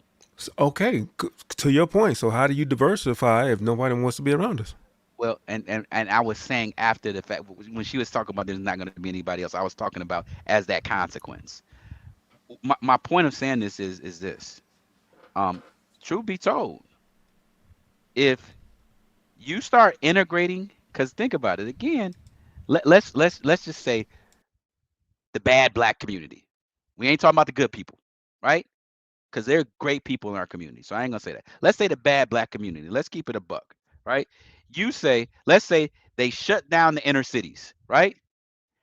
And they take these people, because most of these people are on public housing, right? The smart thing we'll do is insert these people in housing and separate them all throughout the country and other places. And what happens is when they try that bullshit that they was trying in the community, they stand out more like a sore thumb. It's easy to give consequence to them. It's harder to give consequence when you're in a dense population and the actions and how people operate, right, is a subculture in itself that doesn't adhere to the law. Let me adjust Ty real quick. He said if they don't want to be around us, why do they gentrify into our community? To push us out the community. They don't want to be. Yeah, like it's not about the people. Yeah. I want that cheap house because when you gone, it's gonna be worth something. What are you talking about, Ty? I'd buy Detroit tomorrow if I could And push you out, right? You and be out of push you. there. Beat it. Everybody gotta go. Sorry. It'd be called Simply Detroit. He said, "Y'all get me riled up again." Hey. Well, invite us on your podcast, Prolific Minds. Yeah. Re-rack this conversation and invite us up. But Tina, do you understand the point that I'm saying? Yeah, you looking at it as an opportunity. No, take that out of it. I'm talking about if we want safer communities. You said eventually, if we did that, right, they'll be gentrified. Absolutely.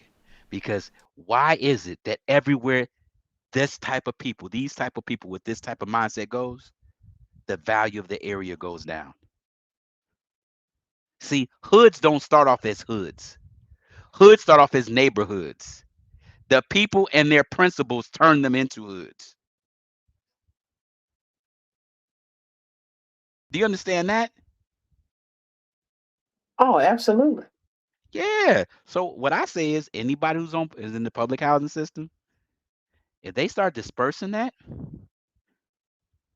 put one here, one there, one here, because this country is big. You could, do you know? Let me tell y'all something what's crazy. You could take every African American in the country and put us in one. We wouldn't even take up the state of Delaware.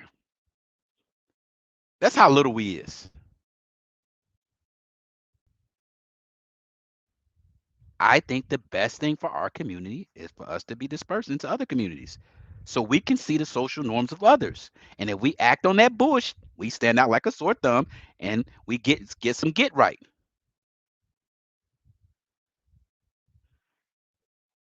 If we live in a community that is not common to go to jail, to not snitch, to walk around the street smoking weed, not to be lazy every day. If we're the only one in the community looking like that, eventually the social norms are going to help change those behaviors. What I learned is so funny. Coming from where I came from in Chicago, our gang, we had a gang system, and you wore your hat a certain way, right? And that meant something and signified something. And from all I knew, when I broke my hat that way, I was letting people know what it was. You come to this side of the country or in a different area where that don't mean nothing, where that's not common, you look like a fool. You're not intimidating anybody. You're not representing none. You're just a person who wears his hat on the side of his head. See, we create these social norms that become our identity. But if we take some of those social norms and we sprinkle us into other areas where other things are accessible to us, it changes. It changes who we are. It changes how we operate.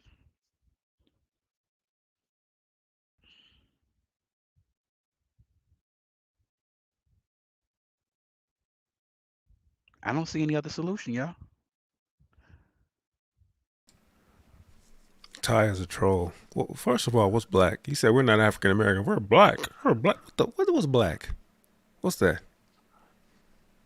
What's that? The last live, Ty and everybody, even CDT said, show up to his live when he was live that once. Again, we don't know what you're talking about. We ain't never scared to pull up on nobody's live.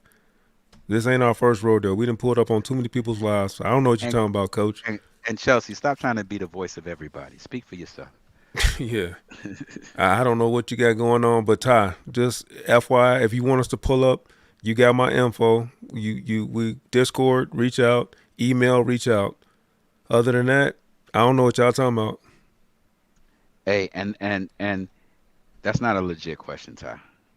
What's African American? Come on, bro. If you're gonna make questions like that, you need to pull up. Tina, but do you understand the point that I'm inserting or asserting? There's no solution. We can't say our communities are X, Y, and Z and really be upset, right? And we're not doing the first fundamental thing to change it. And just like my man on the video said, this too, what's crazy is we normalize it so much that it doesn't become a thing until we're unalived by a white person. Sorry, Charles. But that's a whole nother thing, though, that I don't necessarily believe in either. The outrage for um, this so-called racial divide outrage. That's Because a lot of that I think is just politicized, and you have a lot of people that make money off of things like that, and so there's a lot that I kind of dismissed. Do you have people that are power drunk? Absolutely. Do you have people that are afraid, don't need to be in that position? Absolutely. Do you have a bunch of people walking around hunting people? I don't think so. what? What? Now, what? See, these No, I don't YNs think is out folks there walking hunting. around. You out of your Huh? mind. They looking for ops. Are you serious? I'm talking about police ain't walking around hunting people. What are you talking about?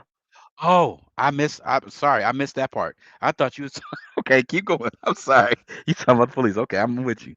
Woo! I Yeah, was all because my feelings you almost hurt. mentioned the police, and it's the only time somebody want to say something.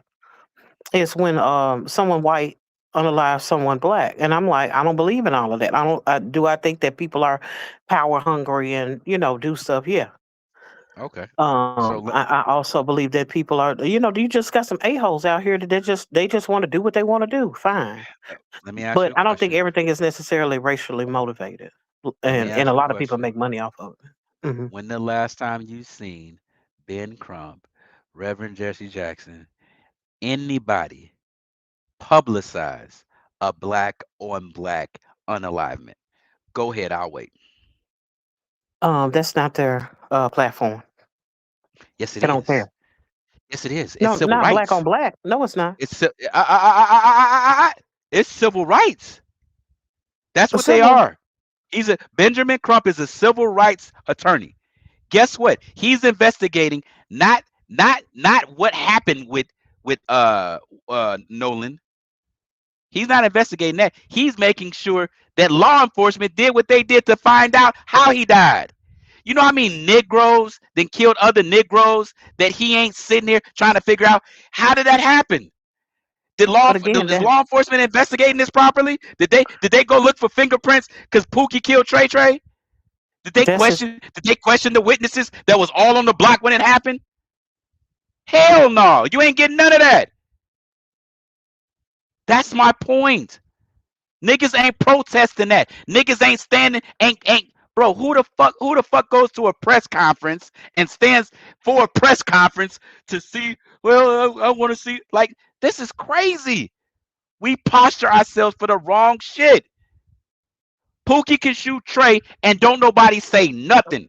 Don't nobody question the police department why they ain't asked nothing. They don't question how come they didn't come and tape off the crime scene. They don't question, well, what was the official cause of death? None of those. Because we normalize it. And let me say this. Why the fuck would they? Excuse my French. We've been on long enough. I'm going to cuss. Why the fuck would they? Because if a community is showing that it don't give a fuck about itself, why would anybody try to stand up for it?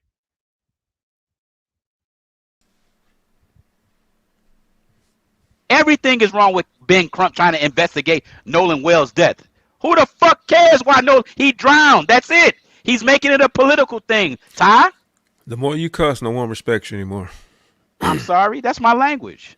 Okay. Now that's your language. Okay, Gentrify me. I can articulate myself just fine. Okay, Gentrify but now this is your me. language. All right, gotcha. After 4 hours, this is overtime. Gentrify me. But no, Ty, honestly, Ben Crump is absolutely wrong because he's an opportunist. He doesn't really have an interest in what's going on in the case. He has an interest on the media coverage that he can generate by creating the illusion of a racial But that's how divide. he makes money. That's how he Absolutely. makes So money.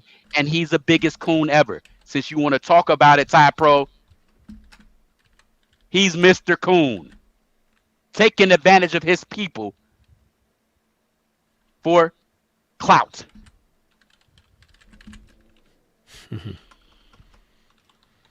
Ty, I'm melanated American. Nah. I'm American, bro. Stand on that part. Legitimate I'm hustle. separate. Yeah. You think so? And again, I listen. He's an opportunist. But if we talk about like you know, Ty's all about talking down on his community. Ben Crump is the poster child for cooning. He's shucking and jiving for the man. That bro, he can't even talk. Ty, I already asked him where his people from. What was you at? He do look like Louisiana. he got some tether. He do like he got some tether in him, but he won't say where his people from. Louisiana is as far as we can trace it back. So we just gonna let it. We're gonna let him live. Mansour, Louisiana. I don't know anything beyond that. Africa, obviously, right? That's what you're trying to say. I don't know. We could have been from Canada. Nope. I got some Cherokee too, but I don't know. No Caribbean. I'm not sure about that. I've never heard that. Ken, rather it's true or not, it's something still worth. It's not worth investigating. It's not worth investigating publicly. It's not worth investigating and insinuating things that have happened that have not happened, and there's no evidence to lead that it's happening. Oh, you still standing on that hill, huh? Hell yeah. Hell yeah. I stand on that hill, bro. Ben Crump is it, bro. I wish somebody tag him. Somebody tag him, because I'm going to tell it like a T.I. is. Ben Crump versus Ken Crump. I got you, bro. Yeah, come with it.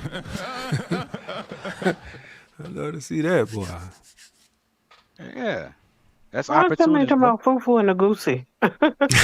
Right. He hungry, ain't he?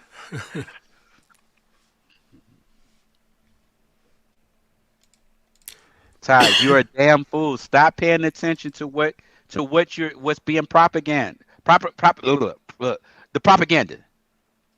Propagandized. That's what I was trying to say. Stop that. Stop that.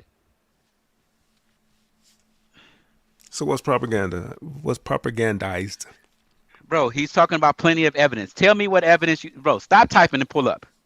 You got the address. You got the number. Pull up. You want to get this smoke? Pull up. I will give you some Detroit. Nothing. He just all he said was plenty of Detroit evidence. Dro. He gonna get some Detroit Dro. He gonna get this smoke. Guess Do you what? think it's? I have a question. Go ahead. Sure.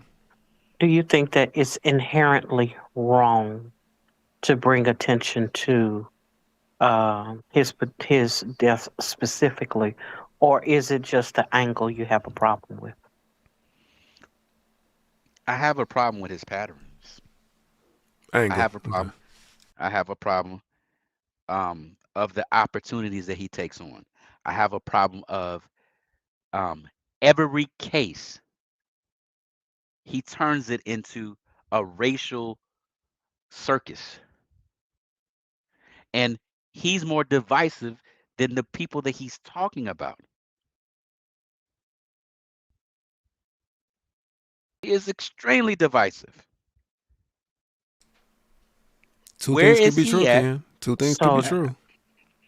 So, do you feel Yeah. like he shouldn't take the case on and someone else should? So let me ask you a question. A question with a question. My God. No, I'm gonna answer it. I'm gonna answer it. So, and this is to Ty's question too. Let's make this clear. So, if there's a crime that's committed, what type of attorney do you get? A criminal. He's not a criminal attorney.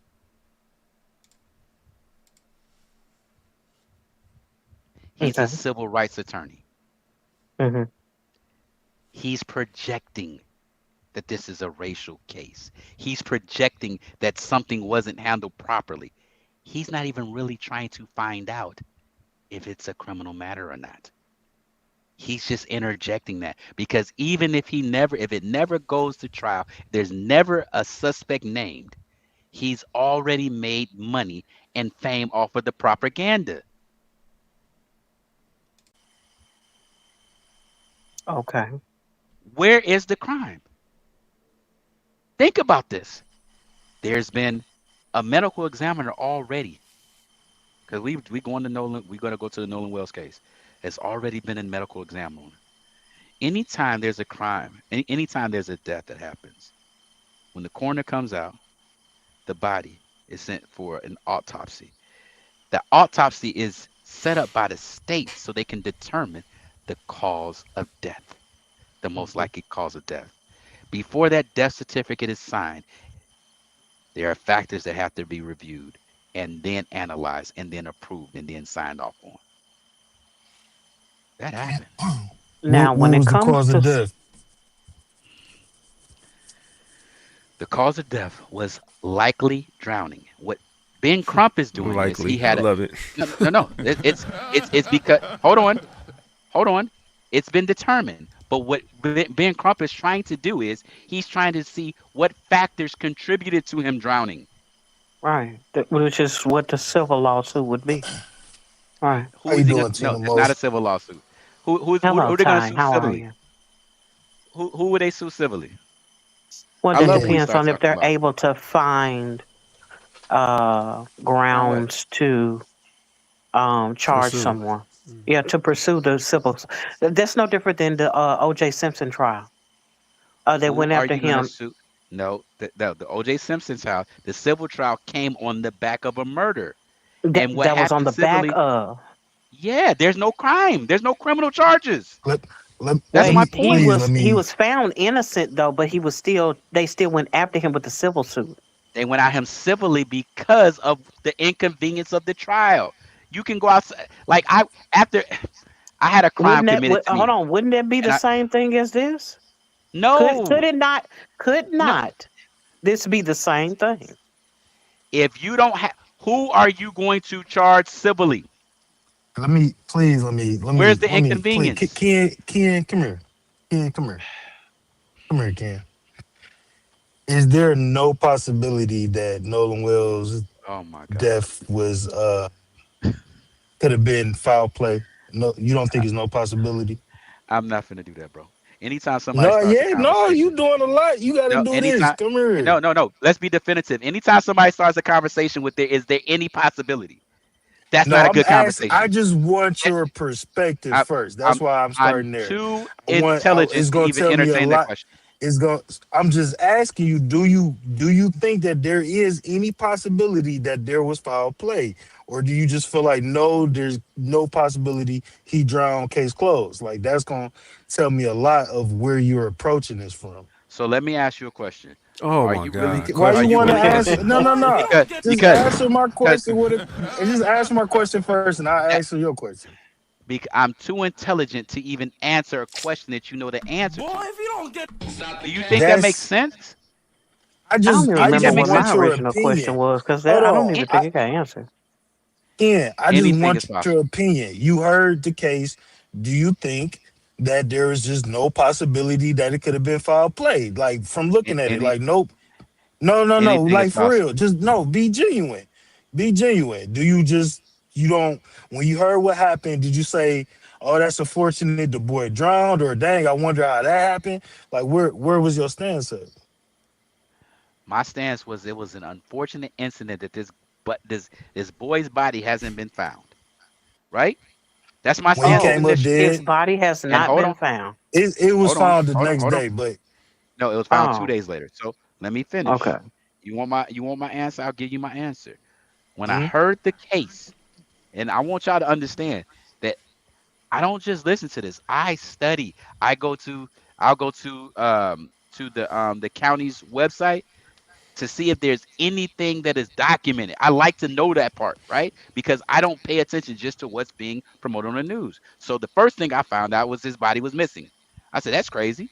When they found out his body floated up ashore and he was found by the Coast Guard, I saw that's foul. I was waiting to hear criminal charges. Well, criminal charges typically stem from the medical examiner's initial report. And when the medical examiner examines, when there's a death, there's an independent autopsy by the medical examiner. And again, I told you there's stages for them to determine the cause of death. Based on the investigation that the police do, they interviewed 60 people. 60. You're in a highly populated place where over 6,000 to 7,000 people were on this island at one time. So regardless of what we're thinking, there had to be enough investigation to see if there was enough probable cause for a crime. If that investigation doesn't bring up PC and the medical examiner's results don't point directly to a homicide, then no charges are sent up to the district attorney's office. That's where this case is. Now, what's happening is because Cool Man Crump, he's trying to make it a racial case. He said and lied and said Nolan was when you got one black boy in a group of a whole bunch of white people, I want to make sure everything went right. That's not the case. He wasn't the only white guy in their group. He wasn't. There's so many other things that I can say. Did you hear the call that the boys made to the I guess it's like a triple A initial 911 call when their boat was leaking. I can't hear you. Hold on. Yes. Can you hear me now?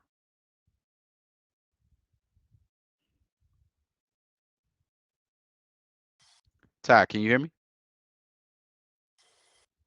Ty. Man, he just dropped off. He should pull back up. So to answer what he was asking, did I hear the 911 call? I heard the 911 call. The 911 call, what was clearly articulated on the 911 call was that they were panicking because they needed somebody to come help them reseal their boat. There's a contraption on a boat that if the boat starts to leak and water gets out, it's used to pump water out of the boat so the boat can stay afloat. The boat was sinking. So they were on the phone panicking and they were a little tipsy with what was going on. Now, propagandized is that you're saying, and if you back on, Ty, I know you just came back on. Can you hear me now? Can we put him on, Mike, if he can't hear me?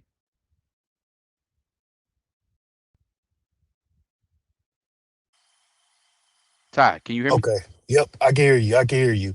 And did you hear what I was saying before? That call is what I was talking about. But so hold on. I'm not done. Mm-hmm. That call came. It was a 911 call. Do you understand that call was analyzed by police before it was released? That call in itself, had it said what everybody's trying to interpret, right? Because that's what keeps the story going. It'd have been used as evidence. I heard the call okay, just because they released the call does not mean that the police don't find it suspicious or they working on the case. Because You're this out is of your mind. You're out of your mind. If what everybody is saying in that call, hear me out. If they saying what they're saying in that call, that's evidence, and you can press charges with an admission. Did you hear what everybody else heard on the call? I don't like that call. I didn't hear nothing on that call. I didn't hear nothing. People are, bro. Do you understand? AI is, bro. They use AI to make it seem like they say, "Oh, that's Nolan. He threw him over. He's dead." If the police heard that call is 3 weeks old, bro. That call happened on the 4th of July. Yeah. I ain't even stated my opinion on the call. I'm just asking you questions, man. And I know the feelings and emotions is revving up because you are like an Officer Tatum, Anton Daniels type of dude, and I know how y'all can get with these type of subjects, bro. I'm not Anton Daniels. You and the family. Y'all eat at the same table, bro. Like I can feel it. I can see the energy. You like the Cartier family uncle. You know what I'm saying? I get it. And that's fair, bro. We need people like you in the community to challenge us and make us better. But I appreciate that. I do think that it's suspicious. I don't fall for propaganda easily. I think that I am, have the ability to critical think. I don't want to really get into a back and forth argument, like a back and forth about that particularly because it's an ongoing case. Somebody lost their life. My thing is, why is it a problem to bring attention to it? Because there is a possibility of foul play. There is a possibility that something could have happened and something could be getting covered up. If it's not, then it's not going to lead to anything. But if it is something and it will be led to something because of the attention, then that's a good thing. So let's That a talk about family that. can get justice. Let's talk about that. And Let's two talk things about can that be right now. true. Yeah, people should be speaking on all types of crime and all types of things going on. But that, Well, let's two things can let, be let's true. let's talk about the first thing. Let's talk about the opportunity that you're presenting. Let's say it was foul play. This foul play happened 2 weeks ago, right? You're saying it's likely that 2 weeks ago, right, on 4th of July, in the presence of over 4,000 people on boats, in the era where camera phones are extra prevalent, an unalivement could have been colluded. You're saying that on this day, somebody could have convinced that they're going to get this one little African American boy that's with a group of white people. They're going to collude to unalive him and convince the Coast Guard, the Cajun Coast Guard, local law enforcement, the prosecutor's office, and the community to collude and cover this up. Are you saying that the things that you're just getting privy to today, which is that 911 recording, you're saying that the prosecutor's office, it doesn't just consist of one person, the entire office heard, listened to, analyzed, and didn't charge anybody? Assuming it was a confession, because that's what everybody's trying to say it was.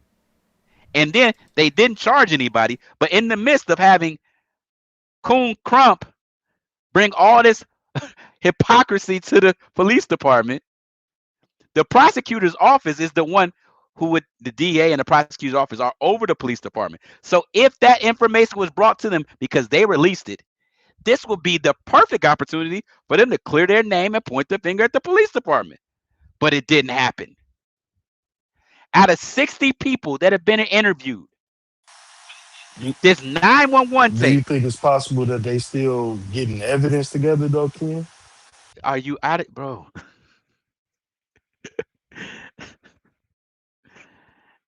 Bro, do you understand that it doesn't take much to bring about charges if something happens in the presence of 4,000 to 5,000 people?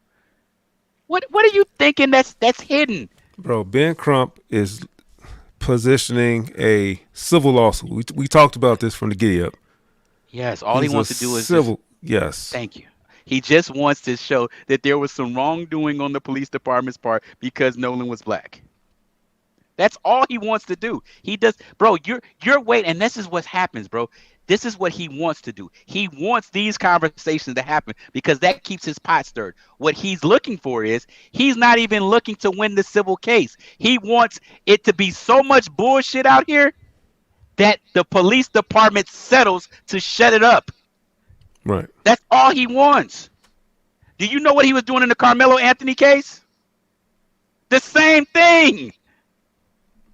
He was trying to prove that the police didn't do the right thing and we want a settlement. He's not trying to solve a crime. That's why Carmelo's sitting his dumb ass in jail. Chill. Y'all keep falling for this though, bro. Yeah, I get it. I get it. I do. I get it. I think that go ahead, Ken. If you pew somebody tomorrow and you go to court, do you want a civil rights attorney or do you want a criminal attorney? Yeah, I think so. Of course not. I want shit. Oh, I want a ticket to Mexico. But I think I want you to do this. I want you to do this in your free time. I want you to look up how many criminal cases Ben Crump has won, and then I'll wait. I don't even care about Ben Crump. I look at it as a means to drawing some attention to shit. I do understand that certain places in this country are That means you care about being you. Crump then, bro. No, I don't. Because I care. you wouldn't. No, I don't. Can. I care about the fact that it's possible. I care about the fact that it's possible that there's reasons for why we should get a private autopsy in certain situations.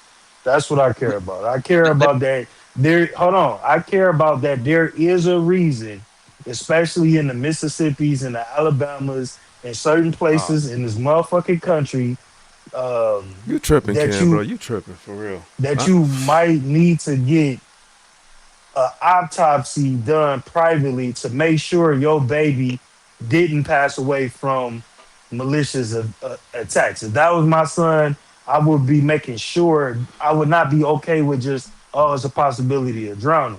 That's just not, especially when I understand that we do not live in some type of post-racial, post-systemic racism, not real. And what about all the crime in Chicago? You niggas should just accept what we tell you type of bullshit. All right, that's no, what that's up? that Cartier family shit.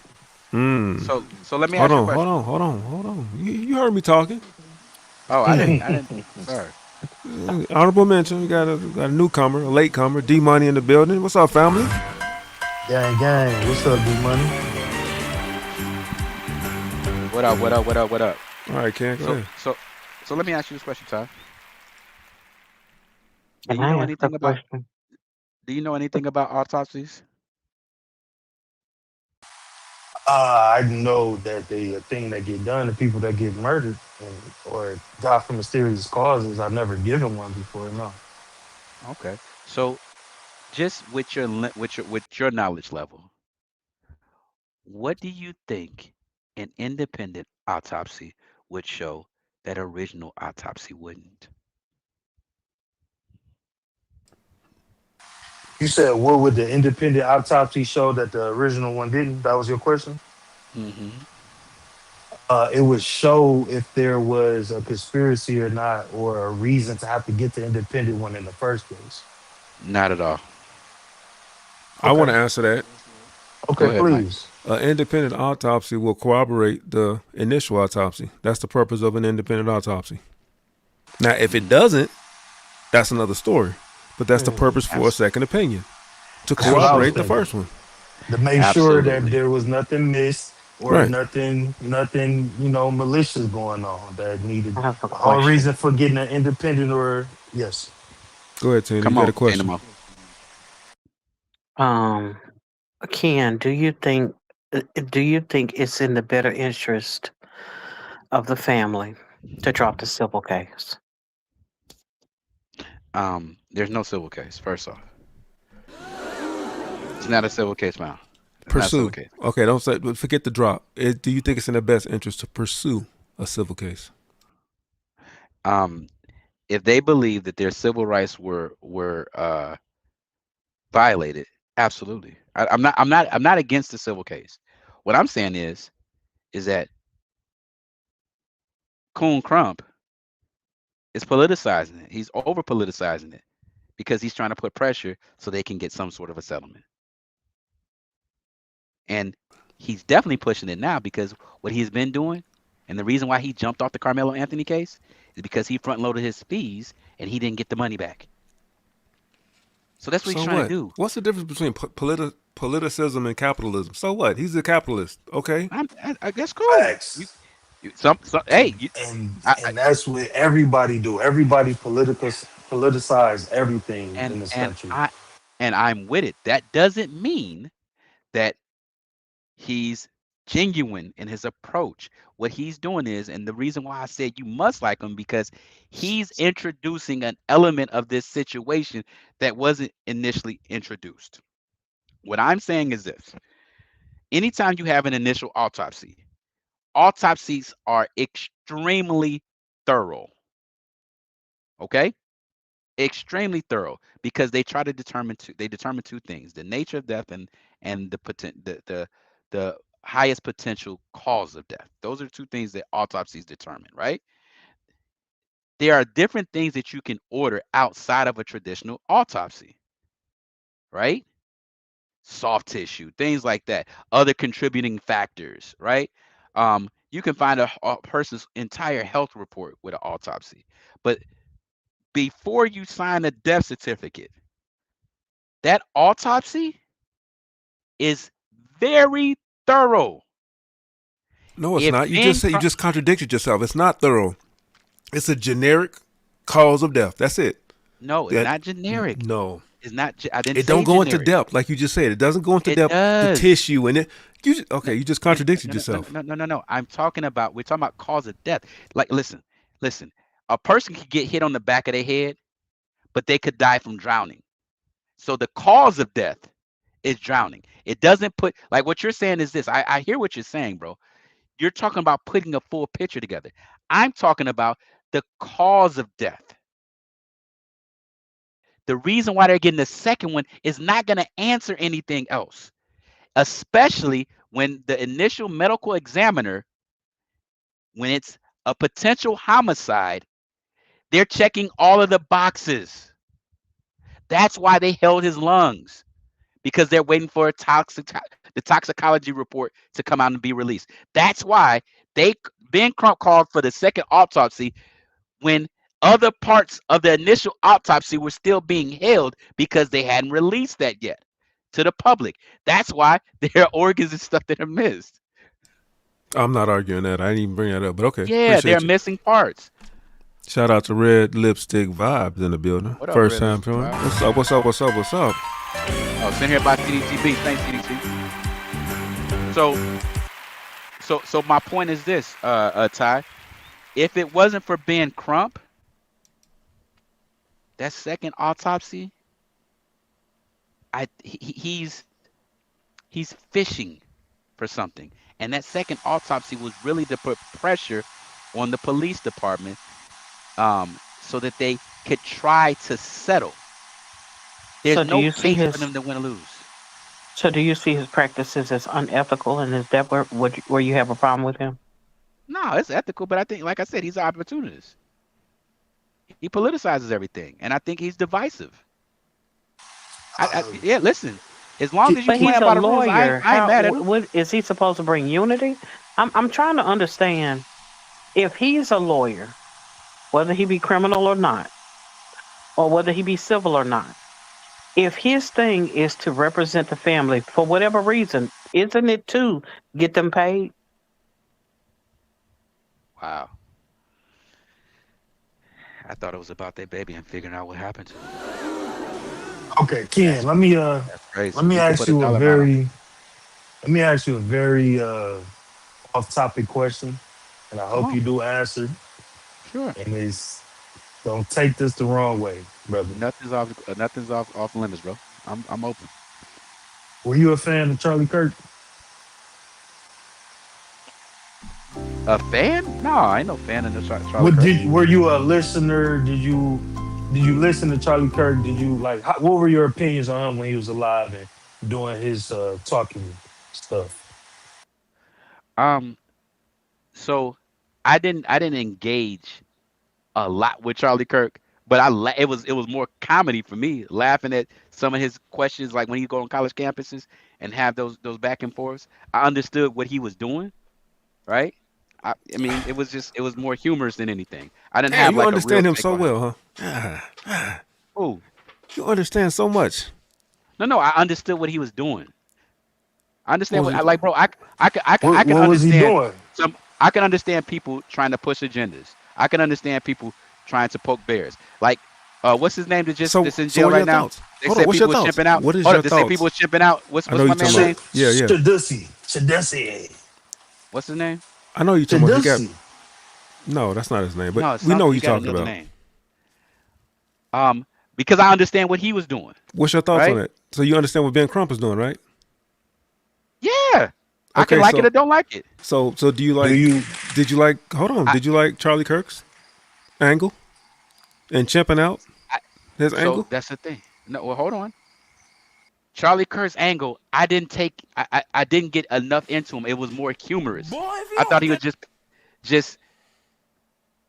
having conjecture at college campuses. So I didn't watch him enough. You feel what I'm saying? It wasn't something that I noticed. I didn't notice him. He politicized deaths and murders too, though. Yeah. If y'all want me to research him and say, yeah, I'll give my opinion on him, but he wasn't something that I talked about. I've never called you talking about Charlie Kirk, have I? No. I've never sent you a Charlie Kirk video, so I didn't. No, It wasn't exactly. He wasn't on my radar like that. He wasn't on my radar like that, huh?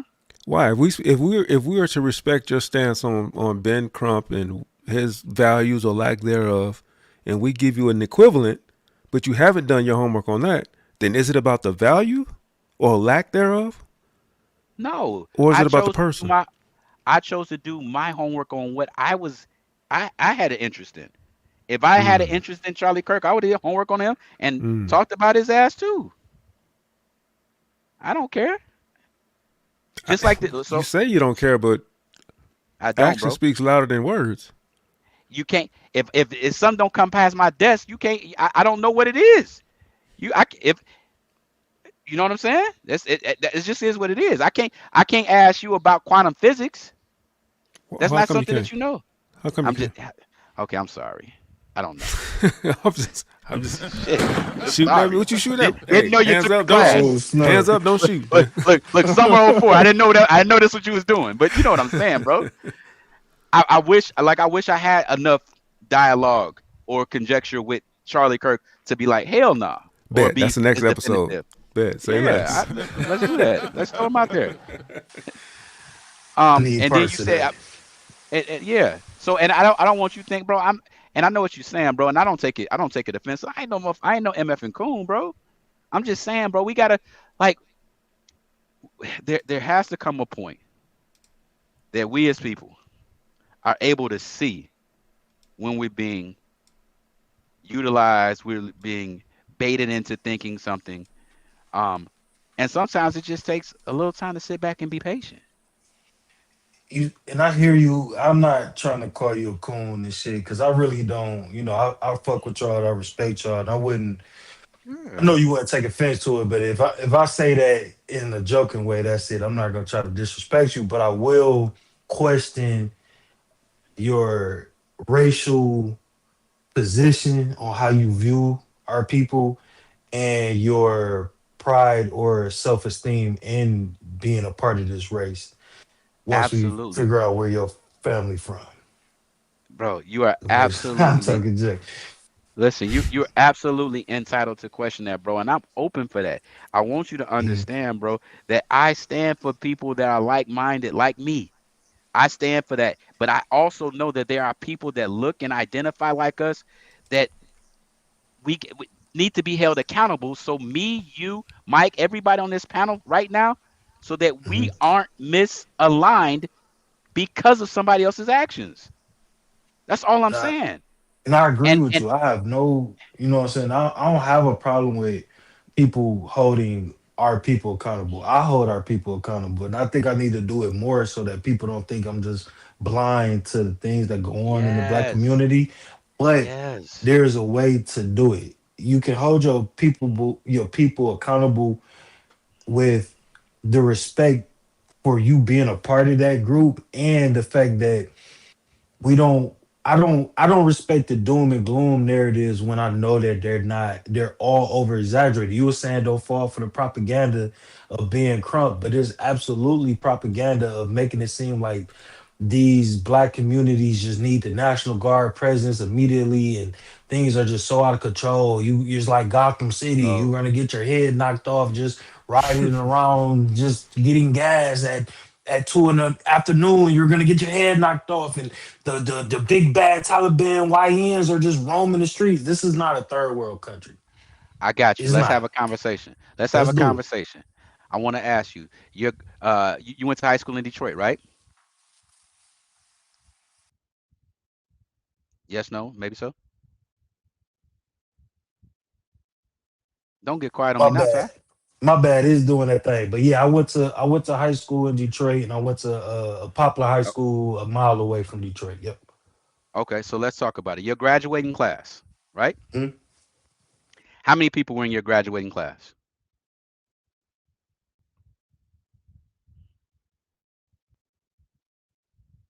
Roughly. I don't even remember how many people. I wasn't in my motherfucking graduate. Don't tell nobody. How many people were expected to graduate in your graduating class? I can't really remember, but we had a decent graduation rate. Now, I'm not talking about the rate. What school did you go to?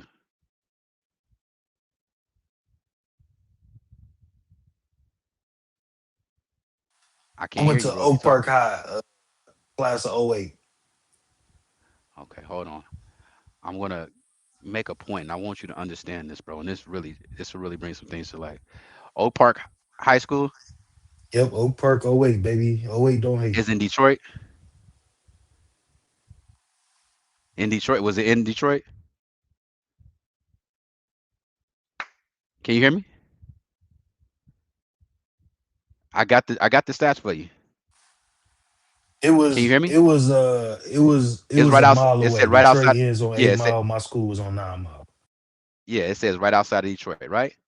So the graduating class was between 600 to 700 students. Okay, I want you to think about this. 6 to 700 students made up your graduating class in your high school.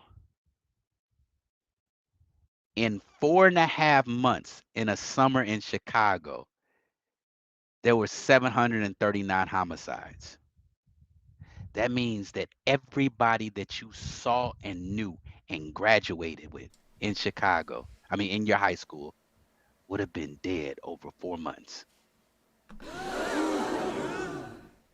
See, we don't think about this shit until we deal with real numbers, real things. That's a reality.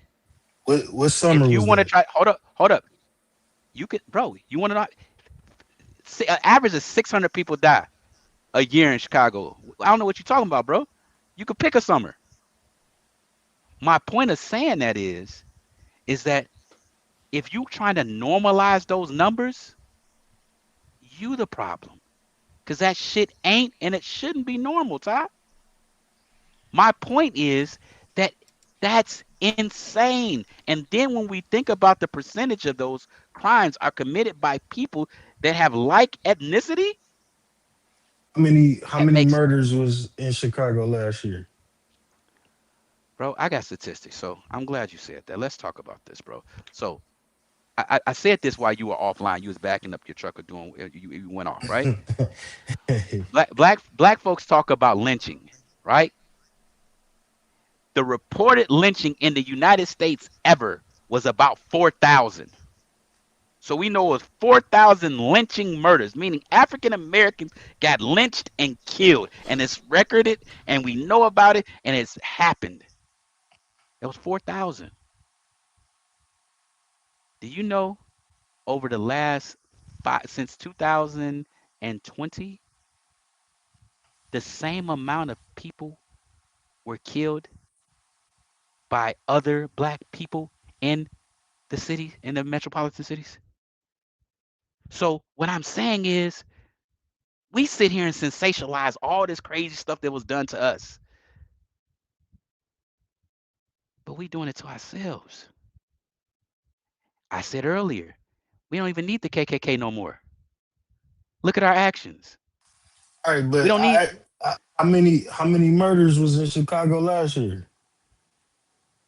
last year and it's got like 500 something. You want me to literally get the number? I can Google the number. But this, like the fact that you're trying to actually argue the number when I'm telling you that, let's say I'm off by 100, that means 80% of the people that you went to school with is gone. Okay, so I'm not trying to argue the number, and it was Yeah.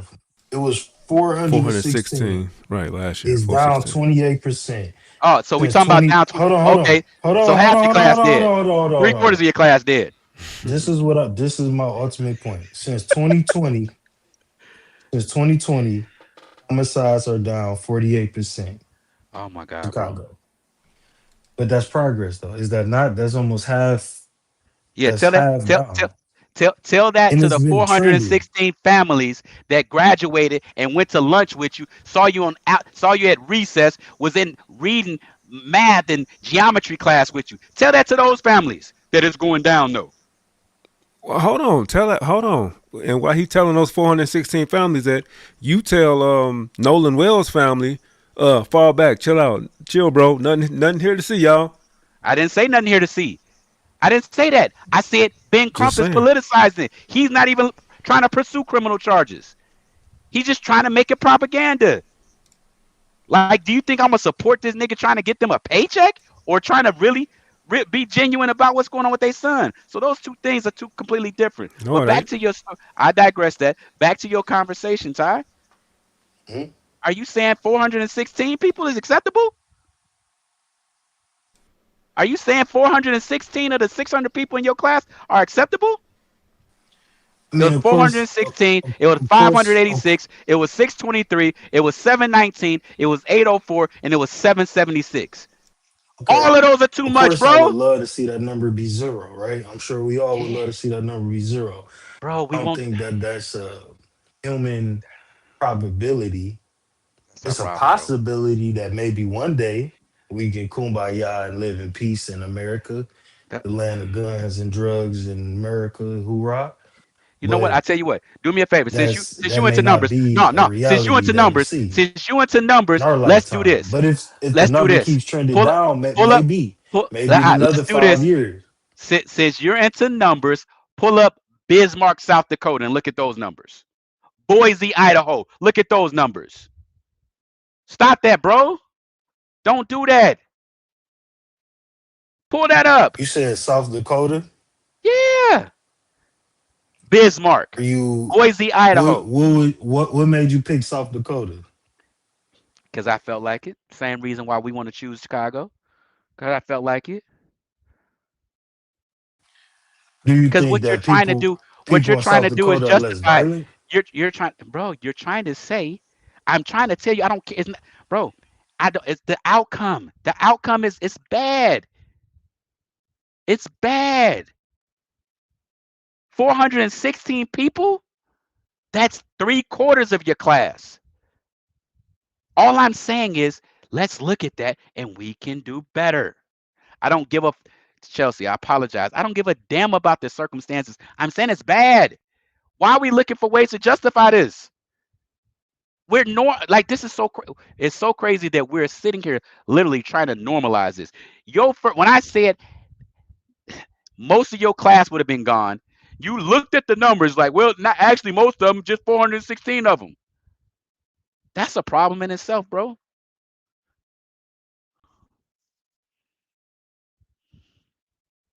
That's a problem, bro. All I'm Let's I saying think is, let's hold on. Let's we didn't lost the whole topic. We didn't lost the main point. Let's bring this. Let's wrap a bow on this. okay. What are we saying? What's the point? Where can we bridge the gap at? I think Well, that gang violence in America, and not just black communities, but because we are black people, I'm going to say in our communities for sure, gang violence is a problem. I do think that, yeah, more attention needs to be put on how to address gang violence and stopping the culture of gangs. This is a generational thing that's been going on probably before you guys' time, for real, for real. I do think that gang violence is a problem, but I do think that on the other side of that, outside of gang infested, low poverty neighborhoods, that black people don't live the way that those people live. Even the people in those communities that's just minding their business don't live like that. And I think that as much as emphasis that we want to put on gang infested communities, we got to understand that a lot of black people are just trying to live, and that a lot of mm, this stuff isn't particularly a black person problem. It's a poverty in America problem, mm-hmm, because you will see the same thing if you look at other cities with the exact same environmental influences as Chicago, a long history of gang violence and low poverty and low resources. you're going to see that everywhere. And I think that crime as a whole in the black communities is has been trending downward. Crime in America, period, has been trending downward.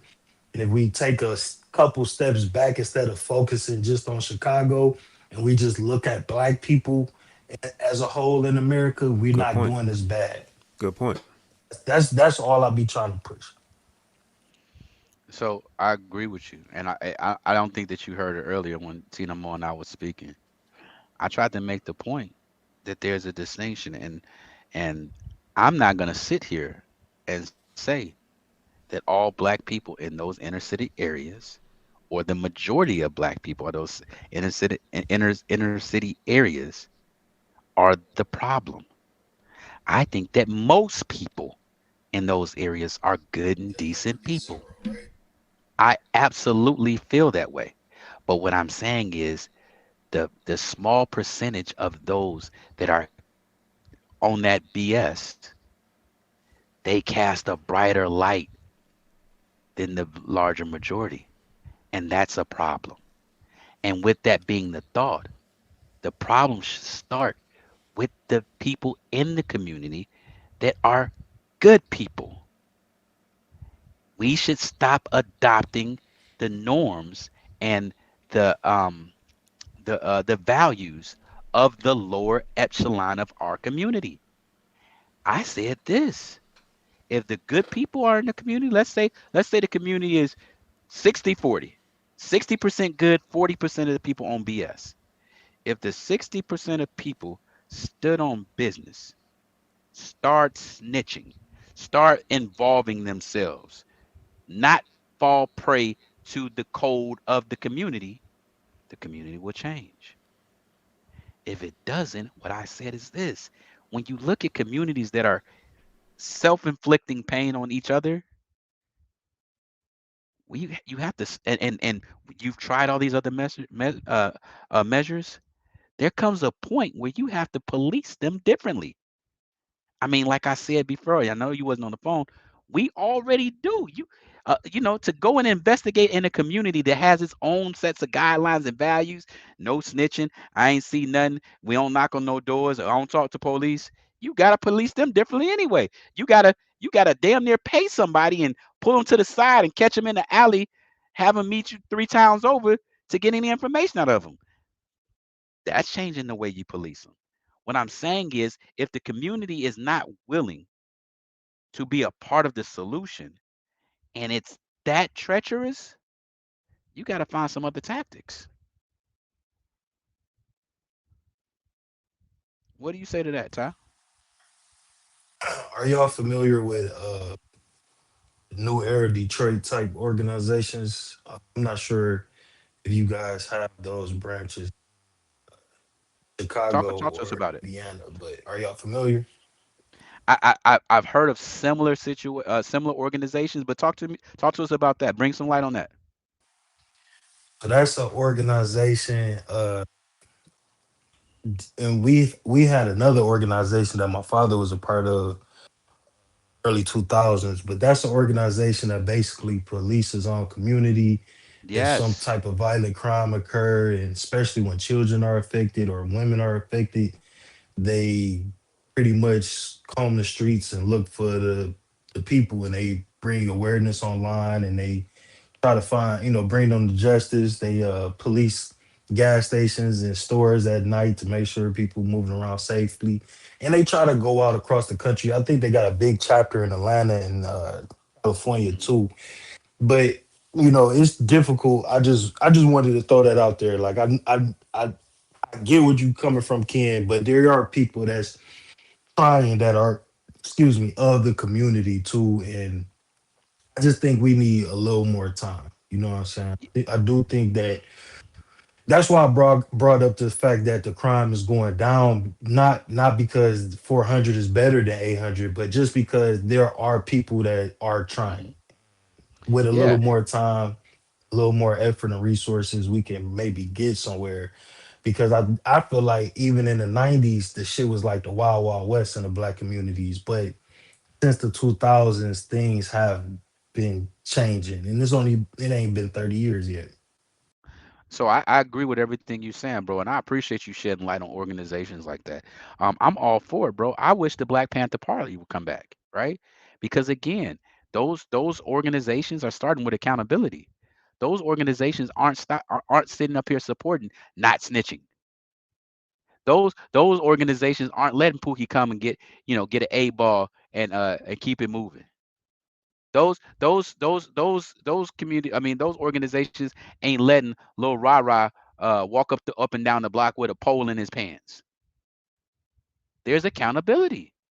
I'm for that. And what I'm trying to say is, I truly in my heart believe that there are more good people in our communities.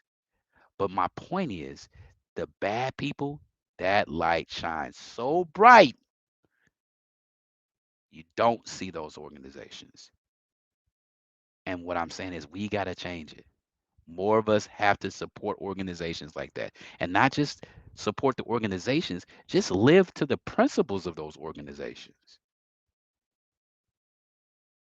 Like I said, if we change how we operate, don't nobody want to commit no crimes in areas where ain't comfortable. If you feel like everybody's snitching and somebody watching you and somebody done told on somebody and people is going down for crimes and ain't nothing moving, ain't nothing shaking, you ain't coming over there to start no BS. You feel me? No, yeah, I agree. I agree. Again, like Yeah. I think that we be having just different perspectives but want the same solution. So I respect, man. I fuck Yeah. with y'all. I love these conversations too. And Mike, I didn't like formally invite you. I got your email, bro. I'm gonna definitely invite both y'all brothers up next time. You know what I'm saying? I haven't been live in like 2 weeks for real.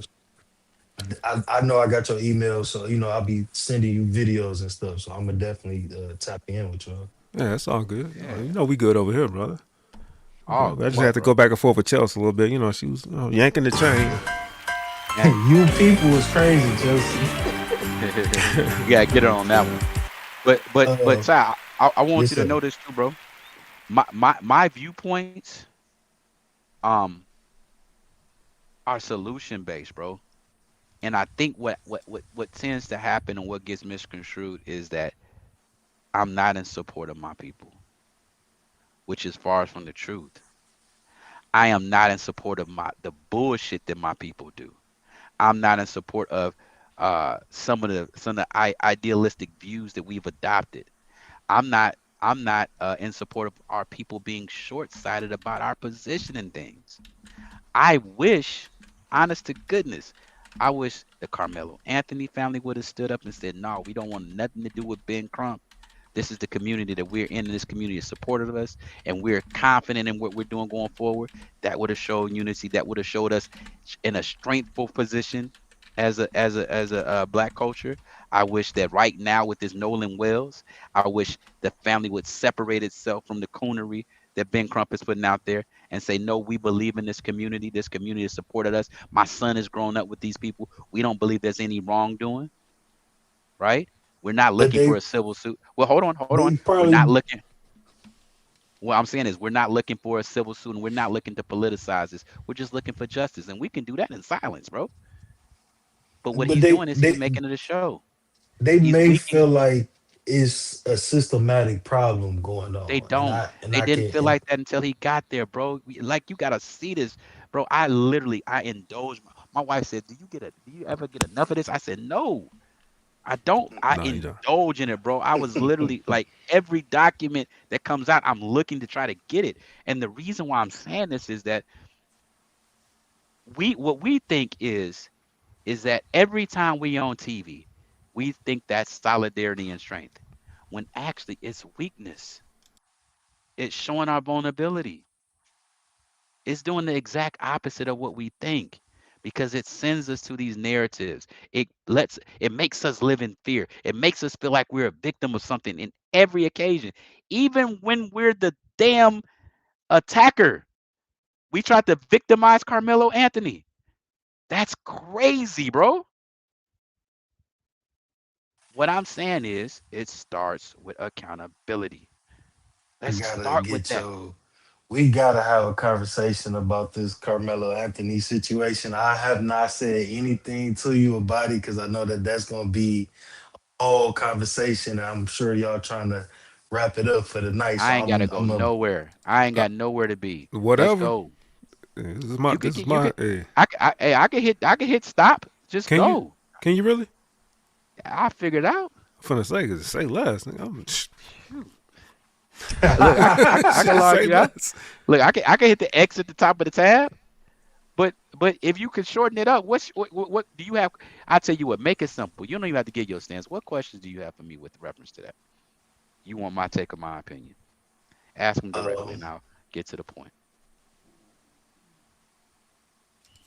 Hey, I do want your opinion. I'm gonna give my opinion just so that it could be a little quicker. I think that 6 people ran up on him under that tent, and they lucky he ain't have a pew pew. What's so funny? I seen 6 people in the video, bro. Seen 6 people in the video. Okay. What questions do you have? And I would say this: in any of these situations, if you reverse the races of the people involved, it'll be different outcomes, different rationalities, different perspectives, and different talking points and different propaganda getting pushed in the media, and it's a real Oh thing. God. Okay. And I never played a victim, but I am a realist about where I'm at and what the system I live in is. I would never advise anybody to be ignorant of racial disparity. I say it all the time. We are 13%. We are not the 87%. 87% is made up of a mix of probably like 50% Caucasian, and then everything else is everything else. So I don't want you to think for a second that I'm talking from an equality perspective. But what I will say is this, bro. Don't fall for the hype. The Carmelo Anthony case, it's pretty simple. Before we even get to the action, we have to talk about where we can hold ourselves accountable. And we have to answer these questions specifically before we even move to what is a byproduct of this shit that caused this. So one, on the alleged day of the attack last year, Carmelo Anthony woke up and he went to a schoolhouse. He spent an entire day at school, and he had a prohibited deadly weapon on him. He leaves school with a prohibited deadly weapon and takes that deadly weapon to a track meet, which is an extracurricular activity. He rode the school bus with a prohibited deadly weapon. I don't care what color you are. If at that point you broke that many laws and that same prohibited deadly weapon is used to unalive somebody, that's murder in the first, bro. Because you can't answer the question as to why that individual woke up, brought that prohibited deadly weapon to a school environment, transported it from that school environment to an extracurricular activity, and went and took it to the extracurricular activity and unalive somebody. Now, the reason why I presented those things, because everything else is speculation. Let's start with the facts first. Then we can talk about the speculation. So I want to ask you some simple questions. Did Carmelo Anthony bring a knife to his high school? It wasn't illegal though for him to have Oh that. my God, I'm done. That's the fucking problem. That's the problem, bro. That's the problem. Do you understand what you're doing? You got a teenage daughter, right? Ken, You it got a teenage wasn't daughter. illegal. Ken, You got it wasn't so illegal. if your daughter see a little boy right now walking around his school with a knife, is that safe or is that not safe? Is that legal or is it not legal? What are we talking about, bro? Fix your camera, bro. You're not even in the camera, bro. Just saying. What are we talking about? If your daughter go to school tomorrow and be like, "Oh, Pookie got a knife. Had a knife, daddy," you ain't gonna. Oh, it ain't illegal. He cool. Are you serious? Was it illegal to have? Bro, take your feelings out of it. Do you think a fucking knife is legal? You seem a little. Do you think seem I'm to be a little more emotionally invested? Ty, you're intelligent. No, you're intelligent, bro. I'm definitely emotionally intelligent. When my people are acting like they're ignorant because they're being weakened by propaganda, I'm going to speak up to it. I want to ask you a question. If your daughter wakes up and goes to school tomorrow and Pookie sitting next to her, he got a knife. And she tell him, and she said, she told the teacher, and the teacher said, it's not illegal. How do you feel? In Detroit. Come on. I'm gonna tell Speak my up. daughter to Speak stay up. away from Pookie, but this is You a kind damn of fool, bro. You lying, bro. I know you better than that, Ty. is- You lying, bro. You lying, bro. You lying, bro. You pulling up to the school, bro. we moving the goalposts to a whole. No, we're not. I We dealt are. with We- facts. we And the gon- first thing you said is it wasn't illegal. Tell me a school in America where it's legal to carry a knife in a damn school. And tell me a real father who would have an issue with an administrator from that said school said it's not illegal. Mike, if your daughter is at school tomorrow and Pookie got a knife in school, and your daughter comes home and says, "Well, I told the principal, and the principal said it's not illegal," are you pulling up or not? I mean, yeah. Simple question. Yeah. Thank you. So, Ty, what are we saying? What are we saying, bro? Do you understand how you're trying to excuse this shit? Chelsea. You feel me, Ty?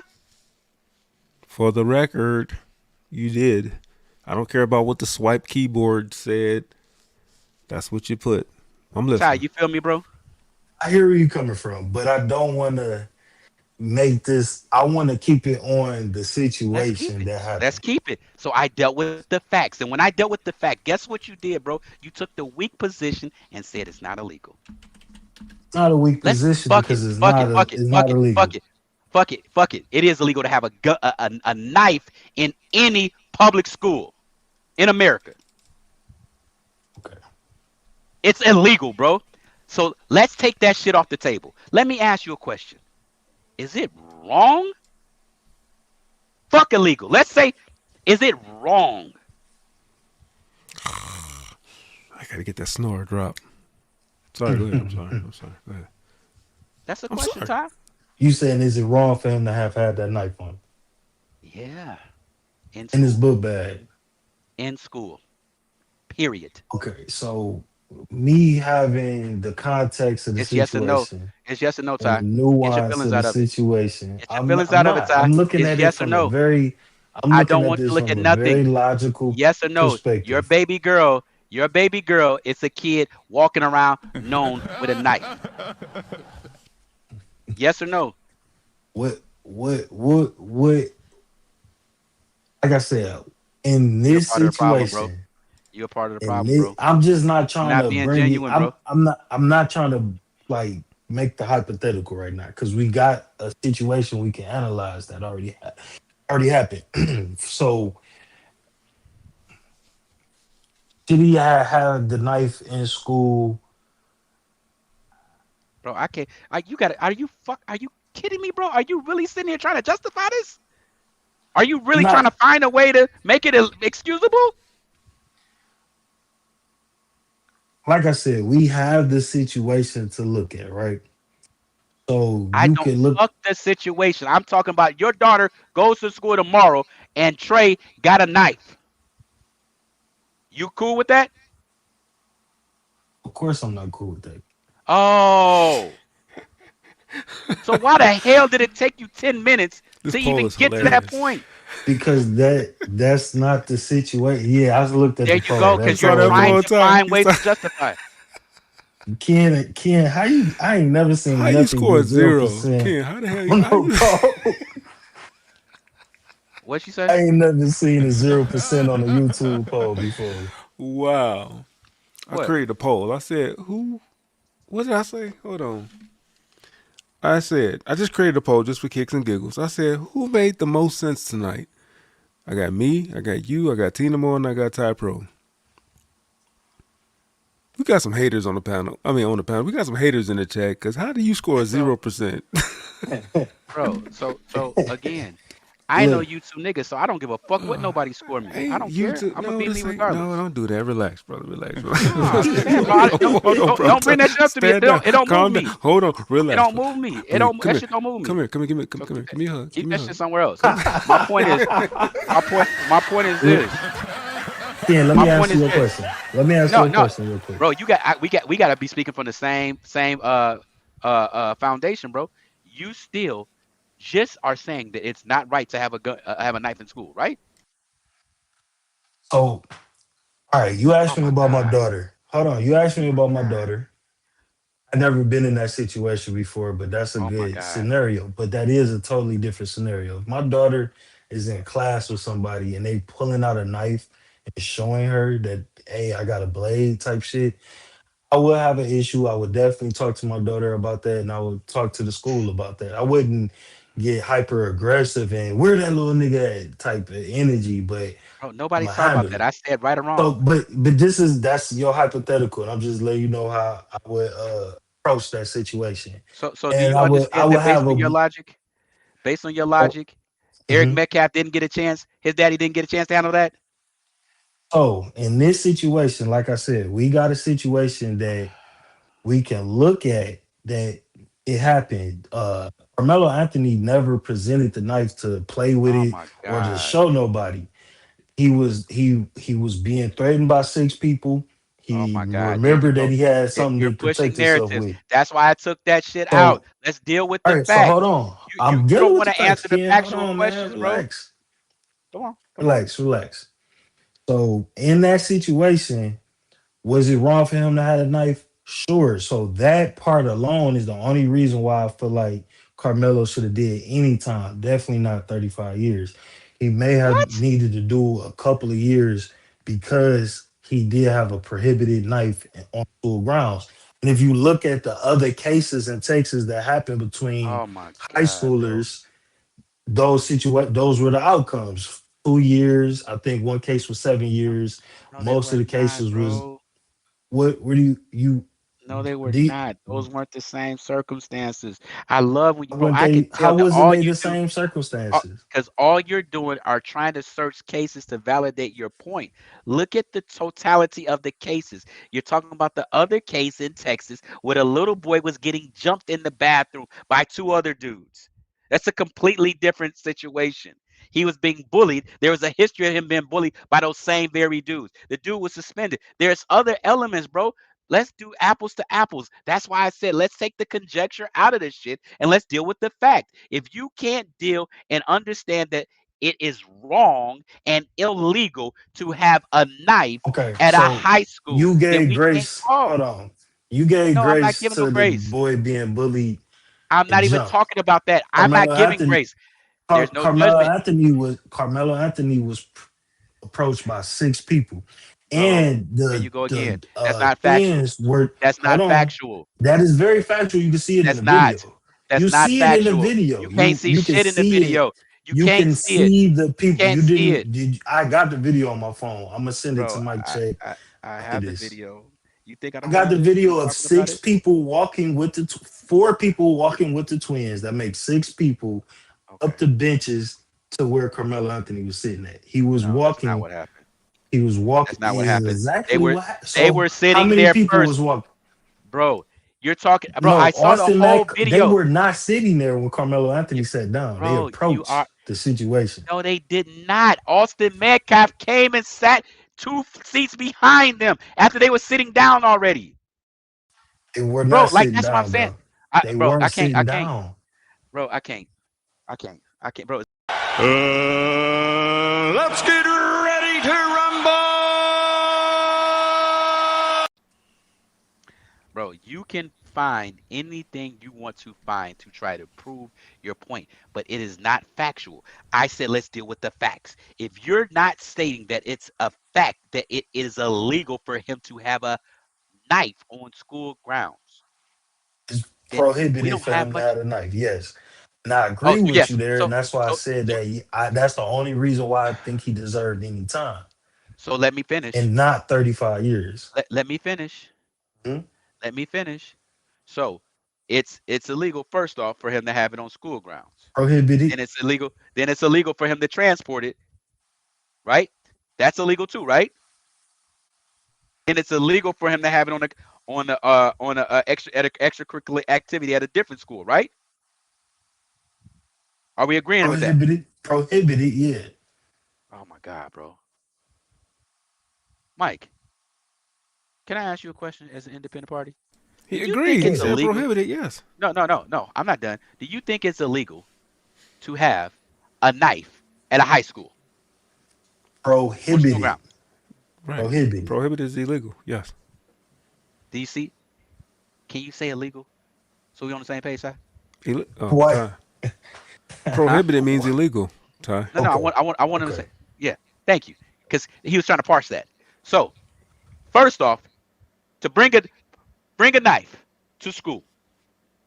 First question is, what's the purpose? There's no testimony of the purpose. You got to say there was intent. And you know how there is intent because it didn't just come to you at school. It left school, went with you on a bus, went with you again from a bus to an extracurricular activity. Intent. Let's deal with that, bro. We got to really deal with that. Then there's That conflict. that's not Hold on. intent though. Then there's conflict. Let me tell you how conflict works, especially in the state of Texas. Do you know what equitable force is? Yes. Equitable force means that if I slap you, you can't bust my head with a baseball bat. If I pour water on your face, doesn't mean you can take a machine gun and shoot it through my chest. Right. Right. No, I know what it means. So you agree with that, right? Hmm.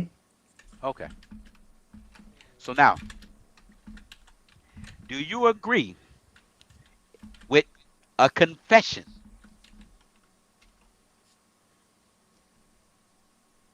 Confession of what? If he says, I did it, Right. We know I he did it. wasn't Yeah. We know he did it. Yeah. okay. So wait. So now let's think about this. He illegally carries a knife. He stabs somebody and says, I did it. These are all facts. Everything else is speculation. But it's not speculation though, Oh because my for one, God. Everything hold else. on. Okay, I heard you. Everything else is not speculation because you can watch with your own eyes to see that he was not just dealing with a one-on-one person. It was five Prove other it. parties. Five other You can people. see it Prove on it. the video. Did anybody have a weapon? You Did just five cited people? a case Did where five people? somebody was Nope. getting jumped. Though. No, he got jumped. Okay. Did 5 people hit him? Did All he right, ever? Was Ken, his just let me testimony finish. ever that Ken, 5 people hit him? It wasn't even his testimony, bro. That 5 people hit him. Ken. Like, bro, you did not. You're wrong, bro. Ken. Let me say my position. Besides the 5 people being there, the six in So totality. Hold on, Ken. Besides the 6 people into totality, the 2 twins weren't supposed to even be the track meet that day because they left their last track meet early. what the And you hell does just that have to do with anything? you just brought that You're up in the last case when you said them boys was suspended for bullying the kid who moving the goalpost. not moving the Those goalposts. We boys just stating had a facts of the history. case. No, that is not a fact of the case. You can't make it a fact that they weren't supposed to be there when they were there. So that's wrong. That has nothing to do with the point that we're making.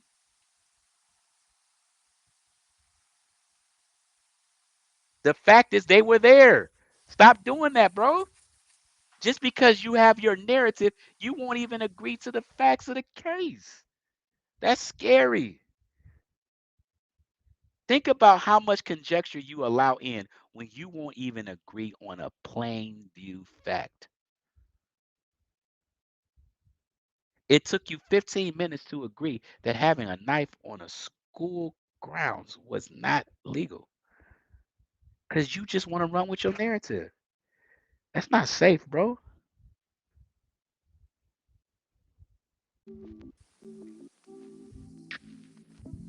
There's no. Is that You already know what time that is. That's the old man music.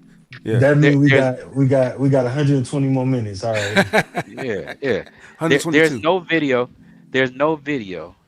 There is a video that shows I have the video. We can talk about Austin it. Metcalf approaching with 5 people, bro. You can We see it can in the argue. video. So let me ask you a question. How come that wasn't used in his defense? I think that's why he do deserve his case to get looked at again. I don't know what happened in that case. Bro, there were But, 22 witnesses that testified differently, bro. There has to be a point that we have to really stop it. I get your position. I'm trying to understand where you're coming from, but I don't think you allowing Bullshit? No, I don't allow bullshit to come in. yeah, you're not allowing any other type Bullshit. of perspectives that don't fit your narrative. Like you There's no narrative. accusing me of Ty, I intentionally took out anything that could be speculated. I just asked you facts. The facts that we know. Take everybody else out. agreeing with what you said, I do think that he deserved time and not 35 years, not first degree. So let's talk about this. First degree Because murder there was is no premeditated. intent. It wasn't premeditated and it wasn't an intent. Just because he had Oh my God. You think you convinced 12 people that somebody who's breaking the law on 3 different occasions, bringing the knife to school, transporting the knife, and taking it to another school grounds. Those are 3 felonies in itself.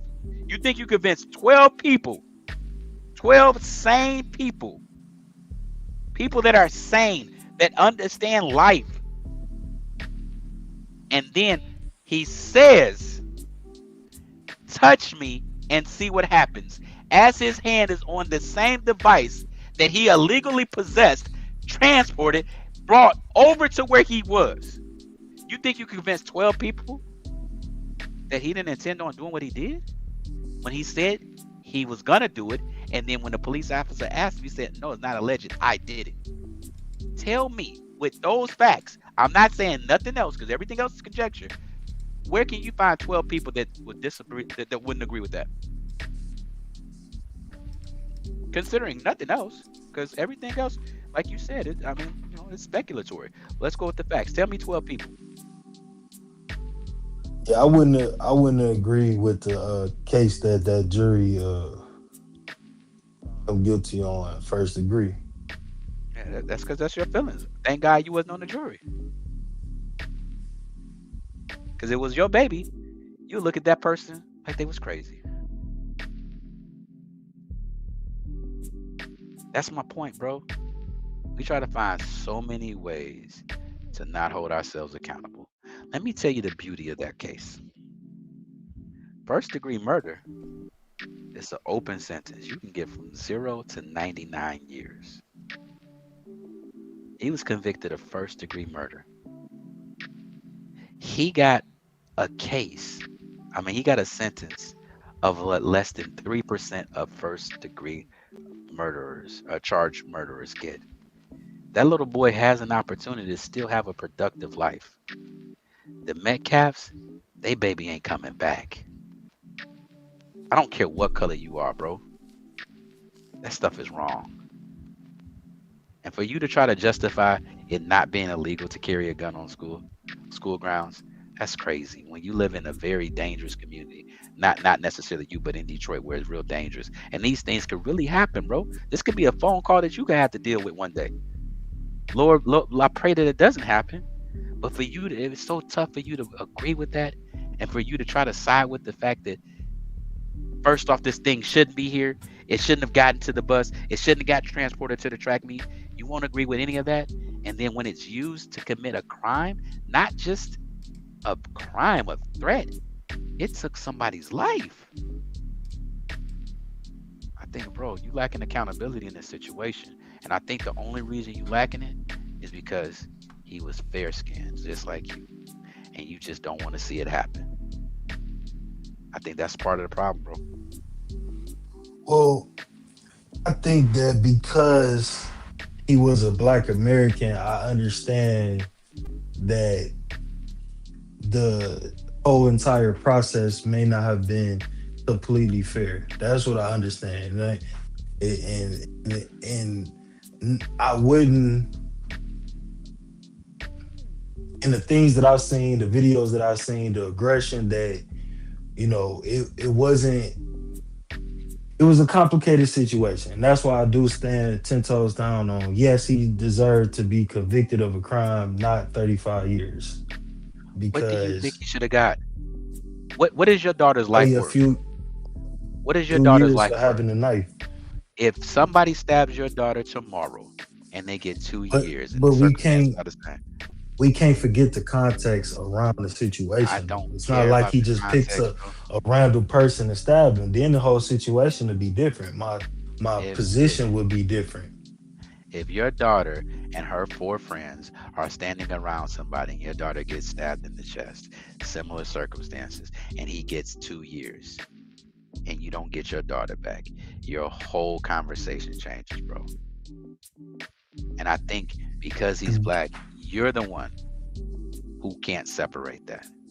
I don't care what because I get the context. It wasn't like he was just they weren't just standing around. They were pushing aggression on him. Prove it. And we know that for a fact, though. Prove it. No, we don't. Prove it. I just told you what's the facts.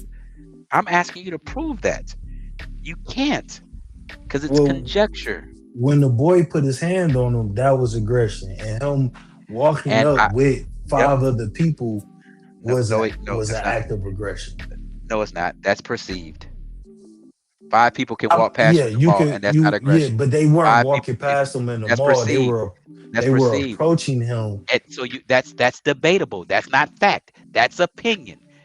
Some people will say that's an act of aggression. Some people will say they were students that were there.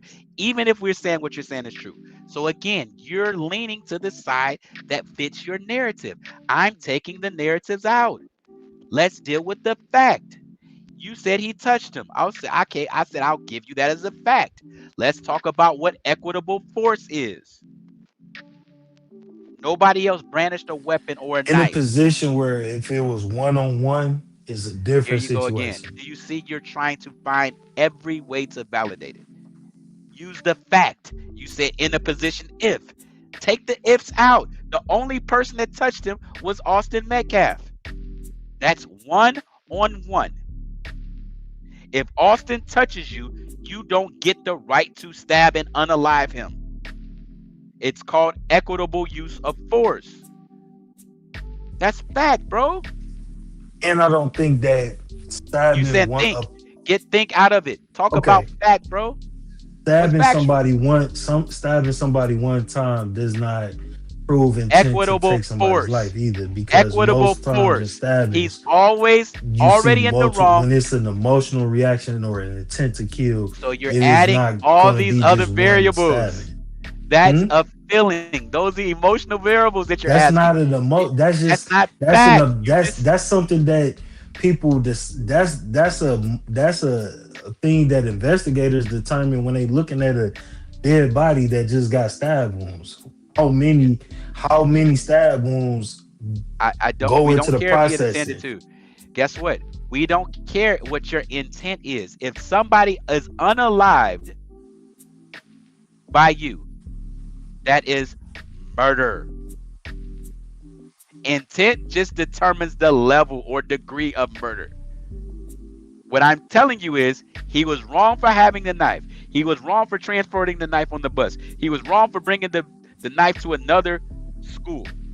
He was wrong even if somebody touched him. He was wrong for stabbing them because that's equitable force. These are all facts. And as a result of all of those things that he did wrong, Austin Metcalf is no longer with us. That's murder. I took all of the feelings and all of the opinions out of the case.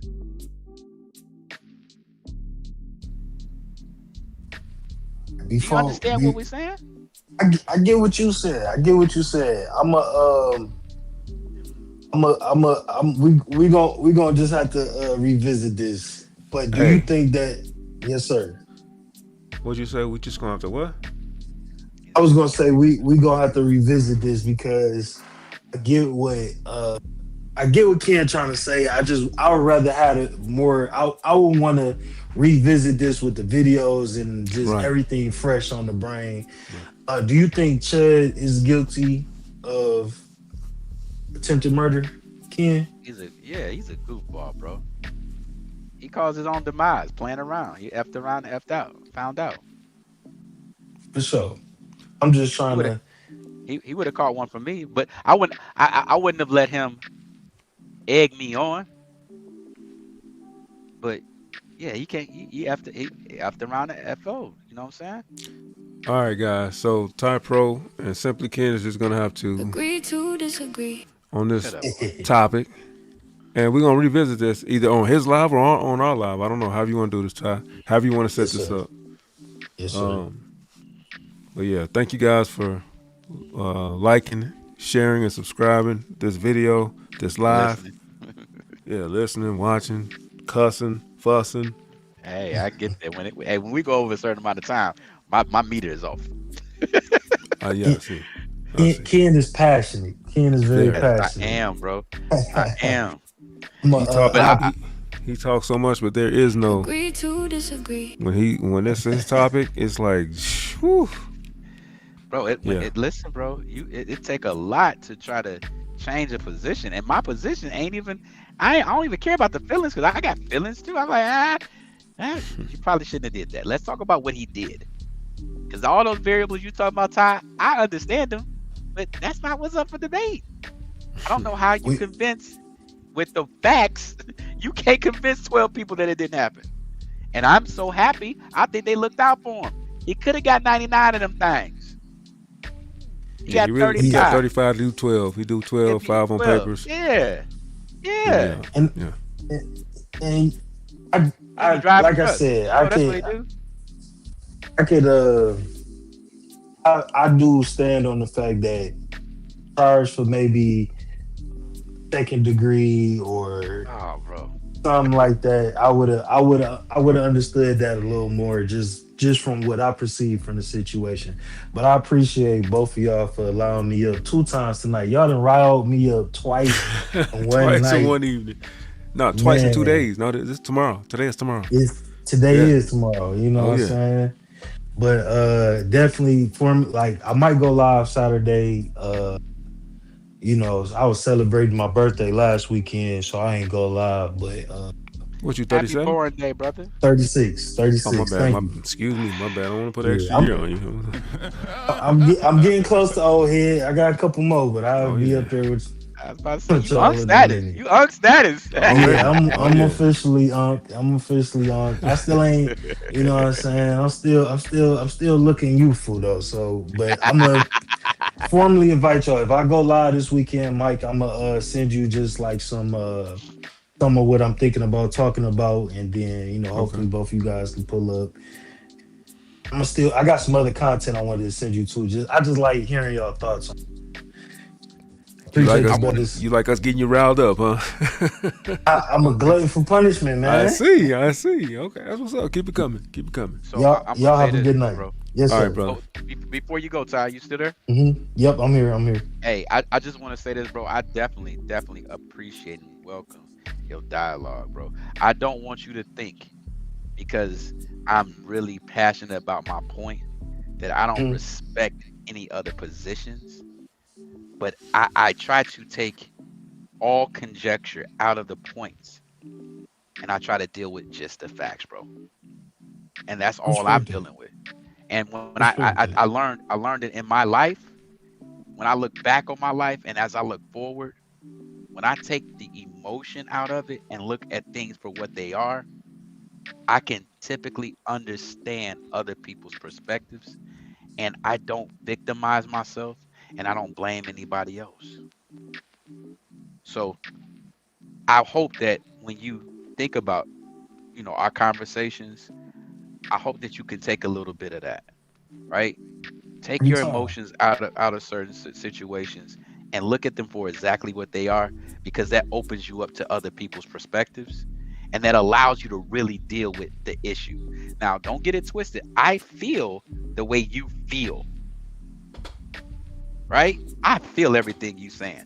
I feel like, that nigga shouldn't have got that. I want to see him get away, just like I want OJ to get away. You know what I'm saying? I'm with that. But me being honest and being legitimate, I can't. I'd be crazy if I'm sitting there preaching that. We don't go nowhere with those thoughts, bro. We don't grow with those thoughts. Think about if I say what you said. If I tried to justify as many things that you tried to justify with this case, and I'm telling that to my son, he gonna go stab somebody and think he cool with it. See, we gotta be careful.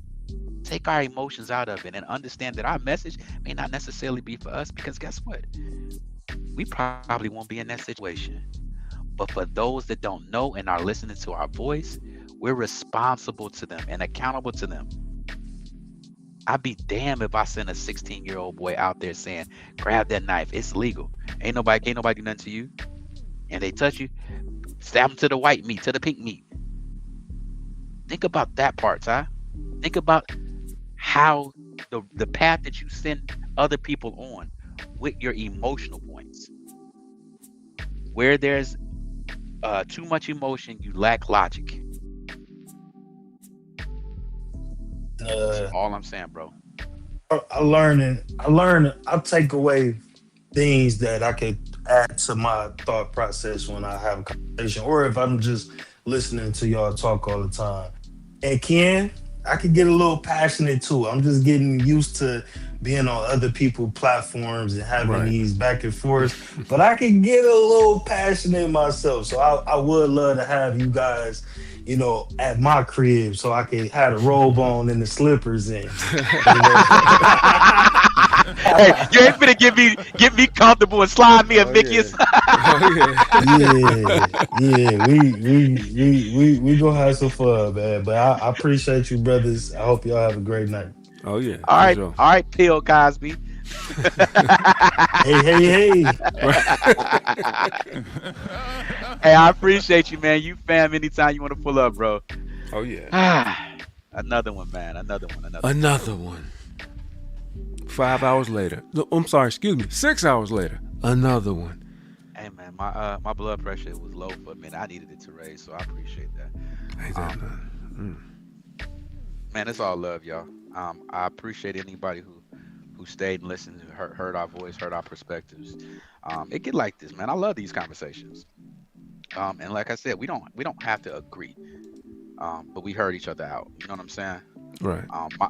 My passion always comes from a good place, y'all.